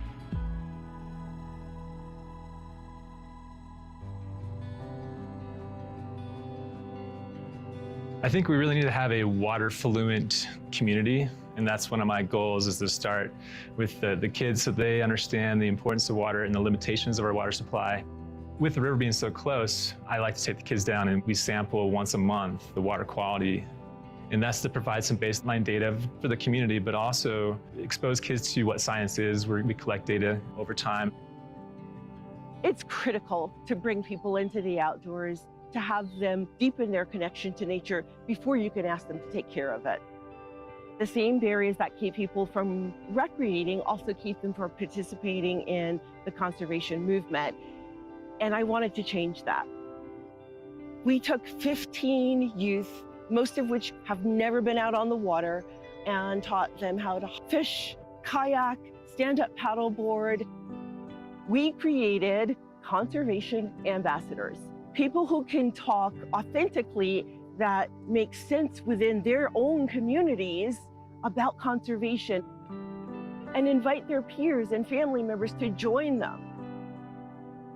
We really have to engage from a policy perspective, from basin perspectives, and have these challenging and difficult conversations of what we want Colorado to look like in the next 10 to 20 years. I'm really proud of what can happen and what can be accomplished in the legislature, particularly when it comes to really important issues like water. Our voices are extremely important and they need to be heard. My generation and future generations, we are inheriting the world that adults have created or left us. If we all work together, we can actually make the change happen. There are so many different cultures and different beliefs and ways of life. We're all equally important, and we all need to think about those different ways of life for even inspiration. It's not about me, it's about a we, and that's how we thrive.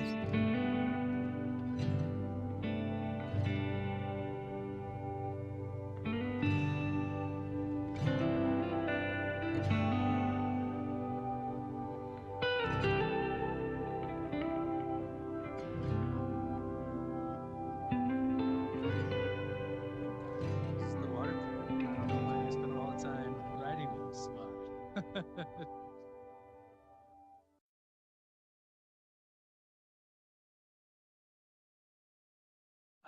yeah, thank you. Right, and we'll play it tonight. But I think just so does such a great job of encapsulating all the things that we know inherently are what make Colorado great and what we're trying to protect. It does take everyone. It's maybe sequel director Boucher will get you to film because I'm hearing your burgeoning career, but I think it's pretty good and proud of it. So with that, I'll just kind of click through a few slides of some stuff that I want to cover that won't be half as interesting as the video, but you now have a copy. And I will just say for anybody listening or watching, limited edition print run. Our goal is not to burn a bunch of paper, spend a lot of dollars on the thicker plan. It can live online. And we intend to kind of keep it there, but we do have a lot of executive summaries that will be there tonight and out. And I think that, again, just understanding, I think Director Felt said this, but so many more people are going to read this executive summary. We're trying to keep that as the kind of leading piece, and I'm really proud of that. So the full plan is 250 pages. So we did it. We came in, I like to think about half the size of the original, but maybe twice as clear and 100% of the heart that the original had. We know we don't have to make things as long. We know people aren't reading as much as in depth. It's not helpful to have such a big, thick document these days. So we really tried to streamline it. And as you know, got some feedback that it was still too long. So that's what this is for. I have an executive summary. An unprecedented amount of engagement. The first water plan did a great job of that, of course, but I think we did our best to kind of fill those shoes, following that footstep of continuing to get across the state. We went to all 64 counties, as you know. We took those 30,000 comments we got in the first plan and just it kept rolling. And for the 2,000 comments that specifically came in during this 90-day public comment window, 2,000 plus, we took about 60% of those public comments. And to the point of nobody likes something long to read, we got 529 pages of fun reading on the side. So we read all of the comments and responded to them, and can't thank the full team because I certainly was just not physically able to get through all of them, but I read as many of those as I could. And then we split that work up across the team and responded to each. What we are doing, what we've put forward is bold and innovative and actionable, I think increasingly actionable, and it creates a bridge to action for others.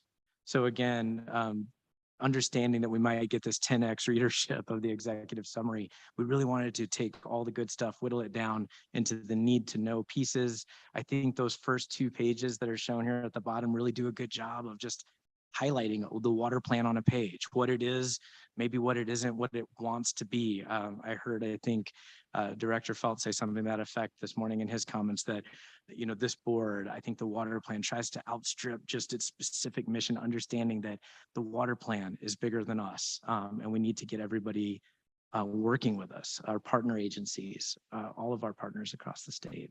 This image is one I was really happy to include in the plan and in the executive summary because we've shown it so much. I think kind of talked about it at the board level, but I realized it doesn't appear on the water plan proper. So we put it in the executive summary, just talking about how what we do as an agency so much is built on just these foundational things, the things that are established, that we try to push the envelope wherever we can as we're making tools, and we take in, we're always constantly reevaluating the latest science, the latest tools, the ways that we can support better. And so we push on that order of emerging.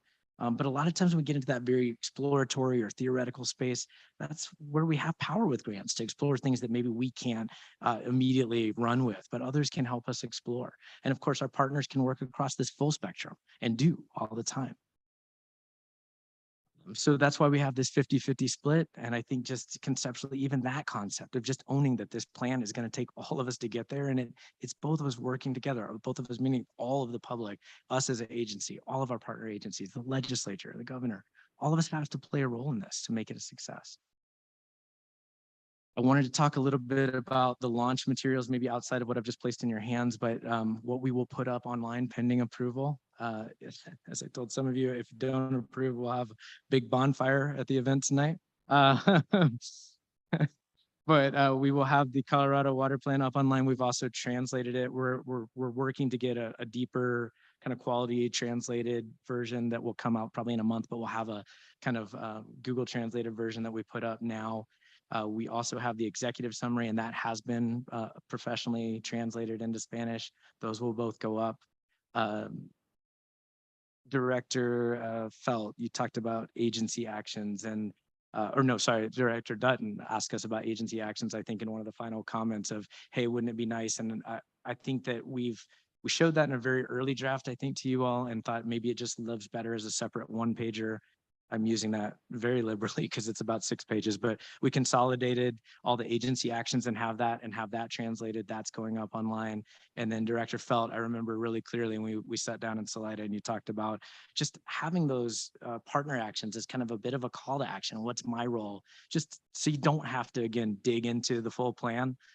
We will have one pagers up at Water Congress, and we'll have those translated and up online as well for just all the partner actions. So they're all put together, right? So if that's where you want to go, or you're just saying, where can I play a role? That's where you can play a role.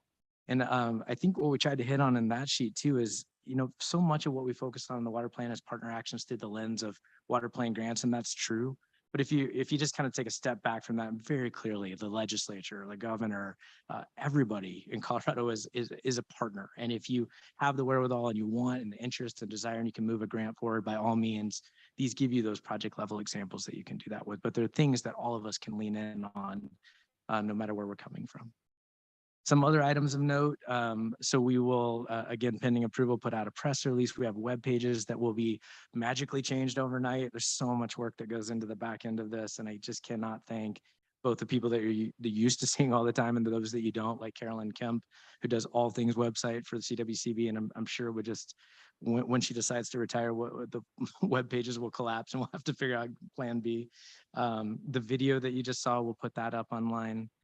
So both on Engage CWCB website and the CWCB website proper, we will have things kind of immediately changed over. My team, I'm sure behind me, is furiously working in those online, like Jeff Rodriguez, of trying to get some of this stuff up and ready now. We will have the public comment page up. That's been revised. We've got a full log of all the comments we received and how we've handled those relative to the sideboards that we've created. Those sideboards we kind of refined just based on the one comment we got at the last board meeting. And that is in your packet as well. So no real changes, just one kind of minor edit. So those are all referenced online, as well as just some FAQ. I think we've gotten several requests of kind of summary of what's the kind of stuff you took, what's the kind of stuff you didn't. All of it's there for anybody to dive into. And so we will have that up online. Anything on our Engage page can also be translated, not just into Spanish, but there are a few language options there. We've got our celebration event tonight, or well, we'll see if it's not approved, it'll be a different kind of event, but we're having an event tonight. And we'll have the Basin Hero Awards. So very excited. I won't spoil the fun. There's a few names that have gotten out there, but I'm very excited for the list of people that have been put forward, both from our roundtables and then just our kind of 4 community winners as well. It's exciting. And then one thing that we have kind of just kept in the wings and haven't really honestly, just maybe not enough time in the day, but it's been something that we've been kind of continuing to work on and go back to. But we do have a data visualization tool that I'm really proud of. There's going to be a booth tonight. You'll be able to play with it with some iPads that we'll have out tonight. But I think it's waterplandata.co.state.us. I probably got that in the wrong order, but you know what I mean. It's the .Nate Pearson thing. But this is kind of just what the entry screen looks like. There's all sorts of stuff that you can play around with. You can pick the scenario that you want. You can pick ag data, municipal data. This is basically a reflection of everything that's in the tech update with anything that's been updated since the BIP that went into the water plan in terms of like on municipal data specifically, we had some tweaks in the Arkansas, but you can just a more engaging way than digging into the 2,000 pages of tech update or even kind of looking through pages here to play around with the data. you can, there's interactive maps. You can look at the Colorado scale. You can look at a basin scale. You can do some comparisons. There's some heat mapping. There's context of, what these drivers and scenarios mean. It's just a much more fun way to look at the data, honestly. And we took the time to put that all into Spanish too, which I think is a massive step forward. So all of this, you can click on the icon in the top right, change it to Spanish and have that. So we're kind of releasing this as a little bit of a beta because I'm sure there will be some questions that we get back and some things that we just didn't get to, no matter how much we've been digging into this. This has been, gosh, good, probably start to finish 2 years in the making, but last year in earnest. But I'm really excited to have this tool out there. So this will be posted online as well. And with that, I will just say all the thank yous, which if you look into the full document, you'll see there's an acknowledgements page that probably are more encompassing than what I will say, because I will miss some in this list. But to you all, not just for today or the last year, but for all of it, as long as I've been at CWCB, and for those that aren't here, and board members like Russ George, who are just so influential, or Patty Wells. So we had so many great leaders, as are all of you. And I appreciate just the time. Many of you are like family. And I think we all work together to take that spirit of the larger Colorado family and how we're going to do right by everybody in the state. It's really our job at the end of the day. To all the CWCB staff, too numerous to mention, many in the room who really just led on this effort and put in the many, many hours to get this right, because they cared about getting it right, and through all the drafts, and through all the angles. And whenever we got a comment of, oh, maybe we can't do that, but maybe there's some way we can kind of lean in on it, or here's what we think we can do, that really tried again to do right by even the comments that we got, and by things maybe we hadn't thought of, just helping us think through all the traps. How can we make the water plan this big enough tent to house all the things? To all our collaborating agencies, to DNR and EDO. I mean, Dan, thank you so much. You've been such a leader since you've come on. I appreciate you and Kelly and all your support through this process, and all the many guidance along the way that we've had, and the different folks that we've had to navigate working with. Thank you. All of our sister agencies, some that are here and a part of the board, and those that are not, CDPHE. You heard Director Greenberg talk about our partnership with CDA. I could not agree more. It's just, again, we have to look past the silos. And I think honestly, as an agency, we've done a lot of that. I know I'll have to say his name to give credit, because I can't go without mentioning Greg Johnson, but Greg Johnson used to say, I'm tired about the silos because we never work that way. And it's true. Anne and her team and Kirk were always meeting with Power Authority and CDPHE and DOLA to talk about how we can share ideas around grant making. And I think the water plan really encapsulates that we need to do more of that, right? But so many good partners that have helped us along the way, DOLA, CPW, DWR, just too many to count. So please forgive me if I didn't just list your name.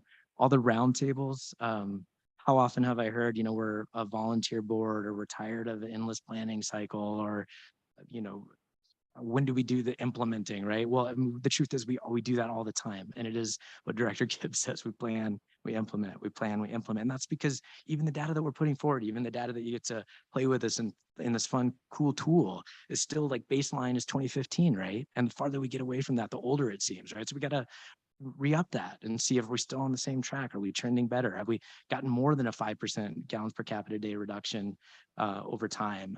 Those trends we only know because we put in the hard work to do it, and it's not easy, and it's not a short process. The IBCC, all of our NGOs, some in particular who I've mentioned before, but really appreciative to folks like Abby that you saw in the video, of just being that kind of sounding board along the way to when we had ideas to test things, or they had ideas to bring to us to test and say, can we do this? And we meet in the middle, or find some way through, or find out why something didn't make a lot of sense. All of our local leaders, we talk so much about this, but it's so true, like that. The state is a local control state, and we have great leadership. I heard a lot about CCI today, all our county commissioners and our mayors and our utility directors, and all the people that are making thousands of decisions every day that are fundamentally changing how we're going to do things and really matter, right? When we talk about land use codes, we're not talking about something generally that we're working on. We're talking about something that's happening at the municipal scale or at the county scale, but makes all the difference, right, for how we're going to grow. Our legislature, I mean, along the way, how much has the legislature given us? Whether it's been one thing I realized in writing this, you think about the fact that in 2015, we didn't have water plan grants, right? It fundamentally changed our capacity for what we could do beyond just WSRF. So thank you, as the legislature continues to be a strong water advocate, and certain folks like Senator Simpson, who you saw in the video and will be there tonight. I'm just so appreciative of and eternally grateful for our governor putting support behind water, and then the public and just anyone who's participated, whether they came at this from the angle of, I don't like this, or I want you to do something that we can't do, or whether they're just getting engaged. That's all that matters, right? We need more people that care enough to understand and dive into the minutia with us, because it takes getting there. And it's not always fun conversations, but that's what we're here for. That's what we're here to get into. And that's how we change hearts and minds and win hearts and minds, to find the path forward that's going to uplift the state and all the areas of the state together. So for the work behind us, whether you came into this, if you're listening, through the public comment period, I think one of the comments was 90 days wasn't nearly enough. I thought that was just a little funny, because it had been, all the time I've been at CWCB, and 7 years for folks like Matt Lindbergh, who started working on this, and Director Mitchell. But for the work behind us, whether it's the full time since 2015 or before, and the work ahead, because we know that's the hardest part now, especially as we face these difficult challenges, right? It's, as things become more clear, that it brings us together, but the choices are harder that we have to make, and we have to compromise. So thank you for finding the courage, the leadership, the collaboration, help get this plan out, and for what we're going to need to show leadership in the future. And then I would be a terrible manager if I didn't specifically, and I feel like I always say some of these names, but not all of them, but this is my team. And some people are always surprised when I'm like, oh, I didn't know that that person was on your team. But obviously, Kat has been such an amazing partner in this. Elizabeth Scoder along the way has done everything. And she's such a silent advocate for a lot of the things we're doing, whether that's her direct work on the Water Equity Task Force, or whether it's her work with the Environmental Justice Action Task Force, or her work with WECO, or just everything that we're doing tonight, because she's at the event right now making it happen. So her work with PEPO. Jeff Rodriguez has come on his first day, I think was that IBCC meeting, or it was his first week for sure, that we had, where we put the water plan out there. That was kind of the first day, was one of our first events. And Jeff has since gone to every single roundtable in person, which I think is probably a record for CWCB staffer. Vivian, who many of you know from her work here, but she's now officially on my team and helps with a lot of the work behind the scenes. She's also has a new baby, and so she's coming back in February, but I'm excited to have her on the team and have appreciated her support. Nora Flynn, who had, I think, big shoes to fill with Alex leaving, and has just jumped in and been such a great friend and advocate, and dove into all the things in the ag section and helped us cultivate that and make sure that it was ready for prime time. Kevin Reedy, who you hear a lot about, but has worked on the vibrant community section with us, and such a strong leader for everything with water loss and water reuse in the state, and just helping us think and strive for a greater vision around water conservation. Sam Stein, who before Jeff went to every roundtable and has helped grind through all of this with the basin implementation plans, and then the water plan. Ben Wade, who you hear a ton from on grant making, but is helping keep the wheels on the bus with WSRF and everything else behind the scenes when it comes to grants. And Dory, the same.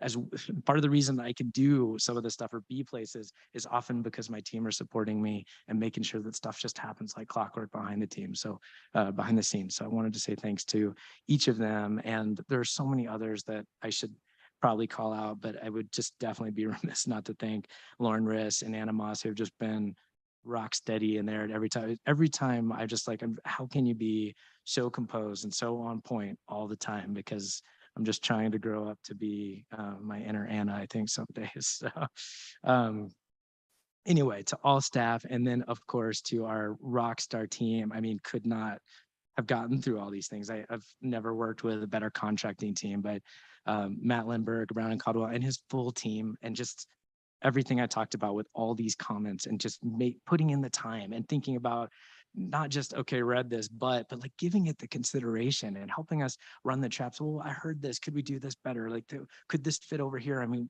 I've never had somebody just so on point and thinking ahead that's right there running with us as just one of the team. And Kara Sobieski at Wilson Water for all things. Always there for a good rant with me too, if I need to vent, which is appreciated, but also just so brilliant. Helps us with all the modeling stuff, helps us if we when we're thinking outside of the box and maybe there is something that we can do, but if we can actually put it in the model, she just knows.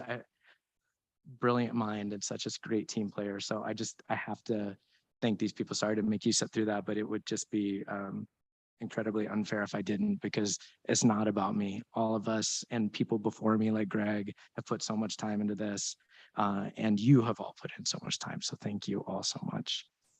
And with that, I will turn it over to you to decide our fate. Well, our resident trickster, Director Boucher, would ask you, in order to have this plan approved, would you like to have a jelly bean? I'm all loaded up on high chews, so. All right. Any comments, questions for Russ? Okay, Director Sakata will just go around the table. Here, go ahead. Thank you, Madam Chair. Great job, Russ. That's fantastic. First, I'd like, following up on your comments, is when I grow up, I want to be like Senator Simpson. But you know what the first thing we do after we finish harvest is? We sit down as a group and we think about what we're going to do better next year. Have you given any thoughts? I know you've just been so crazy busy, but now's the time to think about, you know, when you've gone through all this, how to improve the process for next time. So you don't have to answer that question right away, because let's celebrate this moment, but I would really recommend that. Thank you, Russ. Great job.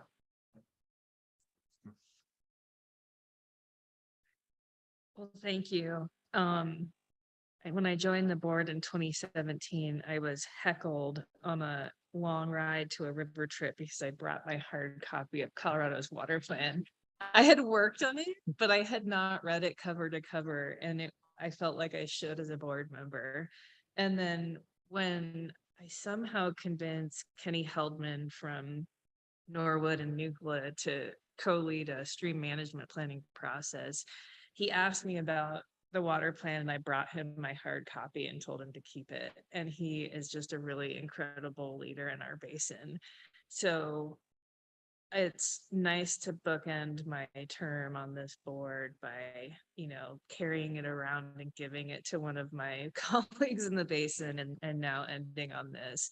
So I would just echo thanks for all of the time from our basin communities on the basin implementation plans, for the teams that have worked on this at staff, for Brown and Caldwell and Wilson Water Group. I'm really proud of the work that's being done. I think Colorado is going to accomplish a lot. And I think that we've made huge progress since the 2015 plan. And that's not to say that that wasn't the right plan at the time, but the world is different now. So thank you. Russ and team, just my hat is off to all of you. I'm always so impressed. My perspective of this, coming from a basin level and the BIP update to then here at the water plan, it took me a little time to adapt my own thinking on it and where we're at. I'm very impressed with the way that you pushed all of us really to be involved, in the amount of outreach is absolutely incredible. I see Matt in the background. Same to you, Matt. Appreciate it. And I'm excited for this. And as you know how I feel, let's go build a plan. I too want to both thank and congratulate staff on an amazing job. We only see the tip of the iceberg of all the work that you put in, but I can imagine, you know, the many late nights and very long days and weekends, and all the energy and creativity that went into this effort. It really does, I think, represent the best of us as an organization. And so I thank you for that. I know I really nudged you, not that you needed nudging, to really go out and be as inclusive as possible in terms of the community outreach. I also wanted to take a moment to thank all of our stakeholders and members of the public who put forth their ideas and their criticisms. it makes our work better. And frankly, I think it's really important that we continue to do that. So I think that would be kind of my question or my next step is, now that you've done such an amazing job of building relationships with individuals and organizations who might not have previously seen themselves as part of the water community, to Director Hawkins' point, how do we keep people engaged in actually doing the work? How do we continue to develop those relationships and nurture them as future water leaders, so that we can continue to grow the perspectives and the diversity of this board? So thank you.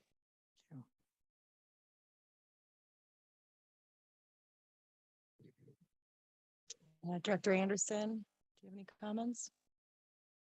Okay. Director Gibbs? I'll go back. I have my own order. Got you. Just keep you guys on your toes.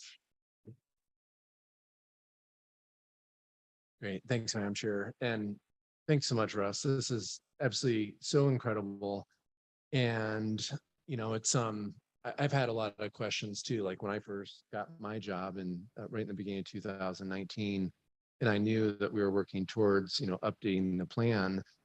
But I think looking at Heather Sakic, and I know other media is listening, but I feel like the media don't necessarily know the whole story. I think a lot of people think, you know, it's almost like whatever plan that you do, and then it kind of sits on the shelf. But this is, you know, living, breathing document. I think of it very similar in the fire world as kind of like a community wildfire protection plan, that you're always working on it. You're always adding new information. So you and your team working so hard on, you know, the technical update, and that was a big part of this. And you and your team working with all the basins around the state, the BIPs, that's really heavy lifting, not only for the local communities that are really understanding what their needs are locally in their basin, but also you as a leader of putting this all together and understanding how that's all fixed, you know, put together in this plan that's very visionary, but not a top-down approach. And as a former local elected official, I really, really appreciate that this is not a top-down approach. This is very locally driven. And I think it's really awesome that we have our regional grant managers here too, because when I think about the future and I think about, you know, my work that I do with the Basin Roundtables, it's kind of like, we need more help. And then I see Senator Simpson here and his great leadership on water, and legislators play such a key role in making sure we have the funding in place to do this important work on what's next. Well, it's the implementation, but we're all working together. And I just can't thank you and your team enough, and CWCB board for your leadership too. Becky, all of your staff, we're always just so impressed with everyone at CWCB. So just thank you, thank you, thank you. Thank you, Director Gibbs. Jen, anything? Thank you for the opportunity, Rick. No, thank you. Director Dutton? Thank you, Madam Chair, for the opportunity to comment. Russ and team, congratulations on getting here. These documents are just awesome. It's such an exciting day. When I look at these, I see documents that will empower people. I see documents that will be a catalyst for action, and I see the vision of our future and our goals for Colorado and water. You know, we've talked a lot today. Numerous people have mentioned that CWCB really is the best agency, and it's full of such wonderful people. And it's because you all are the heart of Colorado's water community. And I'm just so honored to have got to be with you during this process. So thank you everybody for your involvement, and, you know, everybody's work on this. It's truly incredible. Director Ryan? Thank you, Madam Chair. I will say something very briefly. Russ and all your crew, I want to thank you so much. From my perspective, as the state engineer and director of the Division of Water Resources, I spent a lot of time talking to my counterparts in other states. Some of them are called state engineers or department directors, but sometimes those conversations go well, sometimes they're difficult. That's the nature of the business, but you don't know how much it means to me when I can play that card and say, we have a water plan. And I'm not trying to be funny about that. That's a big deal. And you can think of some of the things that have gone on recently where I can say that proudly, and it's a nice card to play. So thank you for your work. Thank you. Rob, I don't want to leave you out over there. Thank you, Madam Chair. I think I already got my word in on the water plan, but yeah, I'll just reiterate. Thank you so much for the conversation, and yeah, looking forward to getting to work on those action items. Oh, and I get my own copy. I inherited my predecessor's hard copy, and it was like the happiest thing ever. So I'm glad to have an updated. Thank you very much. Thank you. Director Felt? Russ, back in 2015, when the water plan emerged, I remember saying that really the first water plan was the prior appropriation system. And that this is maybe the 2015 plan was kind of a way to help guide people beyond the limitations of that. For those of us who live in over appropriated basins, the prior appropriation system is really in Kevin's hands. And, you know, for so many of us, it's reached its limit in terms of, you know, using the system to develop new water rights. Whereas I think the first plan, and so much more so this plan, shows the way through education, through collaboration, especially through listening and learning about the needs and the capacity of others, we can find the ways to connect the dots to really wring so much more value out of every drop that we're fortunate enough to have in each of our basins. And when this project, and I realized as I came into this role that I was going to be dealing with this project, I kind of felt like I was shrinking a little bit from a load. It just seemed really daunting, and the kind of thing that, you know, it's sort of homework versus moving the ball forward. But you have shown us in such an incredibly optimistic way that the homework is the path. The homework is all the listening you've done in 64 counties and throughout the state, all the people you thanked, the many entities that you interacted with. That's all, you've woven that all together. And I'm going to say, I know we were joking about it earlier, but this thing is the tapestry. You really did it, all of you. And I know we're all really proud of the work you've done, but you've also just, I think, given people an opportunity to expand their thoughts about what water planning is and where it can take us. And at this critical juncture in so many ways in our state's history, I think it's just really meeting the moment, and I'm really proud of you. Thank you. Thank you. Is there any public comment in the room? Okay. Thank you so much, Russ, Matt, Lauren, and Kat. Oh, that rhymes. That's exciting. I just want to say a few words about your professionalism. I remember receiving the first draft of this, and, you know, it's hard. You got to start from somewhere. And I think it was Director Felt earlier that said that your dad told you to, you know, write the first draft so you have a starting off point.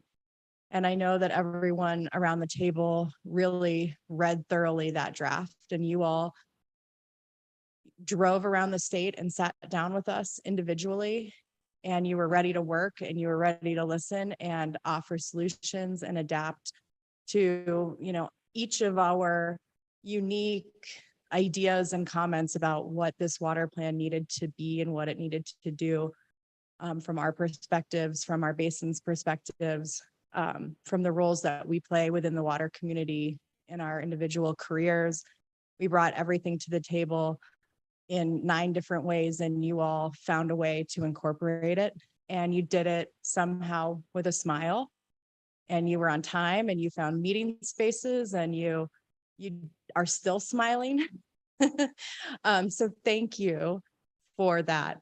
It really, I hope it's a highlight and a pinnacle of your individual careers, because you blew me away with how well you incorporated our feedback and how you dealt with all of the public comment. It's been said a number of times, but it really is the best staff I've ever had the pleasure of working with. So thank you. And thank you, Matt. Your firm did an absolutely terrific job. So it appears as though it's time. My comment. Can I get the comment? Everybody.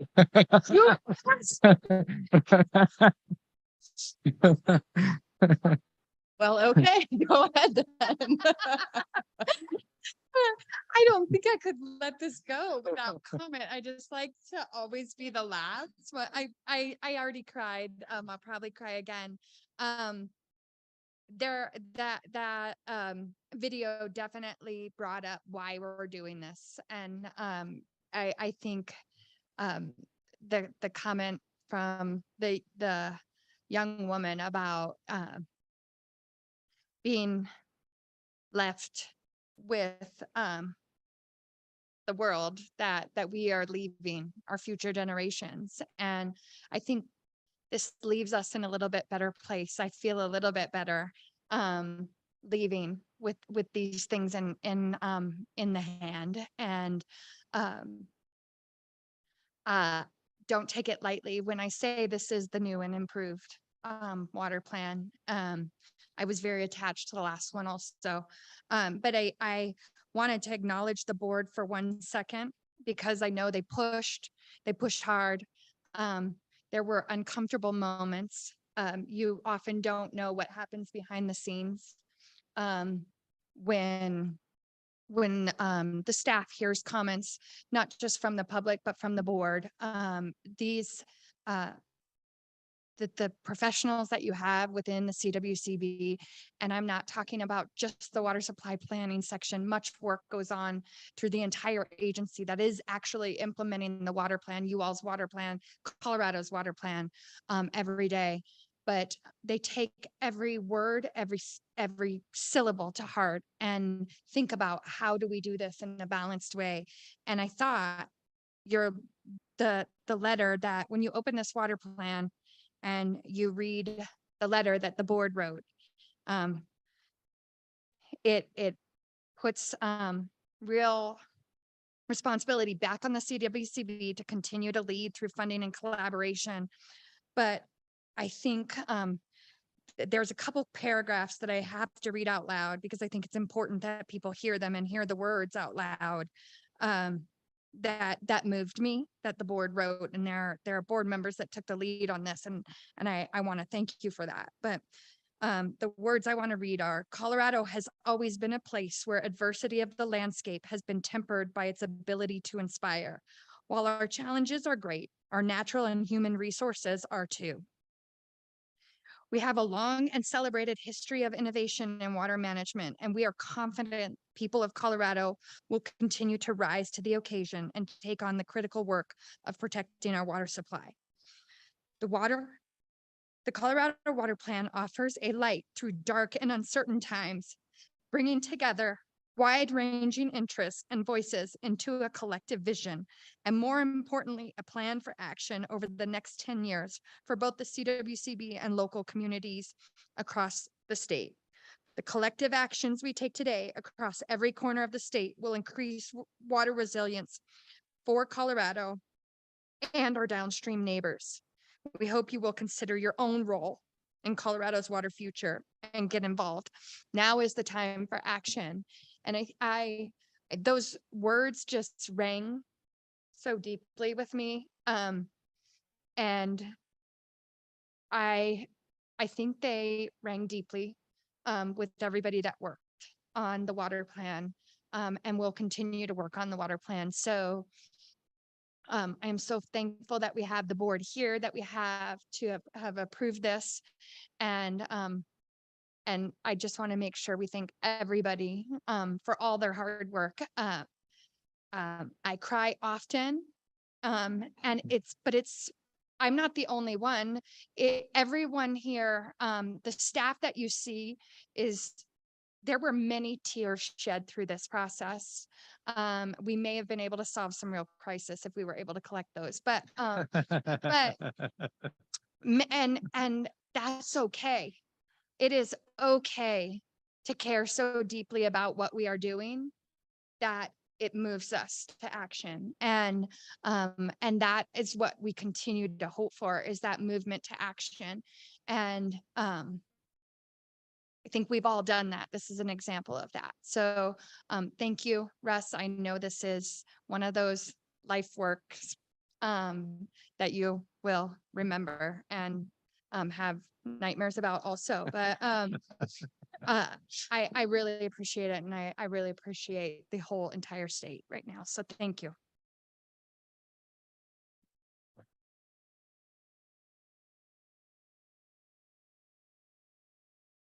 If you're gonna cry, cry in a bucket.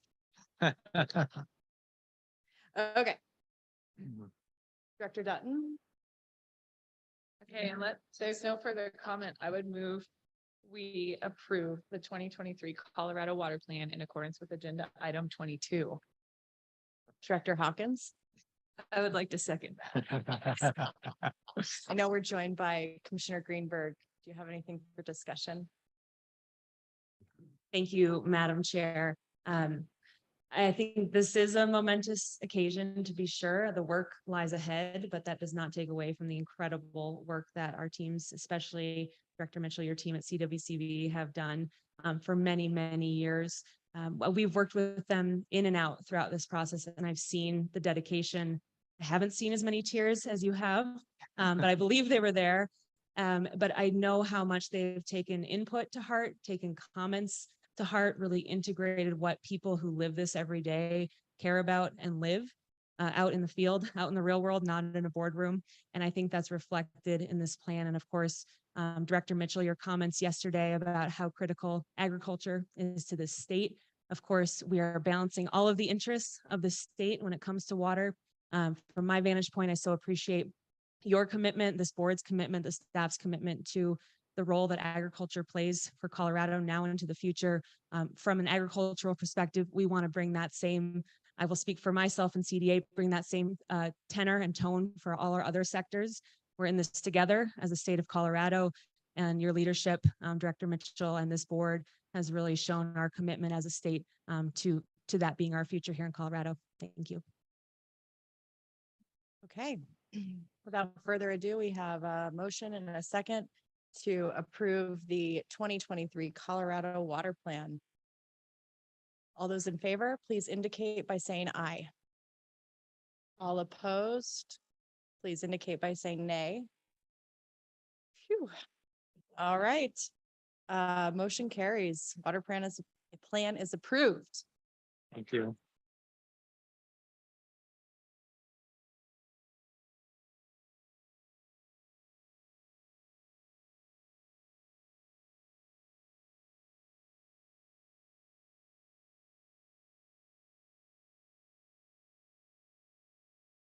Thank you.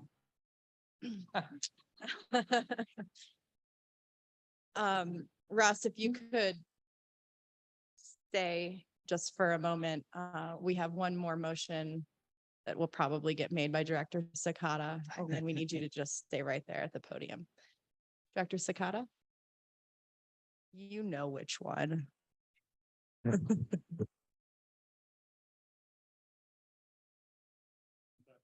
All right, thank you, Director Anderson. Motion and a second. All in favor, please indicate by saying aye.